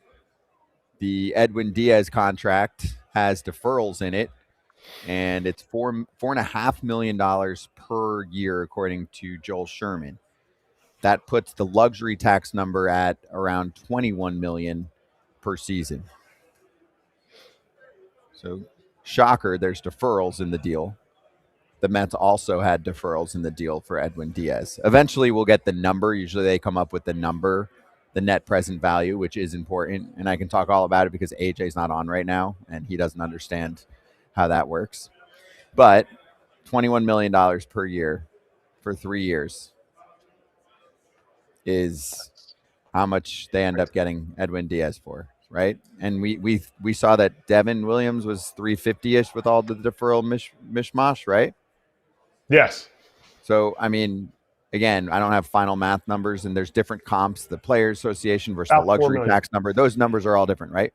But the point is, Edwin Diaz essentially signed for a very similar number to Devin Williams.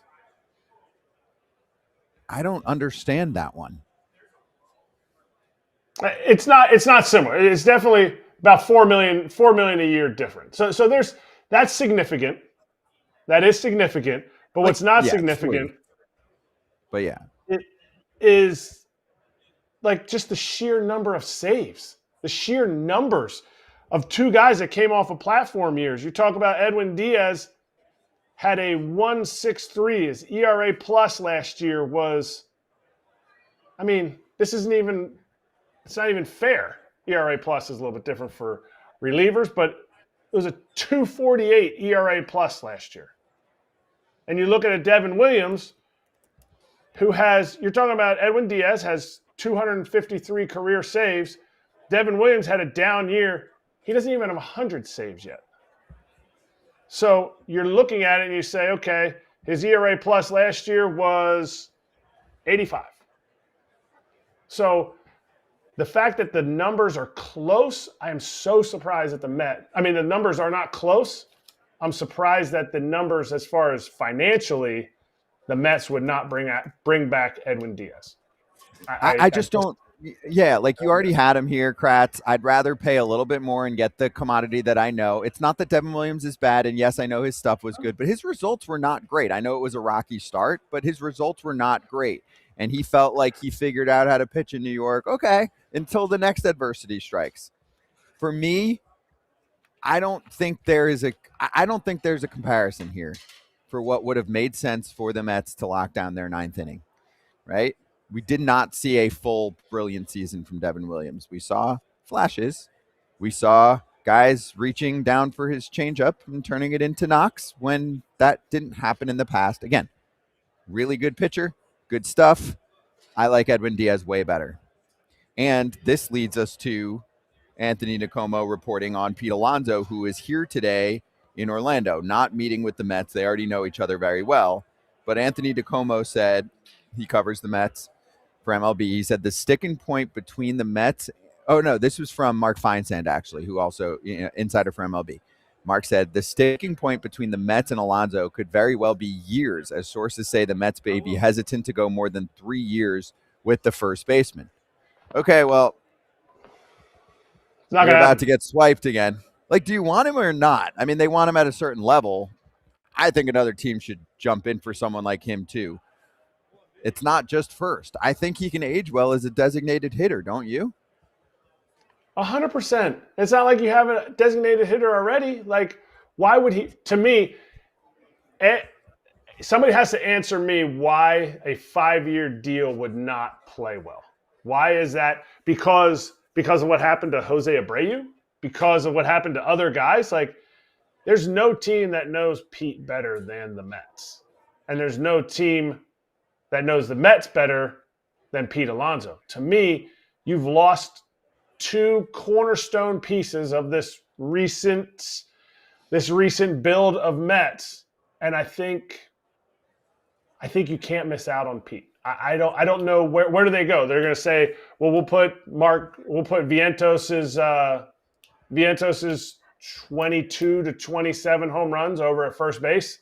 Like, you're just going to create a first baseman because you don't want to give Pete 2 extra years on top of what makes you uncomfortable. Like, 3 years? Well, yeah, it's great if you can get the deal for 3 years, but do you want him?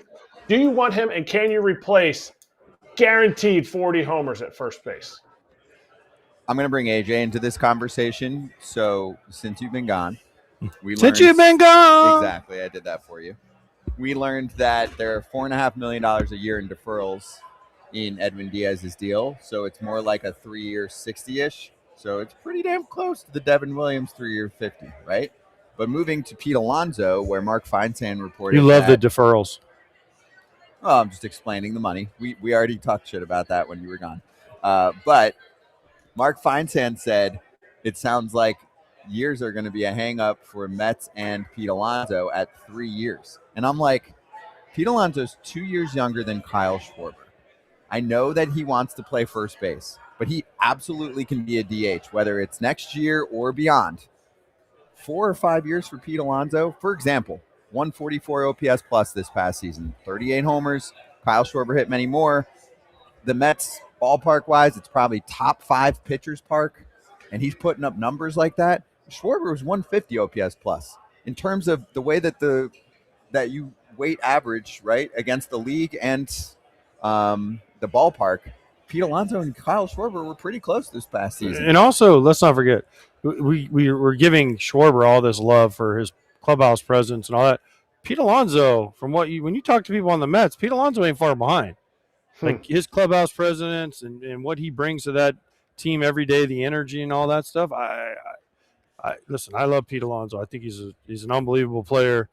I don't know. I can't believe the Mets Uncle Stevie needs to open that checkbook and just finish this. I just think that David Stearns and his staff don't love the profile of Pete But Dave, Alonso. so what does David Stearns love? The Brewers. No, I'm serious. Like, Kratz, you know him better than I do. What does he love? What's his? You said he doesn't love the profile. What does he love? I think he likes finding value in places, and I think he's being a very good steward of his money.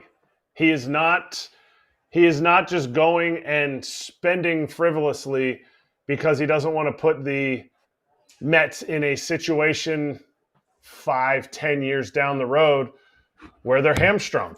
And I'm assuming, this is not anything he's told me. I'm assuming he sees other organizations that could be set up for something down the road where it's not necessarily a good look. You know, you're an aging roster.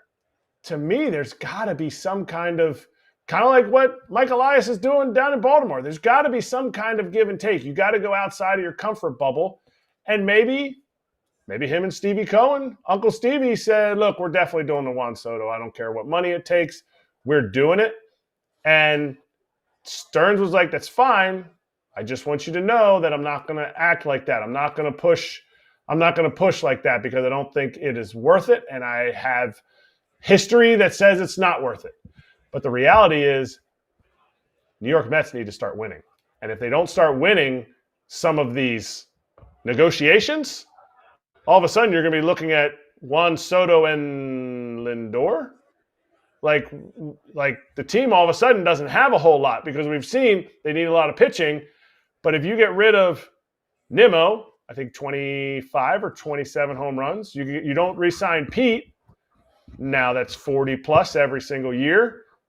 You're all of a sudden like you shouldn't be claiming guys off of the DFA list to fill out your roster when you're in New York and you have Uncle Stevie's money.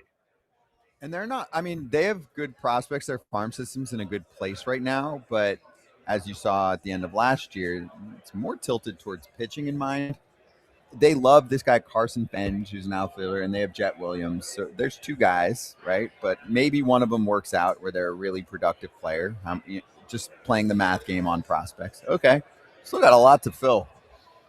For a team that has a top 3 payroll, a lot of holes. Jeez, because when you sign a Juan Soto, there's so much that's already involved there, and then you already have Lindor, and then you trade for Simeon. I know it's kind of a wash with the Nimmo, but there's 3 guys that are making. And you throw in McNeil, and you throw in all these. I mean, right there, 3 guys. You have $100 million. So I'll put this back at you guys. More. Scott, you asked Giraffe Neck Mark, and you asked us, who would you rather have, Diaz or Pete Alonso? Here's my question. Who would you rather have, Framber Valdez or Pete Alonso? Because clearly right now, as we're sitting here today, December 9th, the Mets have to choose. Your answer is going to be both. The Mets clearly are showing, who do you want? Who do you want? Framber for 6 or 7 years or Pete for 5? Ranger Suarez, just because I think Framber needs to go to a smaller market. But I think it's the same concept. They need a starter. And then fill the offense elsewhere. No, they need 2 or 3. All right, we're going to step aside because Chaim Bloom coming up next to talk about the St. Louis Cardinals and him running the ship.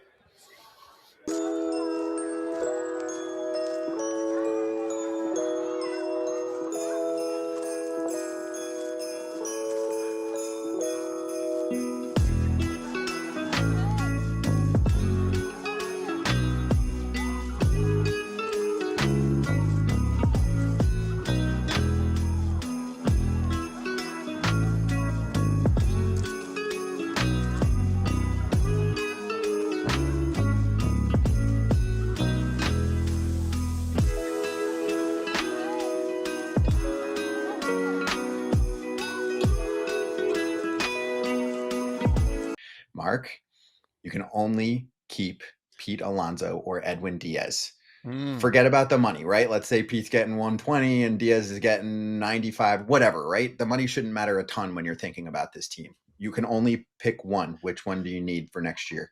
I think it's Pete Alonso. As much as Edwin Diaz is arguably the best closer in baseball, I think you can still build a strong bullpen without having the best closer in baseball, where it's really tough to find the offensive production that Pete Alonso has at the first base position. I know defensively he's got his shortcomings, but 35 to 40 home runs in a year, an OPS approaching 900, driving in 110, 120 runs a season.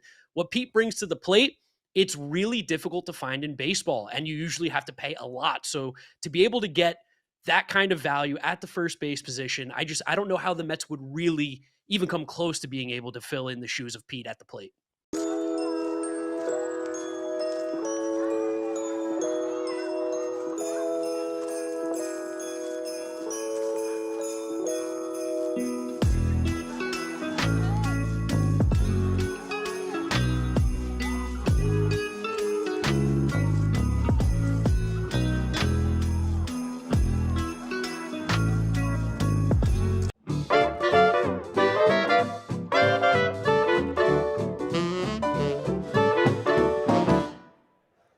Hey, it's the sweet life. It is time for Chaim Bloom to join the show right now, and it is time for Chaim to take over the Cardinals front office, which is what he's been doing now this offseason. Great to see you.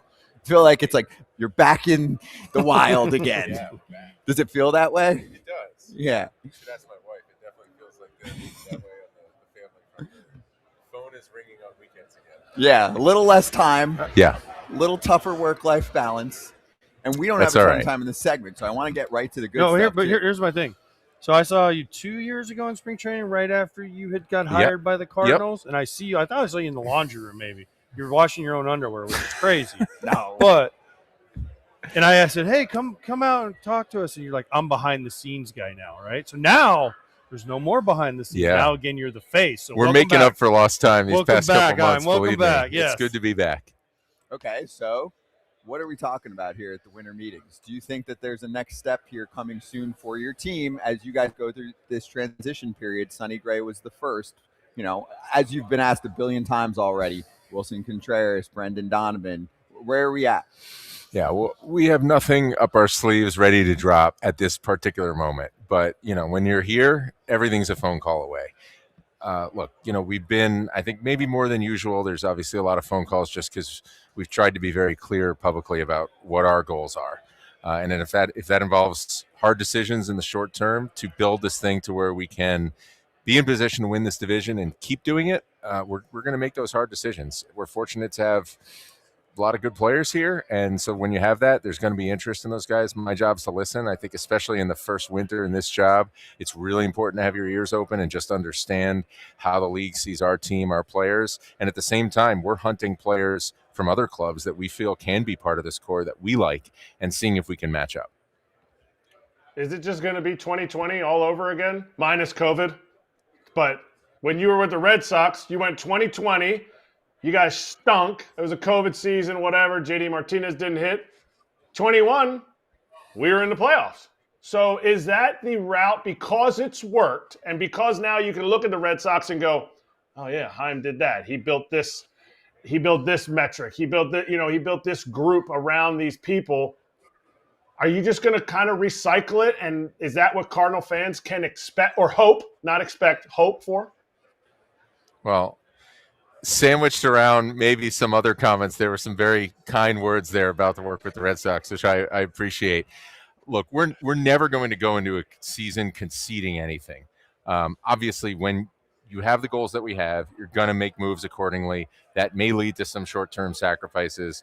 And, sometimes you are going to pay the price in the short term for those sacrifices. But I think one thing that's really important anytime you're doing something like this, especially in an organization like this organization historically has really made its name on dominating details and on holding a really high standard. So regardless of what we're doing from a strategic standpoint, we're going to hold a really high standard every day in terms of what we expect from ourselves, how we work, whatever's on our plate that day, what we bring to that job, and also what we expect of our players. So I would love to get to those heights without going through as deep of a valley. We're not going to try to make compromises on our plan to avoid going into that valley.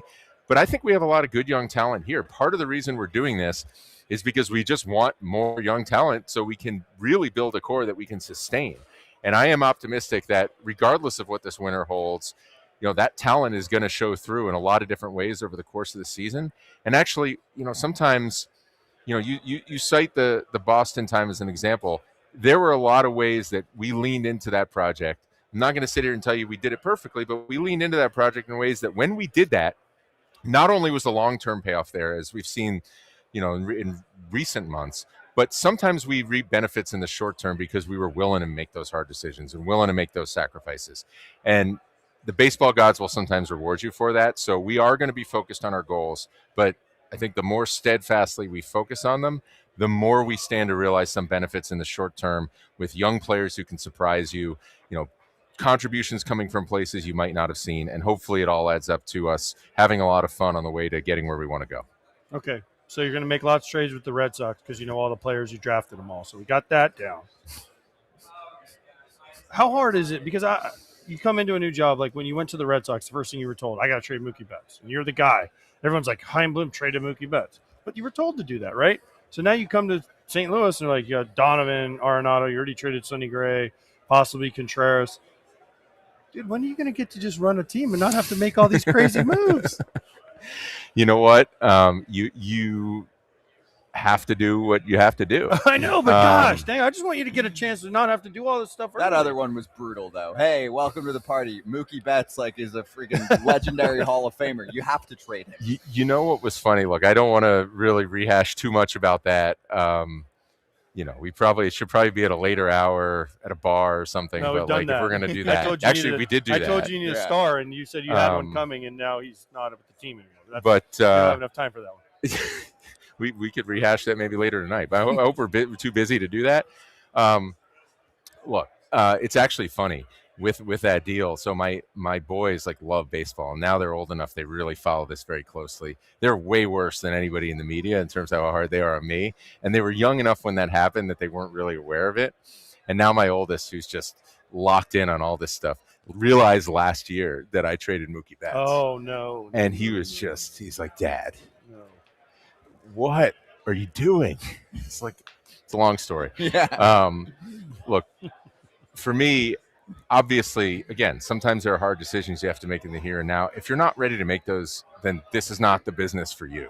There's also a lot of really good things happening in the organization that are energizing every day in terms of taking our young players, getting the most out of them. Not even just our young players. Player development should never stop, even in the big leagues, even with veterans. If there's anything the last 5-10 years in this game should teach us, it's that there's always pathways to improvement for any player, any team, any organization. It is awesome every day to get a chance to wake up and say, how can we get better today? How can I help all the talented people that we have get us better today? And there's so many pathways to do that. We have a lot of really good young talent. Some of it's on our team, some of it's coming. And so you don't have to squint that much to really be able to dream big about what a lot of these guys can do. Our job with that is to keep our feet on the ground, stay realistic about what it's going to take to get there, and help these guys see it for themselves so that they can. I love it. I think we're out of time. Yeah. That was great. We'd love to do more. So yes, thank you. Good to see you. I'm to see you guys. chased you down after 3 years now. Chaim Bloom out in the wild, so we'll get him back Absolutely. again for a little more time, but we'll be right back. Walt Weiss up next on deck.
Craig Stammen that I was talking about. Hey, managers meetings there. coming in hot right now. Mark's chasing him. That's- Sorry. Well, Anyways, that's we have Craig Walt Weiss Stammen, but now. we're going to talk to Walt Weiss, who I love. We were, talking about the move when it happened, when you were announced as manager. We were super pumped about it. As I know you're looking forward to getting back in that seat, and you would have just wrote it out with Snit for a while, but you're like, hey, I'm ready. So congratulations. Great to see you. What do you got for us? Yeah, a lot of whirlwind. It took a little while, the whole process, but then in the end, it moved fast. And Alex called me, told me I got the job, and 24 hours later, less than that, I was at a press conference in Atlanta. So, it's slowed down a little bit. Now we're just trying to make our team better. And Alex never stops trying to do that. So he's doing it as we speak. But I'm excited, man. I'm excited to get a chance to do it with this club, and for the people I work with. Did you say why did it take so long? It took him like a month or whatever. Yeah. I heard his public Well, comments. you know what, He's like, to be- we just want to make sure we got it right. I'm like, you had the right guy. Yeah. Well, to be honest, it probably works better for me. If they'd have just handed me the job the first time we lose a series, they're going to say, why the hell didn't they do a manager search? So, you know what, the process worked out well. I mean, yeah, you're in limbo for a little while, but in the end, I think it was best case. Well, you still happy you took the job? I mean, all these meetings, you haven't even. I have a hard time can you hearing hear- Kratzy. I don't think he wants to know if you're still happy you took the job because now you got all these meetings and you're the guy in charge, basically, is what he's asking you. Yeah, I hear you, Kratzy. No, it's all good, man. That's what you sign up for. That's what I keep telling myself. Anytime something annoys me, I say, hey, man, you signed up for this. So it's all good. But how does Alex keep everything so quiet? Yeah, it's unbelievable. Nobody even knows who the It's candidates unbelievable. were. So who are No. the other candidates? I don't even know. It's I don't even know unbelievable. who interviewed. He's got the tightest ship in the He world. does. He does. And then all of a sudden everyone's like, Walt Weiss. Yeah. Which is awesome. But No, yeah, how does he keep it so quiet? he operates underground, man. He got a really, really small inner circle, and so he doesn't share a lot of information, and he likes it that way, and he's good at it. But he's pretty relentless, You just never see him working. Yeah, he's underground. Isn't that who you want to work for though? Isn't that who you want to work for? Is that somebody that you're sitting there going, you know what? I don't think he can hear you. Keep going, Kratz. I'll tell him. Okay. Just say it's I got somebody it. you want to work for, Yeah. somebody that's tight-knit Yeah. and only puts people around them that are trustworthy people that are keeping, I know everyone's seeing it as keeping secrets, but isn't that who you want to work for? Not somebody who's Yeah. like, oh, look who I'm interviewing. Look at us. Yeah, no, you're right, Kratzy. I mean, there's something to be said about it, and you got to earn his trust too. When he shares information with you. Of course, I'm the manager. I mean, that's a partnership now, but typically, with Alex, you got to earn his trust, man, for him to share information with you. And yeah, you don't want your stuff floating around the world. I mean, all your information. It's bad media folk. Yeah, yeah, exactly. Right, for you guys, it's not great, but I like the way he operates, man, and he never stops working. All right, I got two questions for you before we let you go because we know you got to go somewhere else. One, have you threatened to beat up a player yet as a bench coach? Because people that don't know, this man is like a 17-time black belt at like jiu-jitsu and all kinds of I'm crazy an old stuff. man, AJ. Oh, stop it. I don't know. You can take most of these players. You can. True, that's true. That's true. That's why this dude's strong, and he will beat your ass. But and then my other thing is, this is one of the things that I want to know. Everyone, Braves fans will say, oh, it's just Snicker part 2, right? And I love Brian Snicker. I was there when he took over. What's your difference in managing? Yeah, You have look, your own ideas, right? and look, I get it. I've had to answer this question a lot, and I understand it. I'll ask people, are you just like the people you work with? I mean, and when you think about it, I mean, it's kind of absurd. Now, I love Snit, and I'm so grateful to Snit. I wouldn't be here without him. He brought me back into a Braves uniform. I learned a lot from him, just like I learned from all the other managers I've been around. I started with La Russa, ended with Bobby Cox, and the managers in between, and ended up with Snit. But my personality is different. My leadership style is going to be different. It's a different voice. So, yeah, it's kind of a lazy take, to be honest with you, but I get it, because I've been there for the last 8 years. What's going to change? But I haven't been in that leadership position the last 8 years, so it's been a very different role. I've been in a supporting role. So, I love Snit, but yeah, if he was taking over for me, I would expect him to say the same things. Well said. Walt, great to see you. And Yes. congratulations. Yeah. Congratulations. Thanks, well man. deserved, man. Appreciate it, bro. Really Seriously. appreciate Thank you, it. guys. That's Walt Appreciate Weiss. it, We'll bro. talk during the season. Yeah. Actually, we'll see you in spring training. Yeah, yeah, too. okay. If you need a backup bullpen coach, you can call me. You ready, man? Backup For a bullpen day. You don't want to do. You're having fun doing this, Yeah. but you don't want this garbage. He'll do man. a day at spring training, and then he's out. Especially if spring training was at Disney where it used to be. That would have been great. I could just drive over. That is true. It is in the backyard. Not anymore. Anyway, we're coming right back. Tony Vitello joining us soon from the Giants.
Say it. Come on, say it. What? In the way that it's supposed to be said. Who cares? Where will Bo go? Who cares? You don't care where I mean, I Bo do will care, go? but I mean, You I care, don't know. Tony? You guys are trying to, bait me, and I'm not going to take the bait anymore. I'm not. I'm happy. What do you mean by you guys? Don't Yeah. You peoples. Walt Weiss was just on our show, and he We should said ask he's him. Maybe totally Bo will go different to from there. Brian Snitker. So Kratz is totally different from me. I just love a good 80s theme song tied to some free agent where we don't know where he's going to go. And the news with him is he had a Zoom meeting with the Red Sox. Oh, we should ask Alex Cora when he walked by. We should have. That's a good point because he was Jesse probably Rogers on is it. back here sending false information. We can ask him. Red Sox. And we actually saw this Blue from, I don't remember if it was Ken or someone else. I think it might have been Ken that, like, he's in the mix because if the Red Sox don't bring back Bregman, Yeah. then maybe Bo Bichette to second. Marcelo Meyer plays third. Trevor Story plays short. There's your Red Sox infield with Casas at first. Yeah. It's an option. Yeah. Yeah. Kratz looks like Robert De Niro face right now. I'm not loving it. Is it just one of those classic, hey, let's do as many meetings as possible so we can try and get that price rolling?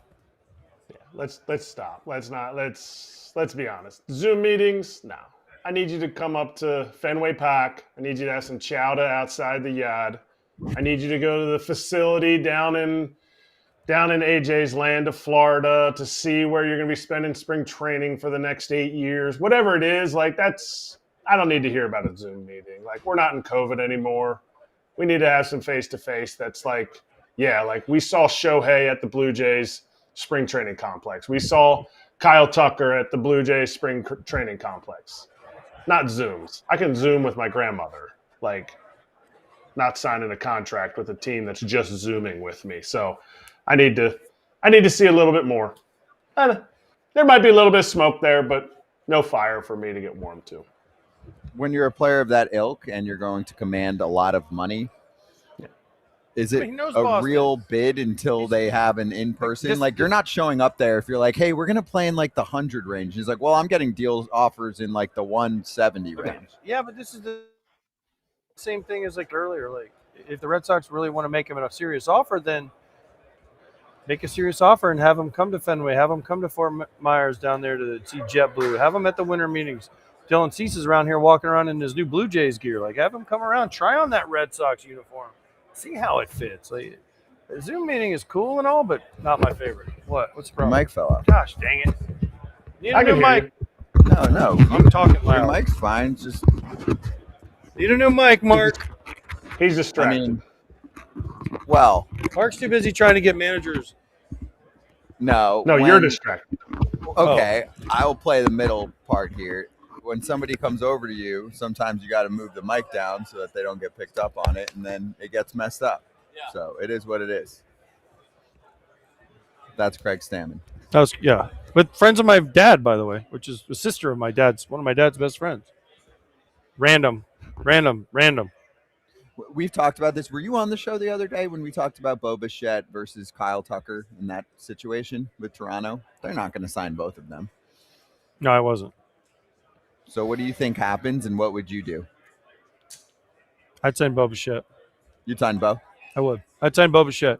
Bo Bichette has been in Toronto. Bo Bichette is super tight with Vladdy. Bo Bichette, the fans know. Not that, but the biggest thing for me with Bo Bichette and the Toronto Blue Jays is he came up a Blue Jay. So there's always when you come up with a team and then they sign you to an extension, you have a chance to be there like Vladdy for life. Man, it just you can't quantify it, but it just adds a little bit something to that contract. And I don't know why, but I feel like that's the place for him. Which one makes the team better? Kyle Tucker or Bo Bichette? I still think Bo Bichette because of what they have. Then that's easy because he costs way less. Where does Kyle Tucker end up signing? Who's paying him $400 million or $350? That's whatever. a great question right there. But AJ, suitors? to me, it's about the best 9 guys that are out there. Right. Who I talked to today. We're on the show. Sorry, no, that's fine. This is important. I mean, he's home, right? He got fired. Right. The manager's show. Don't you love how you can say whatever you want because they can't Whatever hear you? I want. Go ahead. Look Tell at AJ everyone rubbing who's his there. belly. Tell For everyone everybody who's on the being pod, Brian Snitker's being interviewed right now by AJ Well, on his home. own. And AJ, it was the last place AJ played in his career. So he's sitting there like, oh, I love Snit. I played for Snit. Like, Snit couldn't be more excited to have gotten rid of AJ Pierzynski. That's it. That's what I have to say. Oh, that's really loud. Hold on. I don't know what they're doing because I can't even see. So everyone listening on the pod, hope you're sticking around because no idea what they're doing. Switch your mic. Sorry, I had to switch mics. AJ's switching his. You're back, Scotty. Okay, cool. I had to switch my mic. Sorry. Switching AJ's mic since. That's good. So we're frozen. No, we're not. We're good. That's what We're here. Gap just said. Long We're not day. frozen. Now we're back. Credit Sorry, to the anyways, crew I had behind to the switch my scenes. mic because we went on the air at like what Noon. time did we start? Noon. We've been on air for 4 hours straight. What is this? The trade deadline? Wow, I didn't even realize how long it's been because I'm like I my had to have legs that don't. conversation with Snit is one of his best friends and one of my old coaches was very sick recently, and so he was just telling me he talked to him today. So that's why. So Okay. I apologize. That's was very sick important. and he was in the hospital and just got out. So that's why we were having the conversation. Oh, good. He got out? Yeah, from the Twins. No, not from the Twins. From the Braves. Oh, not the White Sox. Different guy. Okay. Different guy. Yeah. But anyway, so we have a very good mutual friend of ours, and he was in the hospital for a long time, and now he's. Sorry, just don't mind me fixing the set. There we go. You're a man of many talents. But anyways, Snit, I wouldn't think Snit would be here, but he is, so I'm happy. I was happy to see him because I was his first catcher for the first game ever. I think you just unplugged your mic, so it's hard to hear you. Oh my gosh! Whatever you just did. But this is good. We get to have Mark on the show, which is always which is always nice. Scott's not even paying attention. Now we can hear. I'm Scott's a just screenager. Yeah, Good job, Mark. can't stop scrolling. Keep scrolling. Well, I'm scrolling, just scrolling. making sure we're not missing anything. I mean, there haven't been any. Don't worry. The two chat will deals of let the the day. chat will let us know. Don't worry. I mean, I love the chat to death, but they don't put every rumor in there, and I don't need them to. But I just wanted to see if we were missing anything juicy. Tony Vitello is supposed to join us in a few minutes. Is that the last one? Or is there someone else? Cease. Craig Stammen's walked by like 6 times. Nah, but not Stammen today. I know we're trying, dude. We're efforting Stammen. We have more people coming on tomorrow, though. Even managers. John Schneider was telling us what, noon? 12 o'clock. He texted me. Yeah. So Schneider's at noon. Managers like the noon. Let's hope they don't sign someone like the Dodgers did, because Dave Roberts, Dave Roberts was supposed to come on, and he did what? He can't talk about Edwin Diaz? Well, no, I yeah, have the perfect way to ask it. There's a very easy way to ask it. So to give everyone a little inside baseball, agreements happen.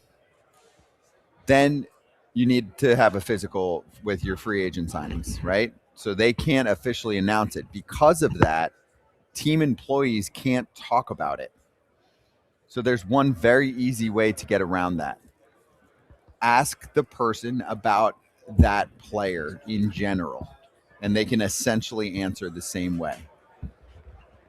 It's very easy, right? Because sometimes they'll ask, I've seen it, Kratz, a million times in the media, where someone will be like, oh, what do you think of the whatever signing? And they're like, I can't talk about it.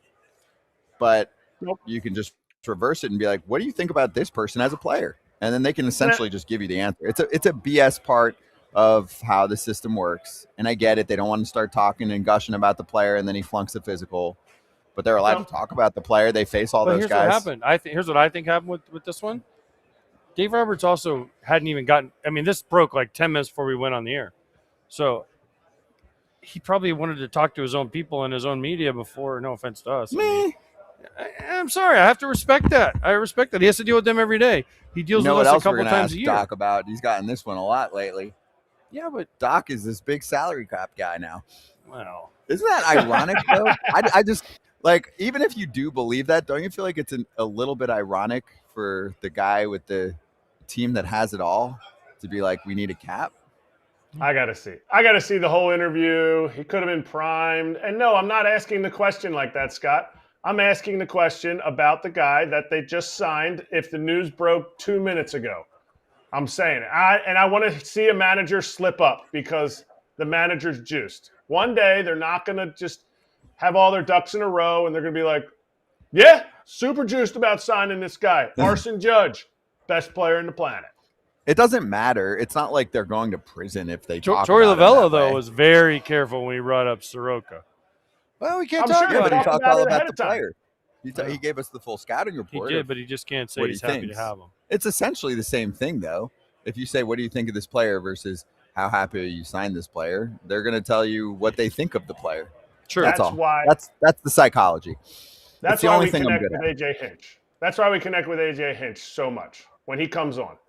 You don't feel like he is ducking answers that are the real answers. He brings it honestly. He talks to you this certain way, and other guys sometimes are like, I was really happy to see that Mike Soroka was playing baseball. Like, instead, like, just let the managers be real. Let them say what they think, and it gives us as fans an insight into what teams are thinking, what managers are thinking, how teams are being built to go into the season and building up that like energy for the season that's coming up. Mm-hmm. What are you guys going to ask Tony Vitello? How he gets his hair to be so beautiful.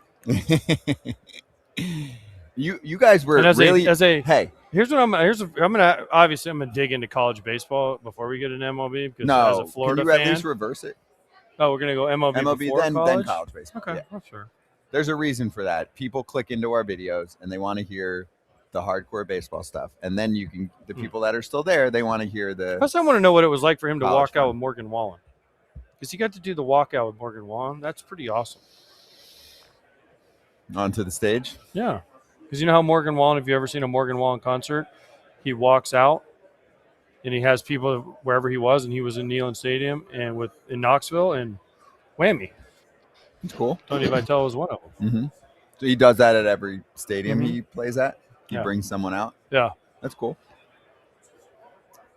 Is Dylan coming up? Dylan's- Yes, he is. Dylan's Perfect. right next All to right, me. we're going to step His aside. beautiful hair. Give us a few seconds. And then Dylan Cease is joining us live on FT.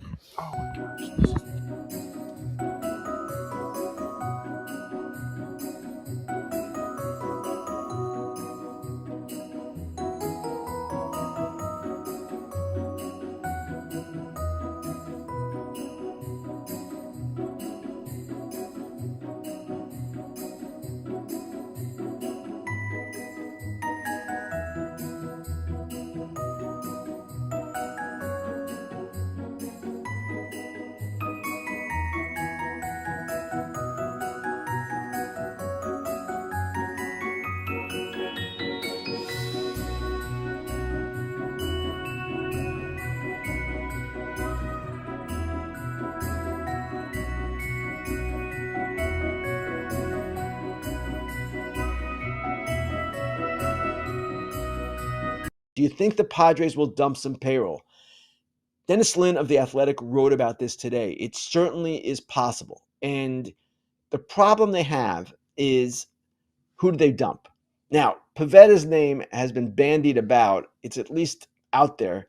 But AJ Preller always listens on all of his players, and I don't know that it's likely he's going to be traded. They need Pivetta after losing Michael King and Dylan Cease to free agency. They need Pivetta, who was their best pitcher last season, to be their anchor going forward. They still want to compete, but they have had payroll issues. Jake Cronenworth would be one guy they could trade. His deal is a pretty good deal for a player of his caliber, 5 years, $60 million left, but they don't have many options to trade. So could AJ Preller be really creative and do something, maybe with Pivetta, to get younger starting pitchers in return? It's conceivable. I don't know that it's likely, but the Padres are a team to watch because they do have payroll concerns. Hey, we're back live in Orlando with new Giants manager Tony Vitello. It's a pleasure to be able to introduce you that way, Tony. Thank you. How you doing? It's still awkward to hear it that way, but as the days go by, getting a little more comfortable with everything, and this is certainly a part of the experience. Didn't know what to expect, but this is eventful. Yeah, welcome to Winter Meetings. Welcome Yeah. to the big leagues, like I told you. Thank you. I appreciate This it. is a different animal than SEC Media Days and that whole thing. But when Buster Posey called you, were you like, wait, do you have the wrong number, Buster? Well, originally our conversation stemmed around our players we had at Tennessee, whether it was through the draft or trade stuff. So it was already interesting, I guess is the best way to say, talking to a guy that's in his category. But then from then, when the first text came across about, hey, give me a call, I kind of had an inkling what it was about, and there was a lot of different emotions. How much did you drop little hints different times that you had talked? Like, it can't be completely out of the blue. Like, man, I'm going to go and call Tony. Yeah, no, I think originally it was, but there maybe was one closer to that time where we were sharing ideas about how we see baseball, but more importantly, how you would like your team to be portrayed on the field. And I think, it all seemed seamless to me because you acquired Drew Gilbert because you like his intensity. The questions they asked me about Gavin Keelan were more about, is this guy as competitive as, the other guys you've had in your program or what you want? And then kind of started to pick up on some hints that were being dropped there as calls got closer to that whole deal. You've only been doing this for what, a month now? A month-ish? It was October 22nd was the day where. Month. What's been the biggest thing besides this? The media, have you been overwhelmed by anything? Players, meetings, phone calls, anything that's just been like, I think wow. the biggest thing when I left Tennessee or was about to, I thought everybody would be in a better position. I mean, I like that I get some credit for it, but it was a coaching staff there that was pretty special that helped players get better. And the elements are at Tennessee to win, regardless of who the head coach is, to be honest with you. But the guy I thought was most suited for it was the guy they gave it to, Josh Elander. And so I thought everybody was going to wave by and say good luck and things would be great. and it got a little tumultuous there for a little bit. So just getting through the old job stuff and onto the new job stuff was heavy. But since then, it's more exciting than anything. I mean, right now, everyone walking around this hotel is 0-0. So there's nothing to be too depressed about. I've got one for you from a historical perspective.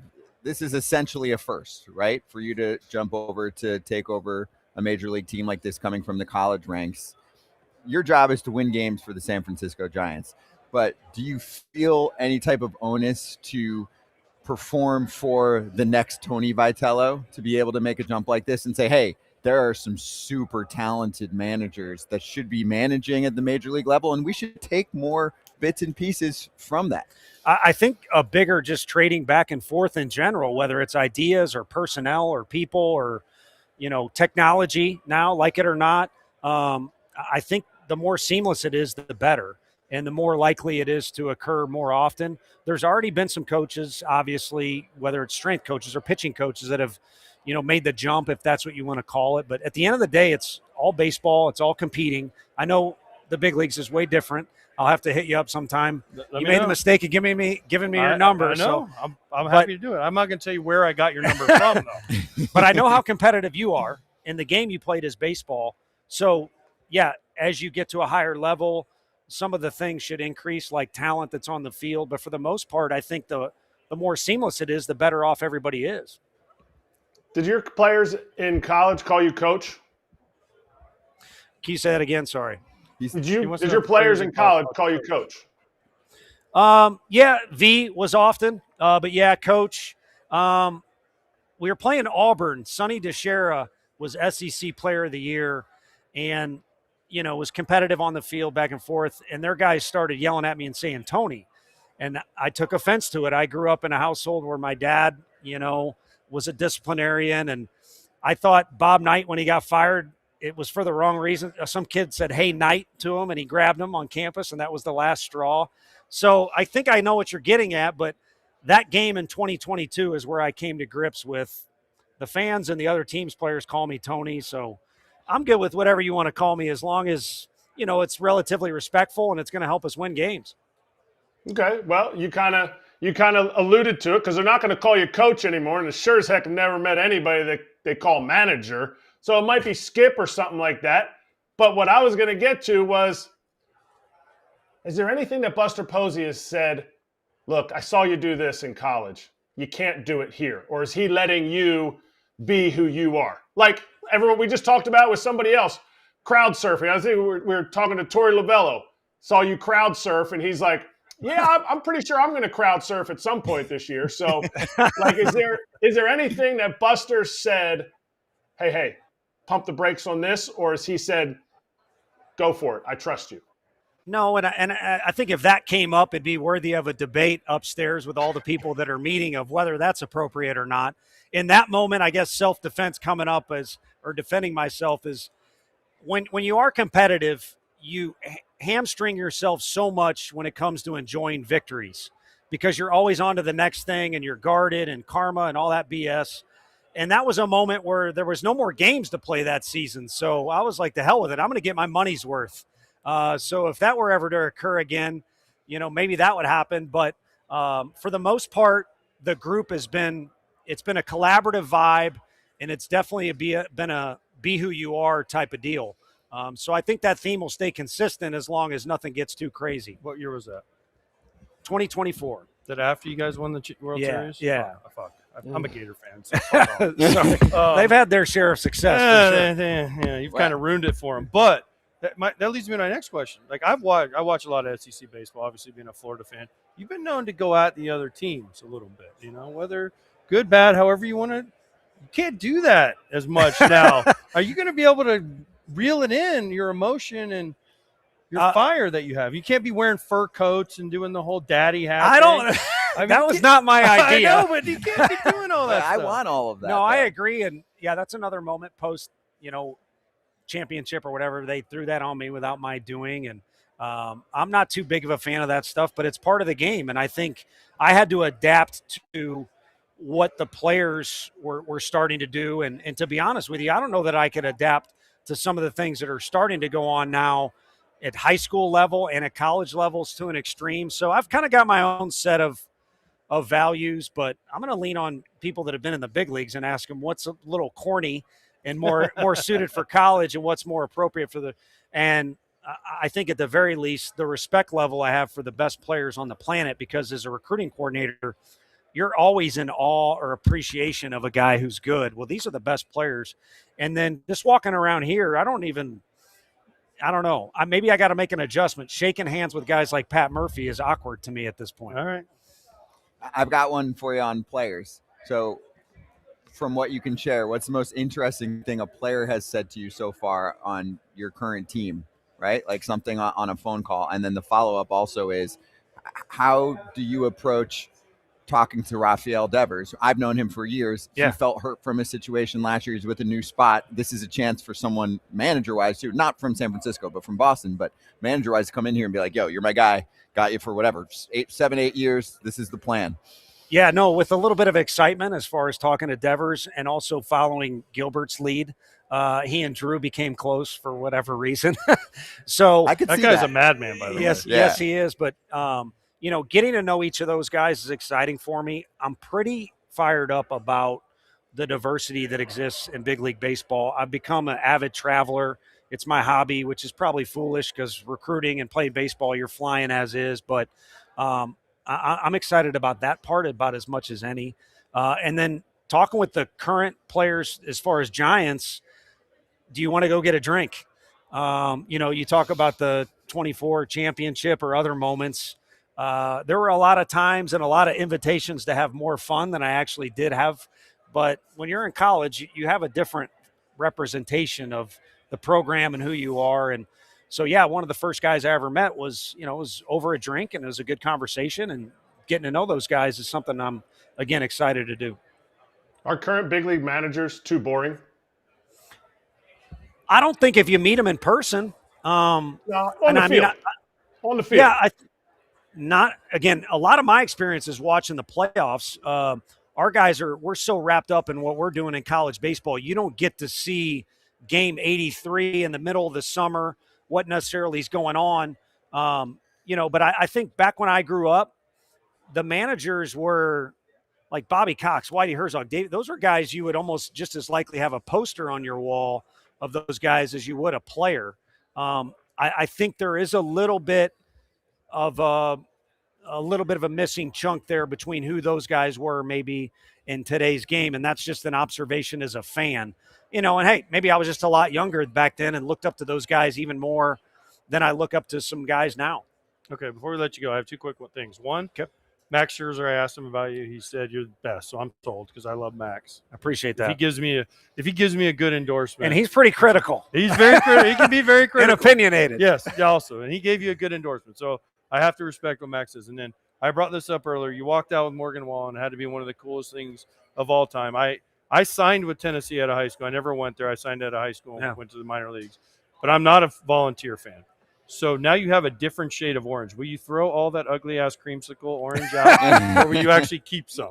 Well, the first thing my dad said to me was how much gear they have. They're a little upset about it. I've already sized up. I've got some items where the orange kind of meets in the middle, and I didn't grow up with a lot of money, so I'm hanging on to that stuff. And then, I'm going to be cheering for those guys. They had to go get Geralman from Florida. I know. Chuck and I work together at TCU, and I'm happy for him and his family. I think he'll do great things there, but just a lot of close ties with Rick Barnes, a basketball coach. I'm super excited. They've got a newer coach with women's basketball. So I was in love with the place and still am. Sorry to relay that. Sorry, it's fine. It's a beautiful place. The country music's good no matter where you're working. True. One last quick one for you. Will you wear your College World Series ring in the presence of big leaguers? I've never worn it. I don't know when that time will come that I will, but I've never worn it. And with the moving boxes, I first got to locate it, and then we'll put it somewhere in a condo, and one of those days will come, but it's a long way from now that I put it on. Well, we're looking forward to many more combos about the Giants. Great to see you. Thank you. Congratulations. Appreciate you guys. Tony Thank you. Vitello Thanks, with brother. us. Dylan Cease will join us now next.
You guys just shooting live all day?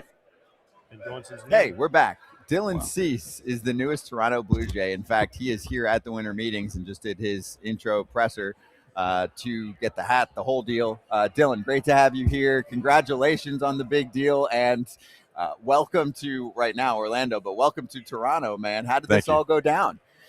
Yeah, it was honestly it was a pretty simple process. It didn't take long. They were aggressive from the start, and yeah, it just happened. I trusted Scott. He gave me great information, and it was just a very, very seamless process. What made it so easy? 7 years, $210 million. They're like, that helped a little hey, bit. hey, Yeah, that helped Dylan. a little bit. Here, just take that out. Yeah, right. Oh, you got to wrap it around. Yeah, that helped. I mean, that was one part of it. Plus, they were in the World Series last year. Yeah, exactly. It came down to, is the team going to be competitive? Yes, they were able to prove that last year. Do I think they can help me maximize my abilities and help me be more consistent? And I was impressed with their staff and what they had to say on that level. And then obviously the business side of it's important. So it was a really good match from the start. What did they say on those levels? What did Pete Walker? What did John Schneider? What did the gurus who were there selling you on what you can improve on? What did they say? Because we've seen ace type of stuff from you. We've seen number one type of stuff from you. What did they say that you can tell us that they can unlock? Yeah, they had they've obviously got a full staff that's working on different elements of the game, whether it's like biomechanical or pitch design, game planning, all those different elements, and they basically just broke it down and said, hey, this is where we think you can improve. This is how we think you can be more consistent in these certain areas, and it was very believable. Okay. Are you more willing to try something new now that you're a locked-in free agent? Is that tougher? Like if they had come to you, now I'm not saying the Blue Jays would have come to a pitcher from the Padres or a pitcher from the other organization, but if Ruben Niebla, who's a great pitching coach in this game, had come to you and be like, hey, you need to change these things. In my platform year, Ruben, no shot, bro. Like I'm going out, I'm doing what Dylan Cease does so that I can go and be a free agent and have my best year. I mean, for me, honestly, it comes down to, are you getting the results or not? And if I'm going through a stretch where I'm not having the results that I want, then I'm willing to make whatever change, So it's really as simple as that. The game kind of dictates, what needs to be done and are you doing it? And then from there, it's my responsibility to figure out how to actually go out and do it. Yeah, I don't have a dog in the fight, obviously, in terms of who I'm rooting for in this case, but it did bother me when you signed with Toronto and you do see Padres fans like, oh, the Blue Jays aren't going to change anything with him, Ruben Diaz, and I get it, like he's a great pitching coach, but can you just play to how you spot like you're talking about here, and you feel like you can get talked into something else? There's someone else pitcher wise to talk to, like the evolution essentially of a pitcher and how if it does ever stop, you're doing it wrong, right? Yeah. First off, Ruben is a great pitching coach. I mean, I can't deny that.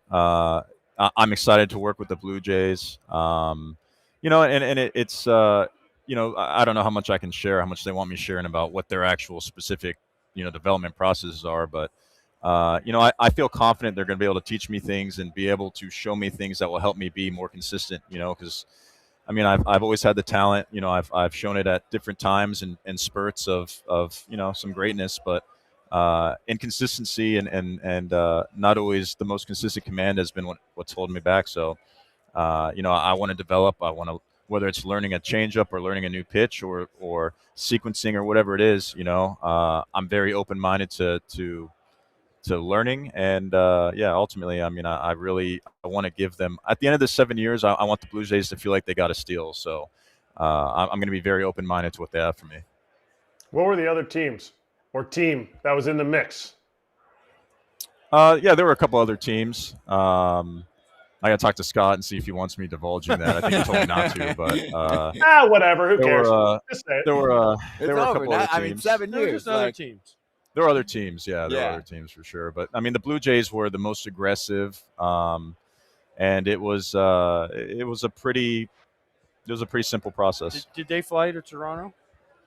No, it was Zoom, but I did just recently go to Toronto and do the physicals and do all that stuff. So because Kratz said if they were doing a Zoom, they're not serious. So Kratz, well, I feel like look what it got Toronto. I mean, they flew Shohei, and they flew Shohei to Toronto. Remember on that flight, and he signed with the Dodgers, but he just did a Zoom. So maybe I'm low maintenance. If you just have you seen there's other ways to show there's other ways to show seriousness, and they showed me that. Yeah, money talks. I haven't seen it. I've heard it's amazing. I mean, I've seen it on video, but I mean, their facilities in Toronto is unbelievable too. Yeah, I mean, it really is. It's honestly, I consider myself relatively low maintenance. It is extremely adequate for my needs. Let's say that extremely adequate. What do you need? What do I need? Yeah, you said you're low maintenance. What do you need? Okay, I need good information. I need accountability in the sense of like, hey, if I need to be doing something different or if I need to be, whatever it is, I need someone to say, hey, man, this is how you should do it. And then from there, a hot tub's nice, a float tank's nice, a sauna's nice, good food's nice, coffee, I need coffee. Yeah. No, I mean, at the end of the day, I really just want to be competent and help my team. And whether I'm in a minor league facility, the best facility in the world, or in between, I'm really just focused on doing that. So, okay, you said accountability. So will you take accountability for when you were at the White Sox not walking Luis Arraez when you had 2 outs in the 9th inning, and I was calling the game, and I said, just walk him, Dylan. I know. Because you will get the no-hitter. I You know, got one later, I know. but no, you take accountability for not walking him, I know. please, because I would have got an Emmy. I would have had all these things. You would have had 2 no-hitters. It would have been the greatest thing ever. Bad decision in the moment. Like, well, you got to understand, I'm following the process, and I got him out earlier in the game a couple times. And in the moment, instead of thinking logically, I was thinking, I'm going to pitch with my you-know-whats and just hang it out there. And it's kind of cowardly to not go after somebody. No, it's not. Mm-mm. It's not in the sense of I guess personal accomplishment, yes. Yeah. But Right. process-wise, it's a little bit cowardly to not go after somebody. So I'm sitting there like, all right, I'm going to get this guy out. Was it a good decision? You got your No. no-hitter. It was a- I no, told you I was very happy. Yeah, it when was. You got the no-hitter. It was awesome. But Yeah, I do now. I do wish that I had yanked a slider right into his foot and not hurt him seriously. Did he but talk trash because you guys were teammates? So did he say? no, he's a very nice guy. He didn't talk trash, but I let him know. I said, you know what, that you're going to keep me out of the Hall of Fame when I'm that one no-hitter shy, and I've got quantity and I've got all the things, but I didn't make the Hall of Fame. It's your fault. How do you stay so durable? Because one of the big things about you is 30 starts, 30 starts, 30 Yeah. starts, 30 starts. How do you do it? Because nowadays guys are, we got to give them an extra Yeah. day, and we got to do this, and we got to do that. But Yeah. no, I want the ball every 5th day, and I'm gonna take it, and I'm gonna Yeah. pitch. I mean, there's probably genetic factors. There's definitely, I take reasonably good care of myself with working out and all of that stuff. So, hold this like a microphone. Don't worry about Sorry. this. Just worry about your hair is just glorious. Yeah. Where's the earpiece? I got you. There we go. There we go. No. Yo, the flow is strong. The flow is flowing. Yeah, the gel. The flow is strong. There we go. Yeah. There we go. Okay, if anyone, I'm not going to hear what he's saying, but That's fine. We'll tell you. what were we talking about again? You're out. Durability. How do you stay so Durability. And what you do to stay so durable, because it's incredible. Like I was saying, there's probably a genetic factor. There's I put in the work in the off season. I lift my weights and all that. And then a little bit, I think, is just like, no matter what, I take the ball and I pitch. If my body hurts, if I'm sick, if I didn't get sleep, if whatever, I don't know. I just take the ball. So obviously, I think everyone would probably do that, and people's bodies fail them and they don't. So I'm not saying I'm mentally doing anything different, but I'm just saying I go out and I make it a priority to pitch no matter however I feel, because I feel like it's kind of part of being a man, What did you think of the Blue Jays World Series run? Were you watching all of that and then hearing about, of course, most clubhouses, we love each other, all that. It just sounded like there was a lot going on there to like. Yeah, I watched Game 7. I don't watch most of the postseason after my team gets knocked out, because I'm a little, I don't know. I don't want to watch it, man. I don't know. It's you want to be in it, right? Yeah, it's a little, But no, I watched Game 7, and with the clubhouse, I've heard nothing but great things about it, and in general, I mean, I have not heard a bad thing about Toronto as a city. Apparently, you're supposed to pronounce it without the T, so Toronto as a city, and then the organization, the clubhouse, anything. So I'm excited for it. So when I played and you get knocked out, I would still watch, because I was like, what team do I want to win? Because I hate the least amount of players on the other teams, right? So if you guys lost to the Cubs, so if I would have lost to the Cubs, I'd be like, man, I hate that team. Them? Yeah, right? So now that you're on Toronto and they were one game, I mean, they were this far from winning the World Series. I know. How do you help them get back there, and how do you help them get this much farther to get the ring on your finger? Because if you watch that series, the crowds are incredible. The whole playoffs, the crowds are incredible in Toronto. Honestly, I mean, the simplest answer is to perform. Go out, take the ball every 5 days, and to perform. I don't know what to say other than that. Okay, and that's fair. By the way, in Toronto, I don't know, people at home that don't know much about you, you're kind of like a Renaissance man, because you have a lot of interests away from baseball.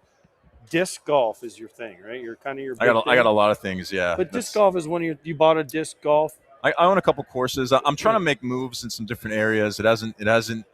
But does Toronto have disc golf? I've heard they do. I'm not going to play for the next 7 years. Oh, I want to be more on like the entrepreneurial side of it. Maybe we'll see. That's but cool. no, I'm not. I'm saving my body for the squad. Who will you miss the most, teammate wise, from the Padres just now? That's a tough one. Like someone that made if I you can't laugh name more or- than one name, can I name more than a couple? Yeah, you can throw a few out there. Yeah, Where I it's just mean, like, I'll miss this guy's jokes or whatever. Yeah. Yeah. It's. I mean, realistically, I really liked everyone on the team, so I'm gonna miss everybody. I mean, Jason Adams is a great guy. Joe Musgrove. He's good. He's always in high spirits. He's always making dad jokes. He's a good man. He's just a really good man. I'm gonna miss Joe. I mean, that guy's a natural born leader and a bulldog, and he's another good man. I'm gonna miss a lot of the staff. I'm You gonna recruit Michael King to Toronto? That'd be nice, wouldn't it? Huh? That'd be nice. Mike's a sharp guy. He's really sharp. Have you talked to him on air before? You guys should get him on. We've had him on before, haven't we? Michael King. No. Come on. We'll get him on. That's my ex-teammate. He's get him ducked on, me. so. Did he really? He's ducked me. Kratz. I mean, what does that tell you? Wow. I mean, there are not many that haven't been on at this point, so maybe we'll get him after he signs. He'll be really happy. Yeah. He's a free agent too. He's worth going having through on the here. process. Yeah, he's worth having on here. What about Darvish? Man, you is one of the most humble, modest guys I've ever met. Does he have more pitches than you?